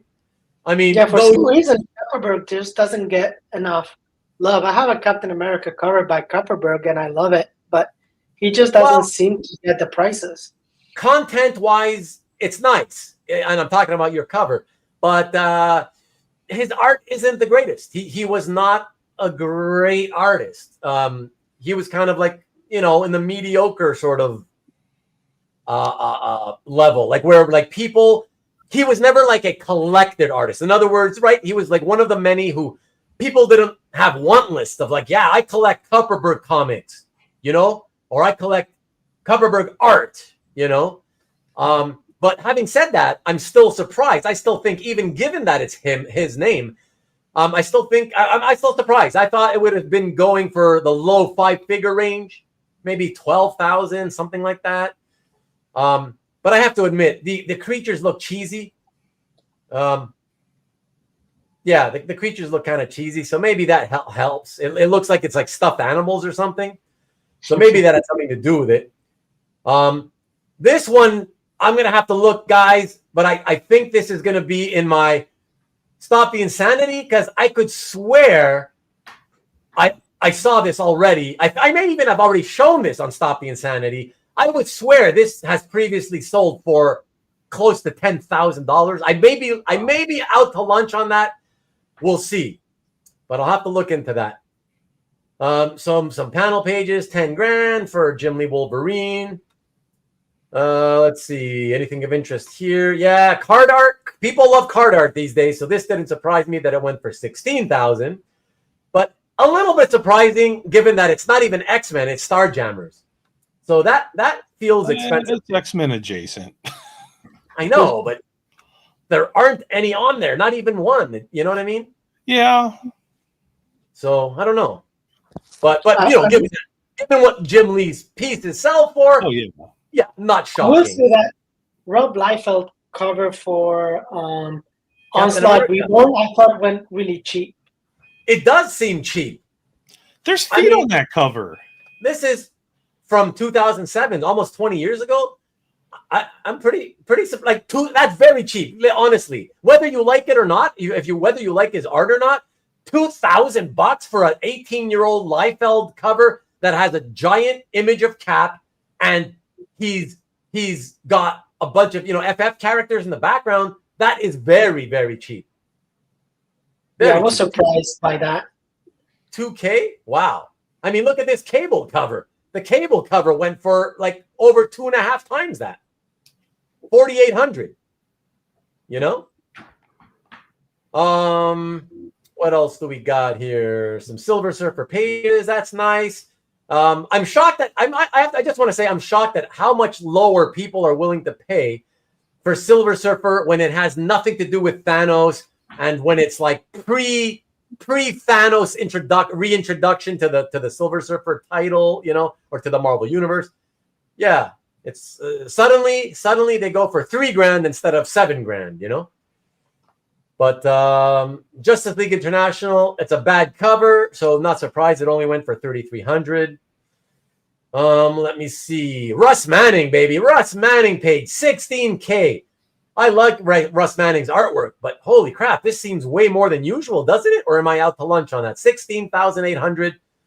Oh, but it's first issue, right? I forgot about that. A key important point. First issue. Pre-Valiant. Yes, indeed, pre-Valiant. Let me see. A Savage Sword #1 page, a panel page. That was interesting. $7,200, and it had Neil Adams work, but it's hard to tell how much he did or didn't do on it. Okay, so here we have Mazzucchelli Daredevil page. That's pretty nice. 4,800. I think that's good. I think it's a little cheap, actually. I still think these things are undervalued. Okay, actually, no, not cheap. I think it's fair because there's no DD. But Kingpin, people love Kingpin, especially when he's fighting a bunch of henchmen. Yep. So yeah, 4,800. I think that's great. I think that's fair. But yeah, I've said it before. I think Mazzucchelli Daredevil pages have a lot of room to move up. out of everything of the last 45 years at Marvel, I still think the Mazzucchelli Daredevil run, it has stuff. It has a lot of room for upward movement still. Yeah. So that's my view on that. Double page spread here from the Marvel Fanfare, $1,400. That's cheap enough, but not enough exciting stuff for most people. What else we got? X Lives of Wolverine. That's a pretty cool cover by McGinnis. Only $2,600. McGinnis is one of those artists that I can't figure out his value. Like sometimes his covers will sell for like 15,000, and then other times with Wolverine, like this is a killer Wolverine cover. And is that Sabretooth in the back? I don't know, so. but it's a killer Wolverine image. Yes, it's modern day. It's only from 3 years ago, but so he just sold some of his recent Amazing Spider-Man covers on his own website recently, and they were like $6,000. Yeah. So there you go. It's crazy, Yeah, that seems pretty cheap. Well, I think that's with a lot of modern artists, though. It feels like you pay a lot more when you buy them directly from the artist, and then the moment you put it on the secondary market, they just go down in price, and it just doesn't keep up. Marcus, how much? I have had people that I've turned away from discounts because I just want to. I'd rather hold on to it if I can't get the price. But if you're serious, you need to let me know what your offer is. I want to see if it's lower or higher than the other people that made offers. It needs the Poly P touch. Yeah, that's funny. But yeah, to me, that's this one ridiculously cheap. I mean, that seems like a great future. Hold on to this one for the future. I think that's a good buy. Black Orchid. Yeah, I like Black Orchid pages, but it just had a fireman on it, basically. So I'm not surprised it only went for $1,800. So Wolverine, Homage by Nick Niven, the Wizard cover. People love Wizard covers these days. They go for a lot of money. So not shocked this went for $10,000. What else? This one. Wait a second. Yeah, this is only a preliminary. Is this one of the ones that Mignola himself sent in on consignment? Because honestly, I had a feeling that the published cover to this, if it ever came up, I always figured this would be like a $50,000 minimum cover. Yeah. And maybe more, maybe $75,000, just because of the whole Mignola factor, the fact that it's, Wolverine and Apocalypse. So I don't know if that's what it would be worth. Then I think, yeah, $7,200 I think is the fair price for the prelim. So I don't know what you guys all thought about that, but yeah, that's I'm not really sure how you would price that, but that seems, in comparison, that seems kind of like ballpark, I guess. Yeah. I don't know much about Hellboy. I never read it, but some more big prices, $36,000 for this page and 20 something for this page. Yeah, that doesn't surprise me. One of the uglier Amazing Spider-Man covers of the era sold here, guys. Number 292. Yeah. Still sold for $48,000. To be honest, I thought that's a hell of a lot of money for the quality of the content of the cover. To me, this is wow, man. $50K for that. To me, this should be like 20 something. I don't know why Milgram covers or Spider-Man. Yeah. I don't know. It's odd. There's What another else? Frank Miller Daredevil. What's that? There's another Frank Miller Daredevil page. Yeah, coming in a second. This one sold for $21,000 for this promo piece by who? Milgram also. Yeah, a promo piece. Wow. It's a much better cover, though. That's a better cover for sure. Yeah, for sure. I'd definitely rather own this image than this image, So here we go again. The same situation though, Alberto. It's content-wise, not it's lovely. It's nice spotted blacks, but content, having stick there, sitting there in one half splash panel, and the rest of it being, Murdoch's head with a thing covering his face. To me, this is really bad quality for Daredevil. Okay, this is what, like, on a scale of 1 to 10, this is where I'm at a 2.5 to 3 in terms of content quality. Okay, the quality of the art is about a 7 to 7.5 for, it's quality Klaus Janson art, but the content is so low, right? And also, more importantly, Frank Miller didn't touch this page. To me, this is shocking that people would want to bid this up and pay $24,000.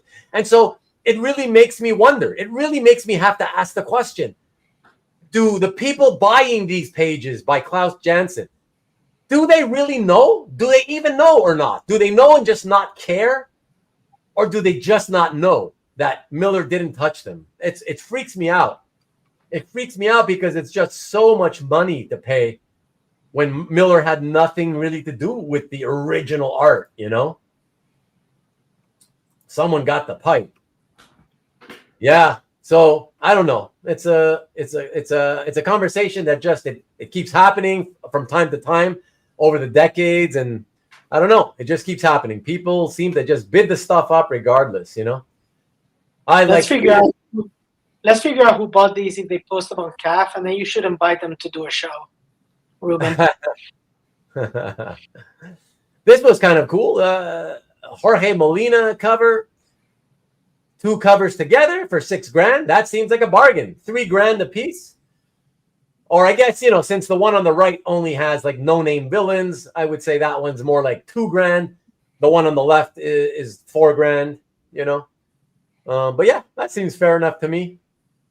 Let me see. What else? What else stood out? Mark Pacella, never a great early 90s artist, but yet because it's X-Force, $22,800. I mean, wow. To me, it's mind-blowing, but it's an early 90s X nostalgia. I think most people would agree that that's what it's all about. Yeah. Yeah, it's pretty early X-Force too, so. Yeah. And what else here? The Pacheco. Yeah, the Pacheco piece for you DC fans. I like it. The Virtue and Vice graphic novel wraparound cover, $8,400. I think that's fair. A cheap detective. This ended up really cheap. Didn't we actually? Oh yeah, we saw this one. We saw early in the show. The homage cover, only $1,200. So that's really cheap if you like homages, classic homages, and if you like Batman and you like Dan Panosian, that's dirt cheap actually. $1,200. Wow. Given that it's a 9-year-old published variant cover already. $1,200. Super cheap. Okay, here it is. I finally get to see what it sold for. If I'm not mistaken, this one also appears to not have gotten any bids after it went live. I seem to think it went for it was at 20 grand or 25 grand or something, and 30 grand with the juice before it went live, days before it went live. So yeah, New Teen Titans #2, the first appearance of Deathstroke. He's only in one panel though. Yeah. But yeah, only in one panel, still gets $31,200. I'm curious to see if anybody has opinions on this, whether it's a lot, a little, just right. Nobody's in the chat. We still have like 40 people here, but nobody's talking in the chat anymore. A cool Ravager, yeah, a cool Ravager, but Ravager himself doesn't bring any money. Hive doesn't bring any money. That's all about the fact that it's the first appearance of the Deathstroke the Terminator, Right. Is Sean in the chat? He would have a view on that. Exactly. That's why I was surprised. I guess he took off. But that's okay. That allows us to keep it rolling. This one's been on the market. George Perez. It's been on the market many times over the years. So yeah, barely 5 figures. Doesn't surprise me. 11,400 because there's no background. It's just a pinup of her with no background. And let me see what else. Plug, double page spread, splash. I like that one. This is cool. I like this. This is fun. Yeah. And to me, it seems fair. 8,400. Honestly, I expected perhaps it could go for 10, 11, 12. Yeah. Yeah. It's kind of Frankensteinish where he's standing in the water. Plus, he's known for Man-Thing. It's got a great close-up of him. Yeah, and it's a double. It's a DPS. So yeah, I think that's pretty good. It's a decent price, 8,400. Then you got a Savage Sword Conan splash. That's I think. a nice one. Yeah, 3,500. I think that's more than fair. I don't care that he's small. To me, that's cheap. And I, as a Conan fan, I remember this very well. So very memorable. So yeah, to me that's cheap, I think. Yeah, this is expensive, and I think it's primarily because it's a Fantastic Four anniversary issue, number 200, Keith Pollard panel page, $9,000. But yeah, great content with Doom and the team. So yes, I do believe that it is because of that, but also I think it's also some of the price was padded because of the 200th issue thing. Yeah. But I think it still would have sold for at least 7,500 anyways, even if it wasn't from issue 200, just because of Doom, him fighting Doom. Yeah, it's a nice page. I think it's a really, really nice page. So I'm good with this selling for $9,000. I think that's fair. So can you go back to the page, Ruben? I kind of disagree with you in the sense of on which one? On the Fantastic Four page. Oh, so this one here? Yeah. Okay. So the figures are not as great as I think you're looking at it, because if you look at that main middle panel, you got backs of backs of three of the four, and you got a sideways view of the Thing. So I don't know if it has that great of a content appeal.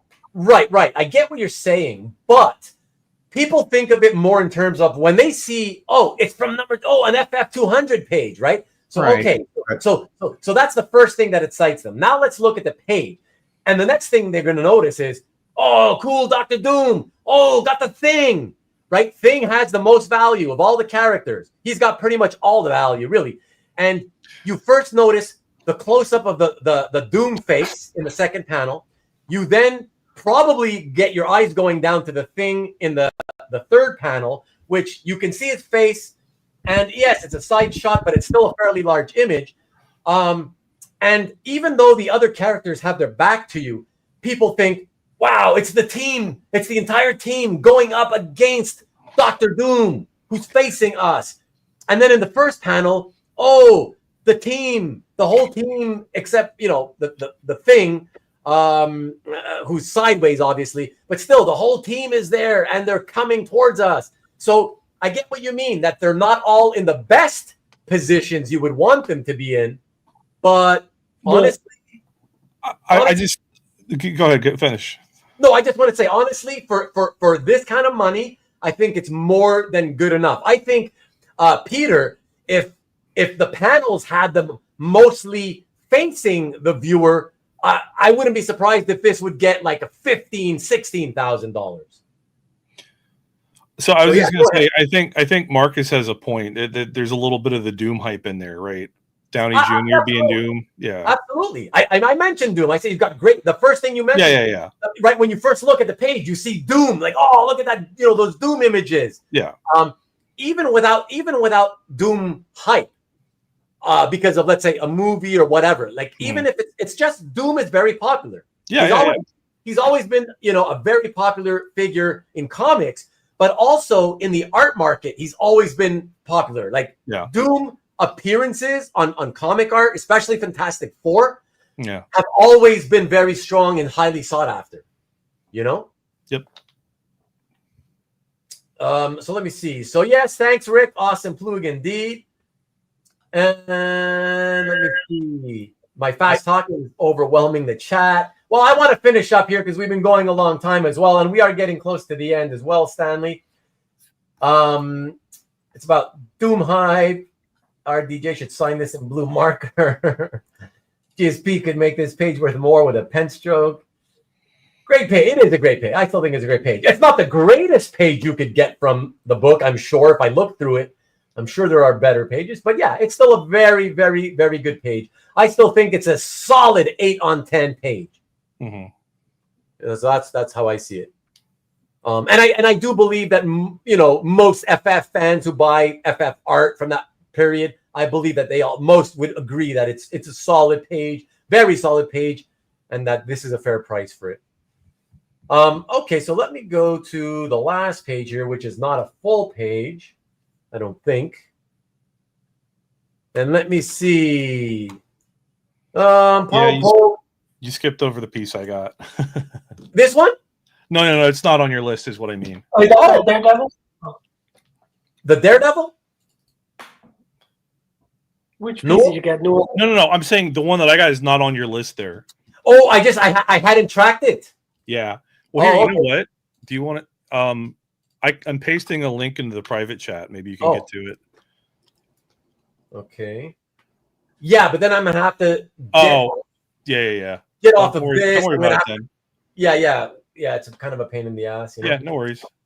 Thanks, Evgeny. Have a good night, man. Hold on, but let me see how quickly I might be able to get through these last few quickly, and then anybody who wants to stick around with me, we can still chat a bit about anything that we didn't get to. You know. So yeah, let me just see what's here. So yeah, Paul Pope. I know there are some fans of Paul Pope here. 10 grand. I don't know, Marcus, if that's that seems like possibly cheap, isn't it, for Paul Pope Batman 100 page with Batman all over it? Seems cheap to me, but I'm not as well versed in the prices of that stuff. Let's see what else. Oh, is this the one? Yes. So I do have it. Yeah. Yes. There we go. All right. So this is the one you guys were kept talking about. Wow. To me, okay, yeah, given that it's just Scarlet Witch's face, to me, man, $102,000. I will admit, I do remember House of M being super popular when it came out in 2005. So whatever, I give props to that. But still, it's not like we're looking at a $25,000 cover, which is still a very, strong amount of money, right? Yeah. Like, that's a lot of money, $25,000 if you think about it for a Scarlet Witch head. Yeah. $102,000. Wow. Sorry, go ahead. Yeah. I was just gonna say, this is a variant. The main cover is by, I think, Coy Powell. I think those are better covers. Right. That's the other thing, is it's not even a memorable cover. Right. Because of the fact that it was one of the variants that people didn't see as often. Yeah. Yes, no more mutants. I'm home alone, scared to go to bed. Oh, that's funny. No, I'm happy. I can yell loud because the girls aren't sleeping. Thanks, Alberto. The storyline's affected for years. Okay, true. That's true. I didn't say anything about the House of M was very popular. We get it. It's a modern day, contemporary, very, very, well-regarded storyline, well-remembered in the modern era. Okay, so I'm giving you that. I'm just saying, even when you take that into account, guys, why isn't $25,000 enough? You know what I mean? Like, why is $25,000 or $35,000 not enough? Why isn't that already enough to say, yeah, wow, well, House of M was very popular 20 years ago. That's why it's $35,000. That's what I'm saying. Like, how do you get to $102,000? You know what I mean? Yeah. I don't know. It's to me, guys, this is very much in the same category as 288 for the jock cover of Batman, or Joker, I should say. Sorry. To me, they fall into the same category, like way, way out there, more than they should have gone. But you get the prelim. Yeah. Nice, Peter. But at the same time, that Batman cover is iconic, whereas this one, not so much. True. Yeah, I'll give you that for sure. I'm not saying it's exactly the same. Yeah. And, No. I get it. I get it. Yeah. Because stuff like Ninja could go for 80K. Okay, that's another conversation we can have. We can get into all those insane, crazy prices that all that early image stuff, like Ninja and Ninja was Valiant. Sorry, yeah. Well, but whatever. Image and Valiant, right? Yeah, both Image and Valiant had some crazy art prices. I don't even care who the artists are. Casada, Jim Lee, whatever. Some outrageous prices that, I would never, incredible. Historically important. Which one? Well, yeah, we've already given credit for the House of M thing. Stanley. Yes, I know. To me, I think honestly, this House of M cover for some reason must have been two collectors that really wanted it for some reason. Compared to a lot of other pieces, it didn't have as many bidders to it, which just makes me feel like it was just two guys going at it, and I'm not sure why. That could be, yeah. I don't know if is it Chuck? Is it Chuck who's the big Frank Whiteley fan? Yeah.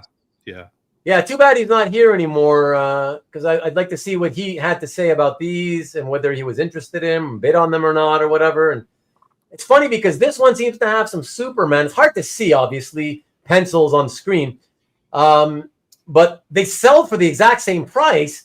But to me, I don't know. The second one seems better, but whatever. I wish he was here to let me know what his thoughts on that. Batman and the Outsiders. Yeah, that was a backup story thing. That's pretty cheap though. 7 pages for only $840. I thought that was cheap. What else? Of interest? Yeah, Mark Romanowski. This is a really cool painting, and you can still. It's a good example of. It's not published as far as I know. A good example of things you can still get as an art collector that are still fun, still look nice, and for very affordable prices. For what you get with this piece, even if it's not published, I think $1,200. If this was a commission, I think that's a fantastic deal. Yeah, that's a really nice piece of art. Yeah, for sure. So there's still absolutely still stuff out there you can get for but you have to have a broader interest of focus of interest. Yep. The Dazzler 3-page. That's actually maybe even kind of cheap at $10,000 for page 1. Given that some really, really nice panel pages have sold for over $5,000. Oh wow! Yeah, so $10,000 for a really nice splash page. I think that's fair from an early issue too, and it's Romita Jr. So yeah, early Romita Jr. Yeah. I think that's you can. I'm scared to say these days cheap to use that word, but it seems like it could be undervalued. Yeah. Romita Jr. early. Oh, I love this era of Romita Jr. This was my era. Romita Jr. That's a good one. But it's a nice page. Yeah, 5K. I don't know. We don't see them often, so I don't know what they're supposed to go for. This seems like it could be cheap, but Spidey isn't only basically one panel. Yeah. But it's a good panel. But it's nice. Yeah, it's a money shot panel. So now, what about this one here? The Spider-Man: The Lost Years #1, the one right below that. Yeah, that one went for what, 12K? 14, I think. 14.4. 14 with the yeah. Yeah, 14.4. To me, I don't like this cover that much. To me, the fact is you're Spidey carries the money. Yeah. Nobody else on this cover carries any value. Well, do you know who the guy in the middle is? I don't. That's Ben Reilly. So this was a mini-series that they did in the 90s that explained what. So they did the Clone Saga. The clone died. He didn't really die, and he went off and became Ben Reilly. So this miniseries was the one that told you what Ben Reilly had been doing since the Clone Saga. Okay. So you know what then, Newell? This explains it more, because to me that's a lot of money to pay for that image, right? Yeah. The image, just based on the image, the aesthetics alone. Yeah. But now that you mentioned that it's part of the Clone Saga, now it makes more sense to me. because I know that even though back when the Clone Saga was being published, right? Yeah. Most people seem to hate it. Yeah. But the younger ones among us, right? So I was in my mid-20s at the time, but that means that if you were like 10 to 14 years old, you most and you were just getting into comics, you most likely loved the Clone Saga at the time. Yeah. You know? Yeah. Well, it's just weird because, you know, for me personally, like I wasn't around for the original Clone Saga, and then when they brought him back in the 90s, I thought it was stupid. Right.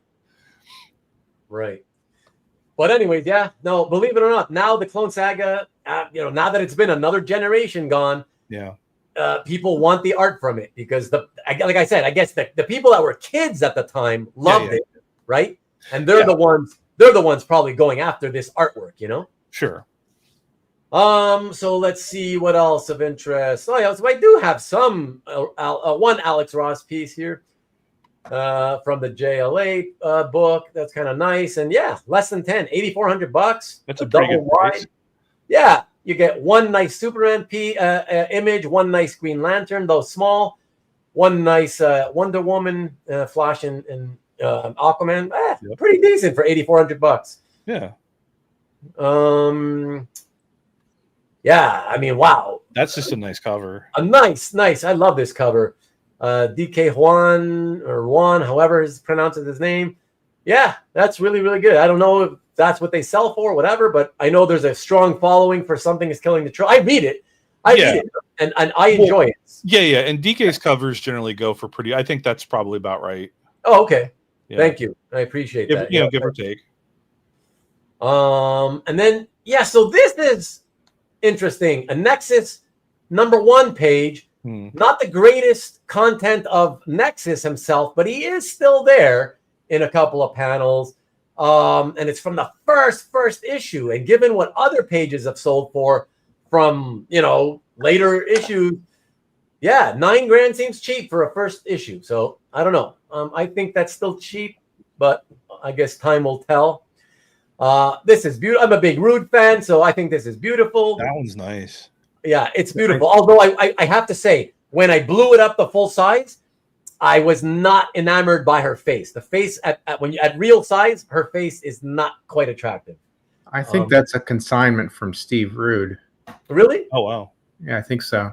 And I don't know if the other one is, but he's been consigning stuff to Heritage also. Yeah, but would he normally have kept things that he painted back in 2014, like not 11 years later? I'll have to go back. I had to look. Yeah. A nice Pete Craig Russell piece here. Doctor Strange. I like that one. Yeah. Yeah, 7,800. What else? Tim Sale, but really not much to the Tim Sale piece here.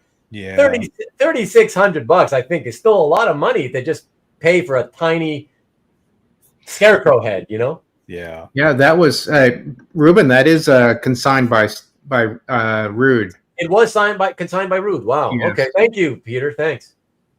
Appreciate the knowledge drop there. Well, I hope he's happy with it. I don't know, 6,600. It's beautiful. It's a beautiful piece overall. I love it. I really do love it. Yeah. It's not something that I collect. But you know, if I owned it at a lower price, I mean, I would be proud that I put it on my wall. It's beautiful. It's something that I would put on my wall. Yeah. Yeah. All right. So another Web of Spider-Man cover, number 58 with the Grizzly, a Spidey back shot. I kind of like that one. It's fun. I think it's fun. Excuse me, guys. I just gotta go get some water. I forgot to get water. Oh no. He left us alone. Dead air. Yeah. Alberto. Take control. Talk some. I've already taken control over this show like way too many times today. I'm glad Rune didn't ask me about the war art. I didn't have to talk to him. But I agree with you that DK Rune. I like his art. It's very nice. I don't read that book, but but his stuff is really quite interesting. Oh, I love his work. I got a piece from It was a jam piece that he did with Simone de Mio. That's really nice. It's a Miles and a Gwen. I think DK did the Miles, I think. It's a pretty cool piece. But yeah, I think that was a nice cover because I don't see his stuff in color too often. Usually he just does, usual, black and white, gray tones. So this is where someone whose price is on his website and the auction prices are about it maintains its value, right? So at least that's one area where the sell by the art rep isn't, or by the artist, and the subsequent auction value is about the same. Yeah, I don't know how many there are like that. I don't know. I'd be curious to see if there's more color ones.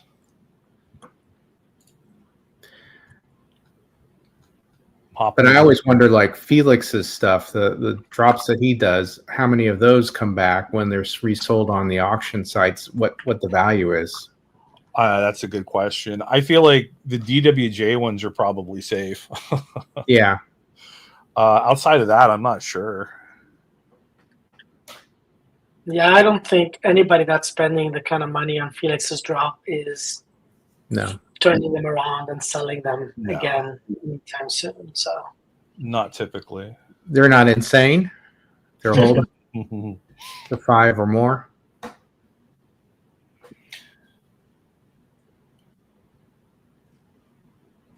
But yeah, Marcus wants us to talk about Peach again. We already did that, Marcus. I showed you mine. Do you have any Peach, Marcus? Have you consigned any Falcon art, Alberto? No. No. Yeah, but if you show him yours, he might show you his. Well, I showed mine earlier, is what I was saying. So yeah, show me your Peach, Marcus. Sorry, guys. We're almost done here. Let's see. So 18,000 for this. Yeah, I mean, I don't know. People really love these Web of Spider-Man covers by Saviuk. So, and then that one is like right after Maximum Carnage too, right? And so Shriek debuted in the Maximum Carnage story, and she was kind of popular for a little bit after that. Yeah, it actually says from the pages of Maximum Carnage, Shriek, right? Yeah, exactly. Yeah, so I think that's a pretty good cover, and she was, kind of a big deal at the time. So, yeah, I always like this splash. I just like it's like very cinematic to me. This is like a scene from a movie, Yeah, I always enjoyed this Fantastic Four splash. This is Phil Sienkiewicz, Joe Sinnott, $6,000. That all seems fair to me for what it is. I always enjoyed it. Sienkiewicz, how much did this say? 6. See, that's crazy. Like, I look at this and I'm like, wait a second. A 1981 sketch he did for a fan. And it's a cool one, but it's mostly markers. And it's like a con sketch thing. 6,000. Well, like it's before the style we think of today, too, right? Yeah, but both of these pieces are, right? Yeah, that's fair. So it's kind of like Moonlight is still what people associate with Bill Sienkiewicz a lot more than Fantastic Four.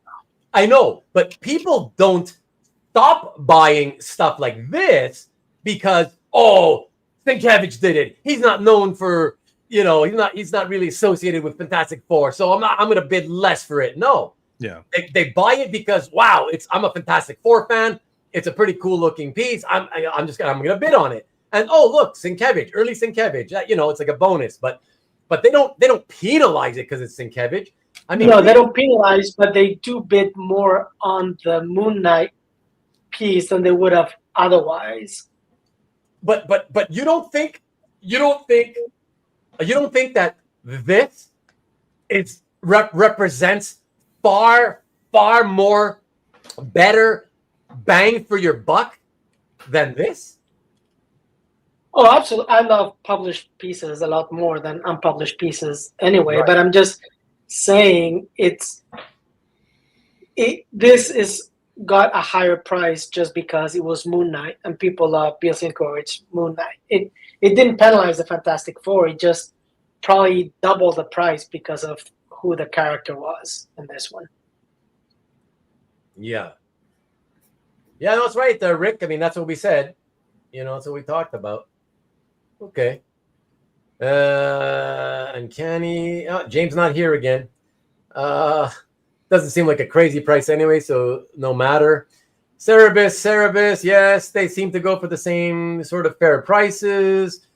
What else? Here's the Thor piece. $10,800. See, I'm just going by memory here, guys, but to me, I don't know. This looks like it might be, I don't know, equal, if not slightly nicer than the ones that sold at the last auction. I may be wrong though. I'm not sure, but those sold for like what isn't it, like 14,000 or something? Or yeah, it was like in the teens somewhere. I think so. Yeah. Yeah.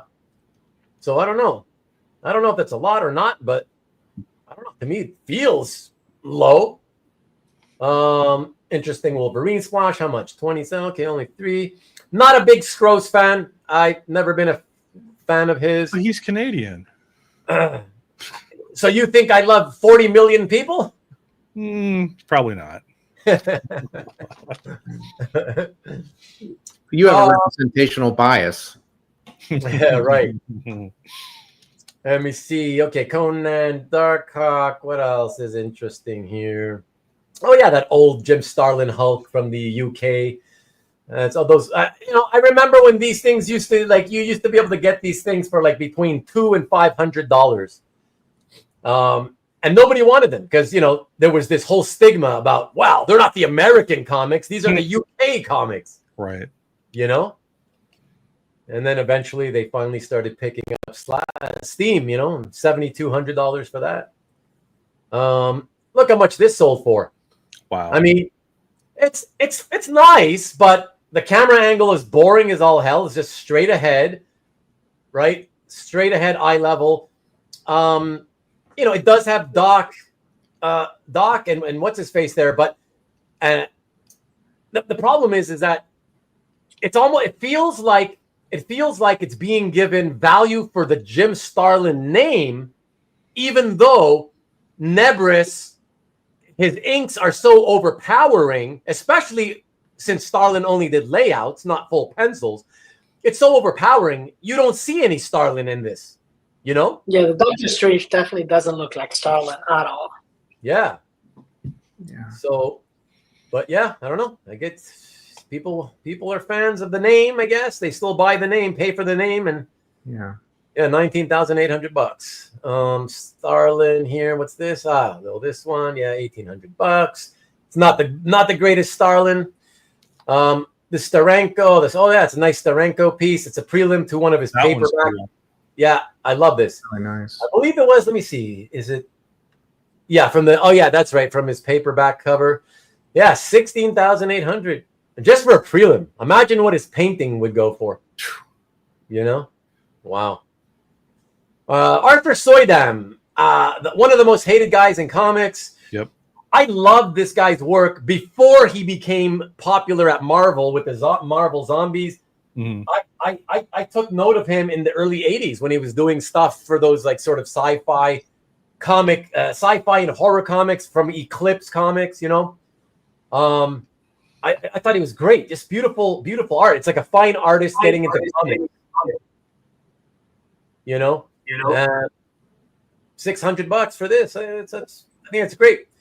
But nobody cares for his stuff anymore. Unlike maybe if it's Marvel Zombies, perhaps. Jill Thompson Sandman, of course.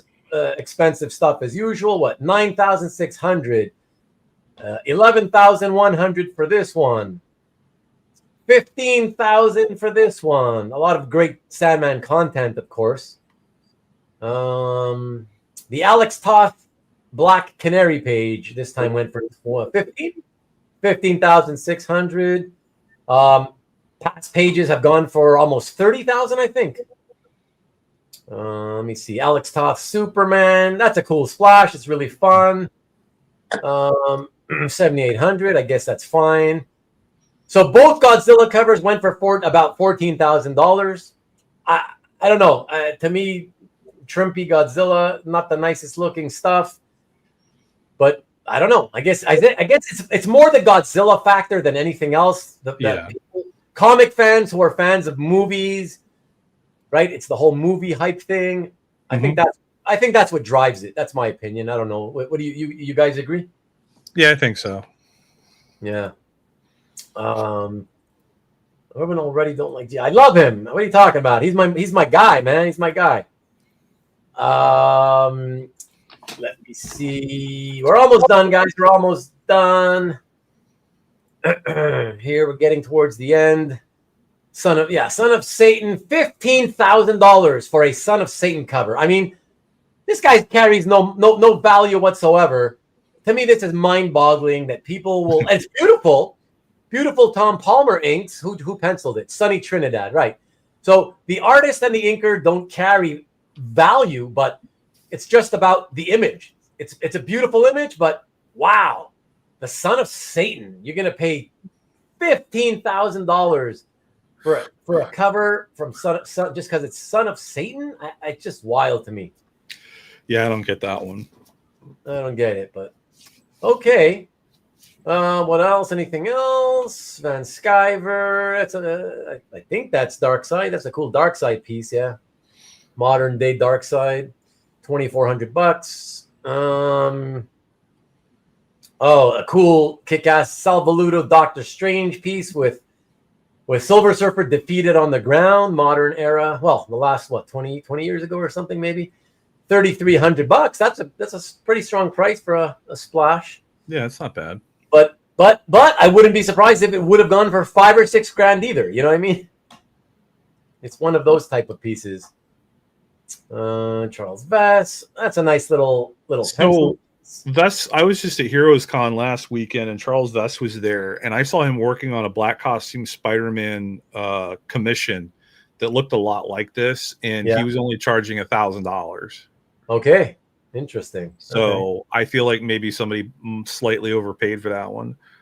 Okay, except don't forget, people do tack on art because for the vintage factor, right? Sure, but I mean, and this is not where he started his career, but it's where everybody found out about him the same exact year, right? 1985. It's the exact same year that first Web of Spider-Man #1 cover came out, right? Right. So I think people look at it because of that, his connection to, that Web of Spider-Man #1. That's when I first discovered Charles Vess, you know? I'm just saying you could get a very similar piece for cheaper. Yeah. No, I get it. Yeah. Yeah, it's to each their own on that, you know? Whether you'd rather pay $1,000 for a brand new commission, right, or whether you'd rather, pay twice as much but get something that's vintage from, the era that made him famous, kind of thing, Yeah. Either way, I think both is fine, Yeah. Black Canary cover, but from a bad era. Trevor I wasn't a fan of Von Eden's style at this point. She-Hulk. So this surprised me because some of his panel pages have gone for thousands. It's not a great cover, obviously. It's more of a Man-Wolf cover. But still, given that it's a cover, they don't come up often. I mean, you got Man-Wolf and Hellcat. And Hellcat there. Yeah, I still kind of expected this to go for 10, 11, 12, something like that. Yeah. Another Johnny Quest. Yeah, I remember this, buying it off the stands. I love it. How much did it go for? Yeah, $12,000. You don't get a lot of Johnny Quest, but I think it's beautifully done. And you know that bird is about to eat Bandit. That's what it's all about. A vulture is about to kill Bandit. A early Kent Williams comic book work. Wow. Saber cover. That's a great Saber cover, actually. Cool. But it doesn't have a lot of following. So yeah, you get to buy something like this for an affordable price, $3,100, Let's see, anything else? Here we go, guys. The Al Williamson Blade Runner 1 page, $10,800. Yeah, it's not as nice as some of the other pages that I've seen, content-wise. But it's still beautifully drawn. And yeah, look, $10,800. That's nothing to sneeze at. No.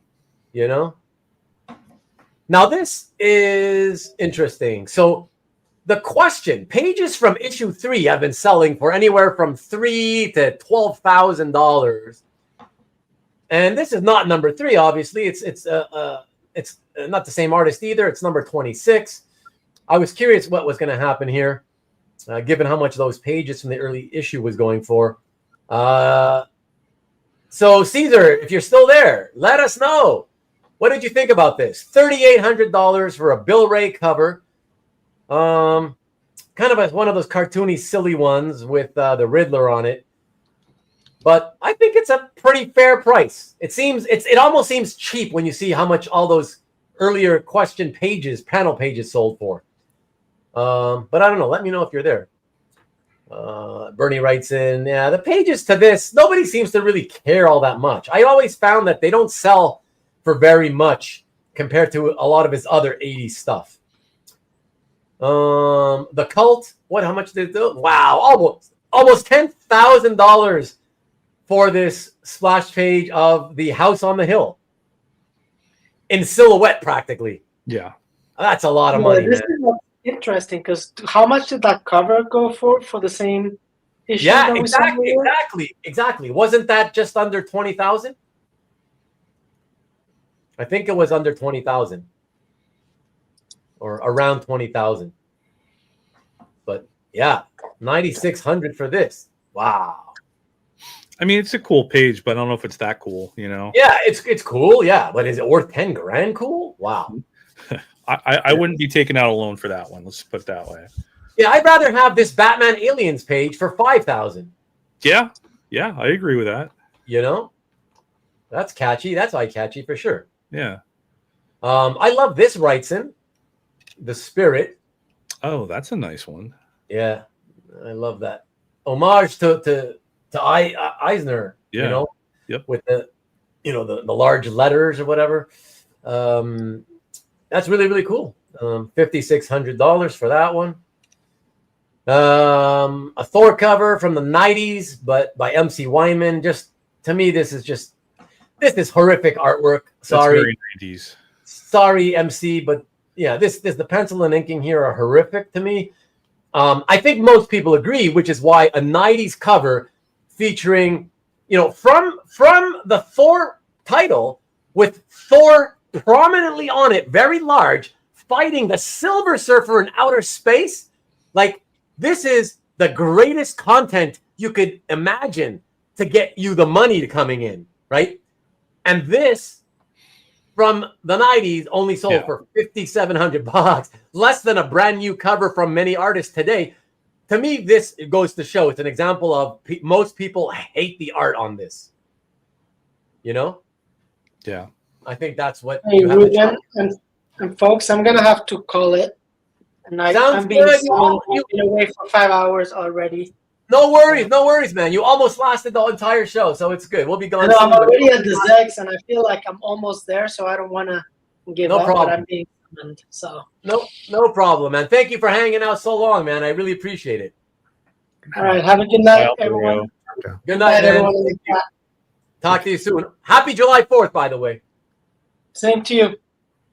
I don't celebrate it, but thank you. I was going to say, what do you care? But I do celebrate July 1st. That's Canada Day. So. There you go. Yeah. Although I don't really go out and do anything, but yeah, we recognize it. I say, I recognize it. I don't celebrate it. Yeah. So let me see here for a couple of comments, because of course I would have. Yes, forward on that Williamson page for sure. Knight says, Tharenko Shadow preliminary cover sold for a nice amount. Yeah, for sure. Absolutely.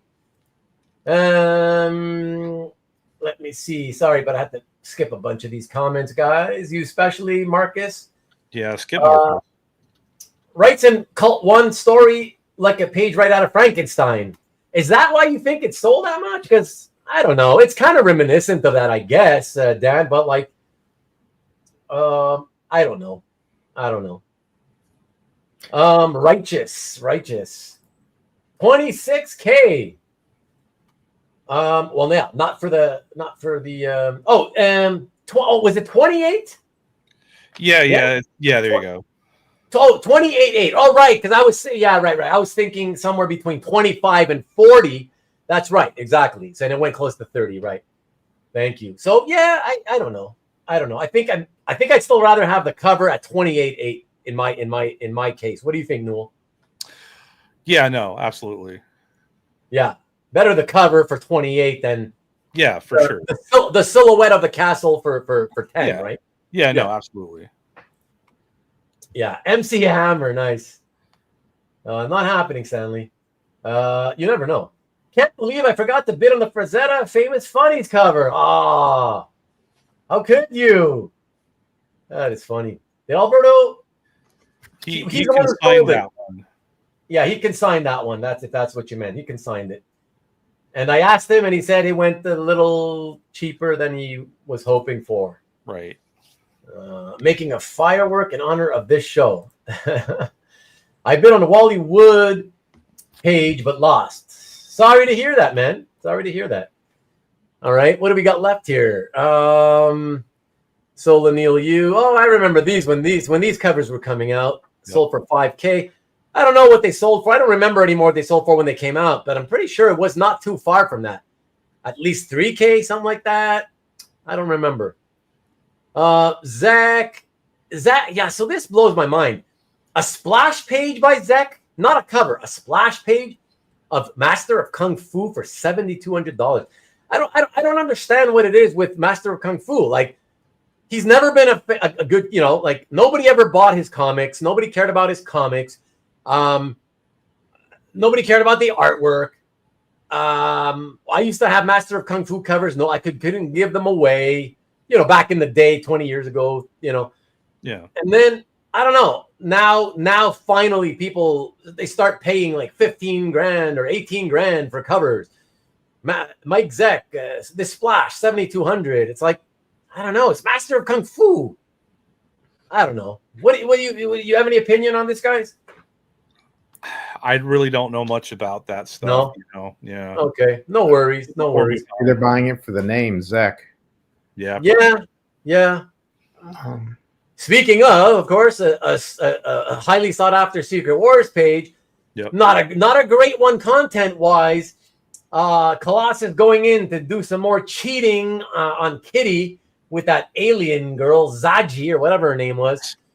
How much? Yeah, $3,500. I mean, for what? Like a couple of Doom panels, but he's not even wearing his cape, so it doesn't really look great. Yeah. Doom and Claw not looking great, so those panels aren't really worth any money. The middle two don't have any money. No. All the money is in the bottom two panels. They're nicely shadowed, but wow, like it seems cheap for a Secret Wars page, but for what you're getting, wow, Yeah, there's not much there. Yeah, it seems like a lot of money to pay for what you're getting. I think it's one of those situations where people feel like, wow, it's the only way I can get a cheap Secret Wars page. Yeah. Yeah. So that's it. I mean, look, this one's even more money. A Thunderbolts cover with a no-name character nobody recognizes. That's Songbird. It's not okay, but most people don't really recognize her unless you read the series. You don't know who that is. I love Thunderbolts. Yeah, I still haven't read my trade. I look forward to reading my first trade and getting into it. Let me know which story you got. Well, I by this point I don't know. 63. It was okay. Yeah, this was latter. So I would say it's interesting to me that this one went for this much because there was a Bagley Thunderbolts cover from earlier in the run. I think it was like number 23, and it went for like 1,700. And for my money, I would rather have the Bagley covers all day, but that's me. I think this one, at least in part, I think maybe the appeal of this one is it's got a bit of bad girl art on it. Yeah, that's the only thing I can really think of. Knights, we already talked about this. There wasn't that many opinions, to be honest, on the Secret Wars cover, but you should try to rewind. And try to catch that. I thought it was great. I thought it was great that the Frazetta cover. Yeah, I thought it was great. Hitting $1 million, man. That was great. I love his pen and ink work. I think it's way better than his painted work. So I was happy to see that. That's a good deal. Colossus money shot. Colossus cheating did keep them apart for good. Are you going to try to say that the cheating in Secret Wars is so important? Like people care so much that they're going to pay for it? I mean, it could. I mean, I'm not saying you're wrong, Marcus, because yes, people remember that. Even I remember that, even though I don't remember many details from Secret Wars. You know, as a 15-year-old, I thought like, oh, you know, it was cool because, oh my God, I loved Colossus and Kitty, right? But it doesn't mean I want to buy up Zaji Colossus cheating appearances, and it doesn't mean I want to, you know, I don't think they're worth paying up for, you know. No. But it affected X-Men 183. That was a great cover. I remember that issue. But yeah, I don't know. Heartbreak. Yeah, I get it. It's one of the cheaper Secret Wars pages, so I get it. Okay, so let's see. Yeah, I was curious about this one. The first Cable appearance as a color guide. 18,000. Jeez. 21,600, my friend. Oh yeah. I always forget about that part. Yeah. 21,600. Color guide? That seems kind of ridiculous to me. I know, but you know what's funny is it's hard to evaluate stuff like this because on the one hand, you know, nobody is, you know, over the long term, nobody's really cared throughout the history of the hobby for you know, color guides. Yeah. But on the other hand, I've always made the argument that they still have the original color art on it, right? So the color, right? But who is the color artist? No, whatever. Nobody cares. It just exactly right. Whatever. But it's still something that's original. But more importantly than the colors being original, I find is that they're cool because it's still a one of a kind item, just like original art. Sure. So I agree with that absolutely, but at the same time, like most people, I would think they look at the color guide as being a more affordable way to get an original piece of art, right? But when you have one that's going for 18,000, that seems kind of crazy to me. Okay, 21.6, but 21.6, even worse. Yeah. But let's put it this way. I look at it as well. It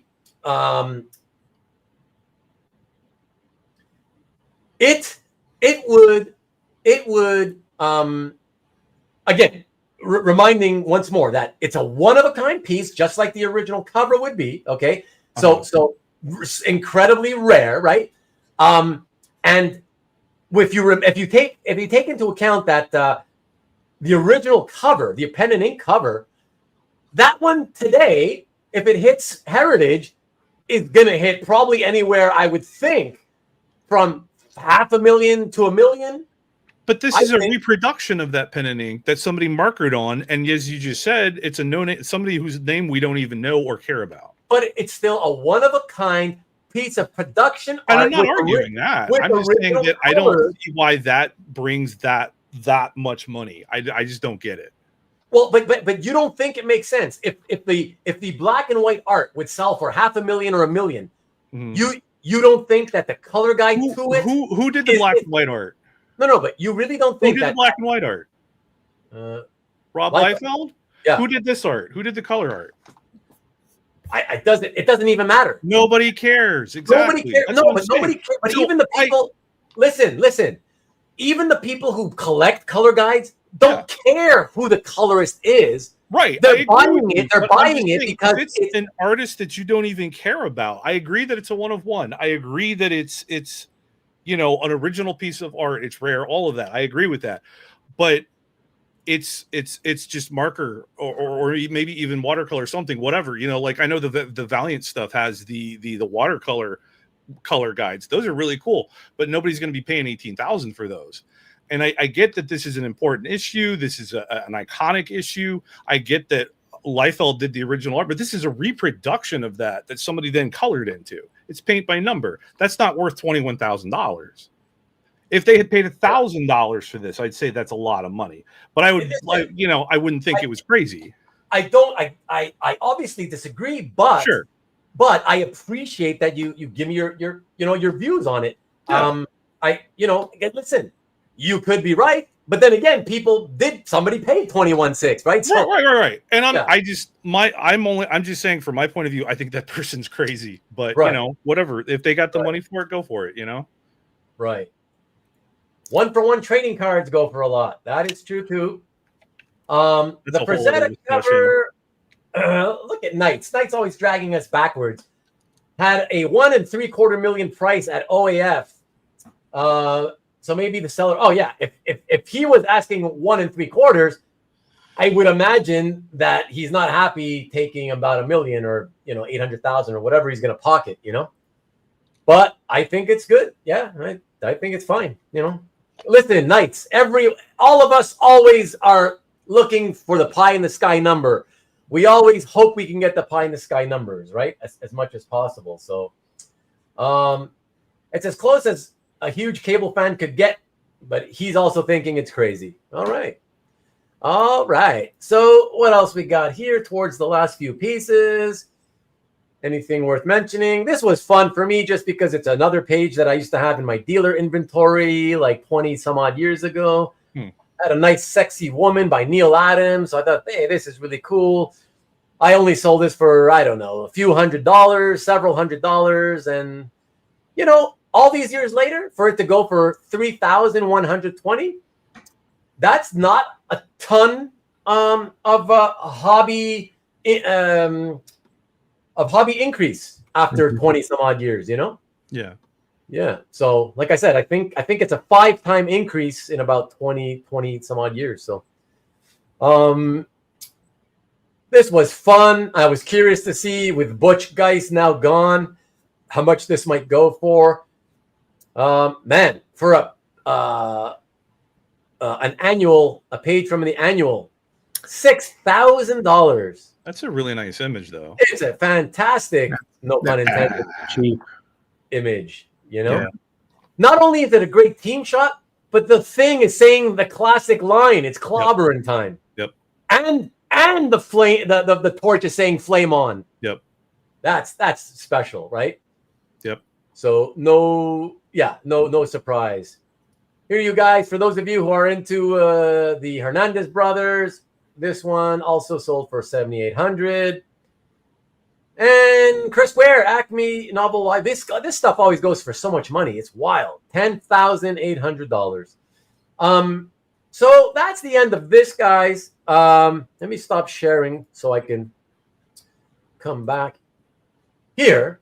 I was wondering if you were ever going to be here, Mark. I figured those last two pieces you might be interested in. If anybody was going to be interested, it would be you. Your Hernandez page did well. Oh, you can sign one. Okay, that was yours, despite these multiple other pages. Good for you, man. Congrats. That's great. Yeah, exactly. I know, Marcus. More tribe than Neil. I know, but it looks good though. It looks good, especially the woman. So guys, Newell and Peter, let me ask you, are you ready to depart? Or because you can at any time, you can leave anytime you want to. I should probably get going here in a minute. Yeah. You, Peter? I can hang for a bit more. Hang on. I was just going to say we might just still get out anyways. I just wanted to say, just to throw it out to anybody still watching. 28 people still watching. I was going to say, if you guys wanted to talk about any of the pieces we didn't look over tonight, and if there was something you wanted to ask about or anything, throw it out now, and we'll take the question or whatever, the comment, and we'll chat about a bit about it, give an opinion, whatever. Otherwise, we're gonna roll this out, and we're already over the 5-hour mark. Yeah, I know. I know, it's like 5:15. Yeah, this will be one of my. If I was on the other side of the camera, I would be saying, let's wrap it up. Oh, sure.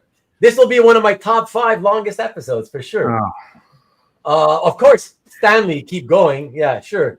Oh, Who's don't the artist? associate me with those +5 hours. Oh no. Knights, if you're talking about that one, the blonde head there, yeah, blonde head. That artist's name is Ron Lesser. Was famous for doing paperback covers from 1958 onwards. Honestly, he was still doing covers for paperback novels well into the 2000s. Oh wow! And actually, almost every Wednesday heritage auction has Ron Lesser paintings in them. Old ones that he had. Sometimes he paints new ones just to consign to auction. But yeah, this is a book on his paperback novel artwork, Deadly Dames and Sexy Sirens. So yeah, this is the back cover. Yeah. So that's who did that one. So yeah, appreciate it. Thank you, man. Thank you. So yeah, okay. So yeah, check it out for sure. I guess we'll wrap it up. We'll leave it here, everybody. Thank you all. To those of you watching on Rewind, thank you. To those of you who are no longer here but hung out for a long time, of course, I appreciate you very much as well. And yeah, obviously, Alberto, I already thanked you.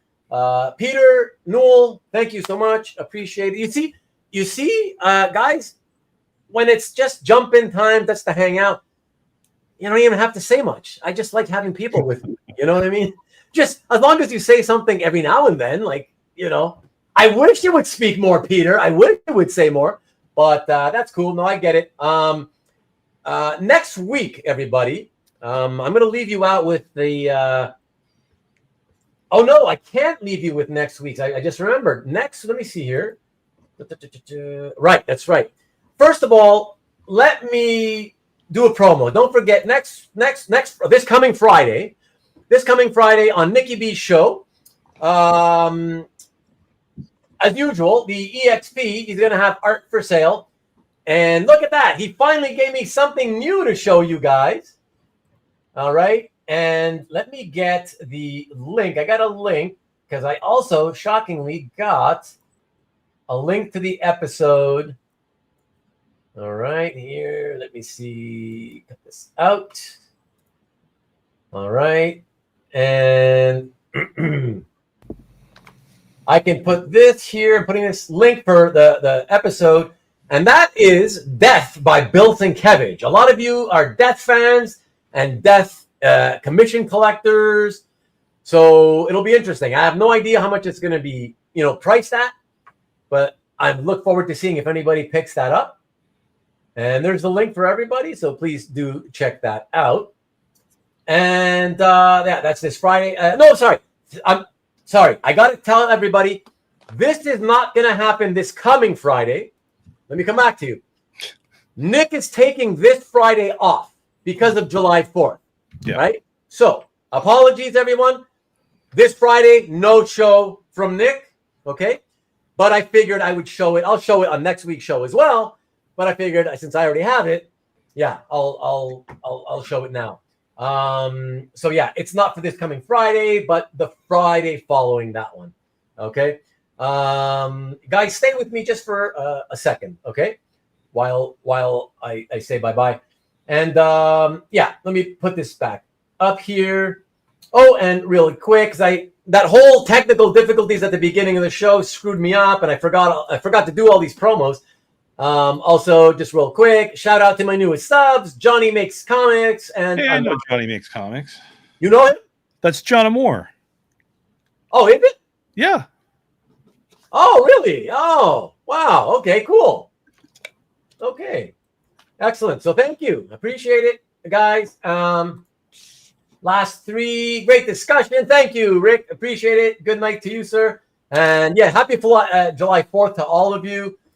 Have a great time. Don't blow your hands up with the fireworks, especially you, Marcus. You always got like an entire garage full. Looks like World War III you're going to light up there. So Very careful. Thank you, Tom. Appreciate you. Thank you very much. Stanley, same to you. And that's it. Have a great week. Have a great time on Friday. And I will see you back here on Sunday night, as usual. It's going to be a hangout episode and another live studio. Jump in, jump out as you please. No, that's 2 weeks from now. Sorry. Next week, I believe, is going to be the show and tell. Yes, show and tell with the Mr. Red Jack, who I've been trying to get. Yes, I've been trying to get him on the show for years. So, oh man, excellent. Finally got Mr. Red Jack coming on next week. All right. So thanks again, guys. Appreciate it. And have a good night. And I will invite Dennis Cowan soon. You got to tell me how to reach out to him. I don't know where to reach out to him. But yeah, I I will do something with him. Trust me. All right, guys. Thanks again. Appreciate it. And as always, go blue.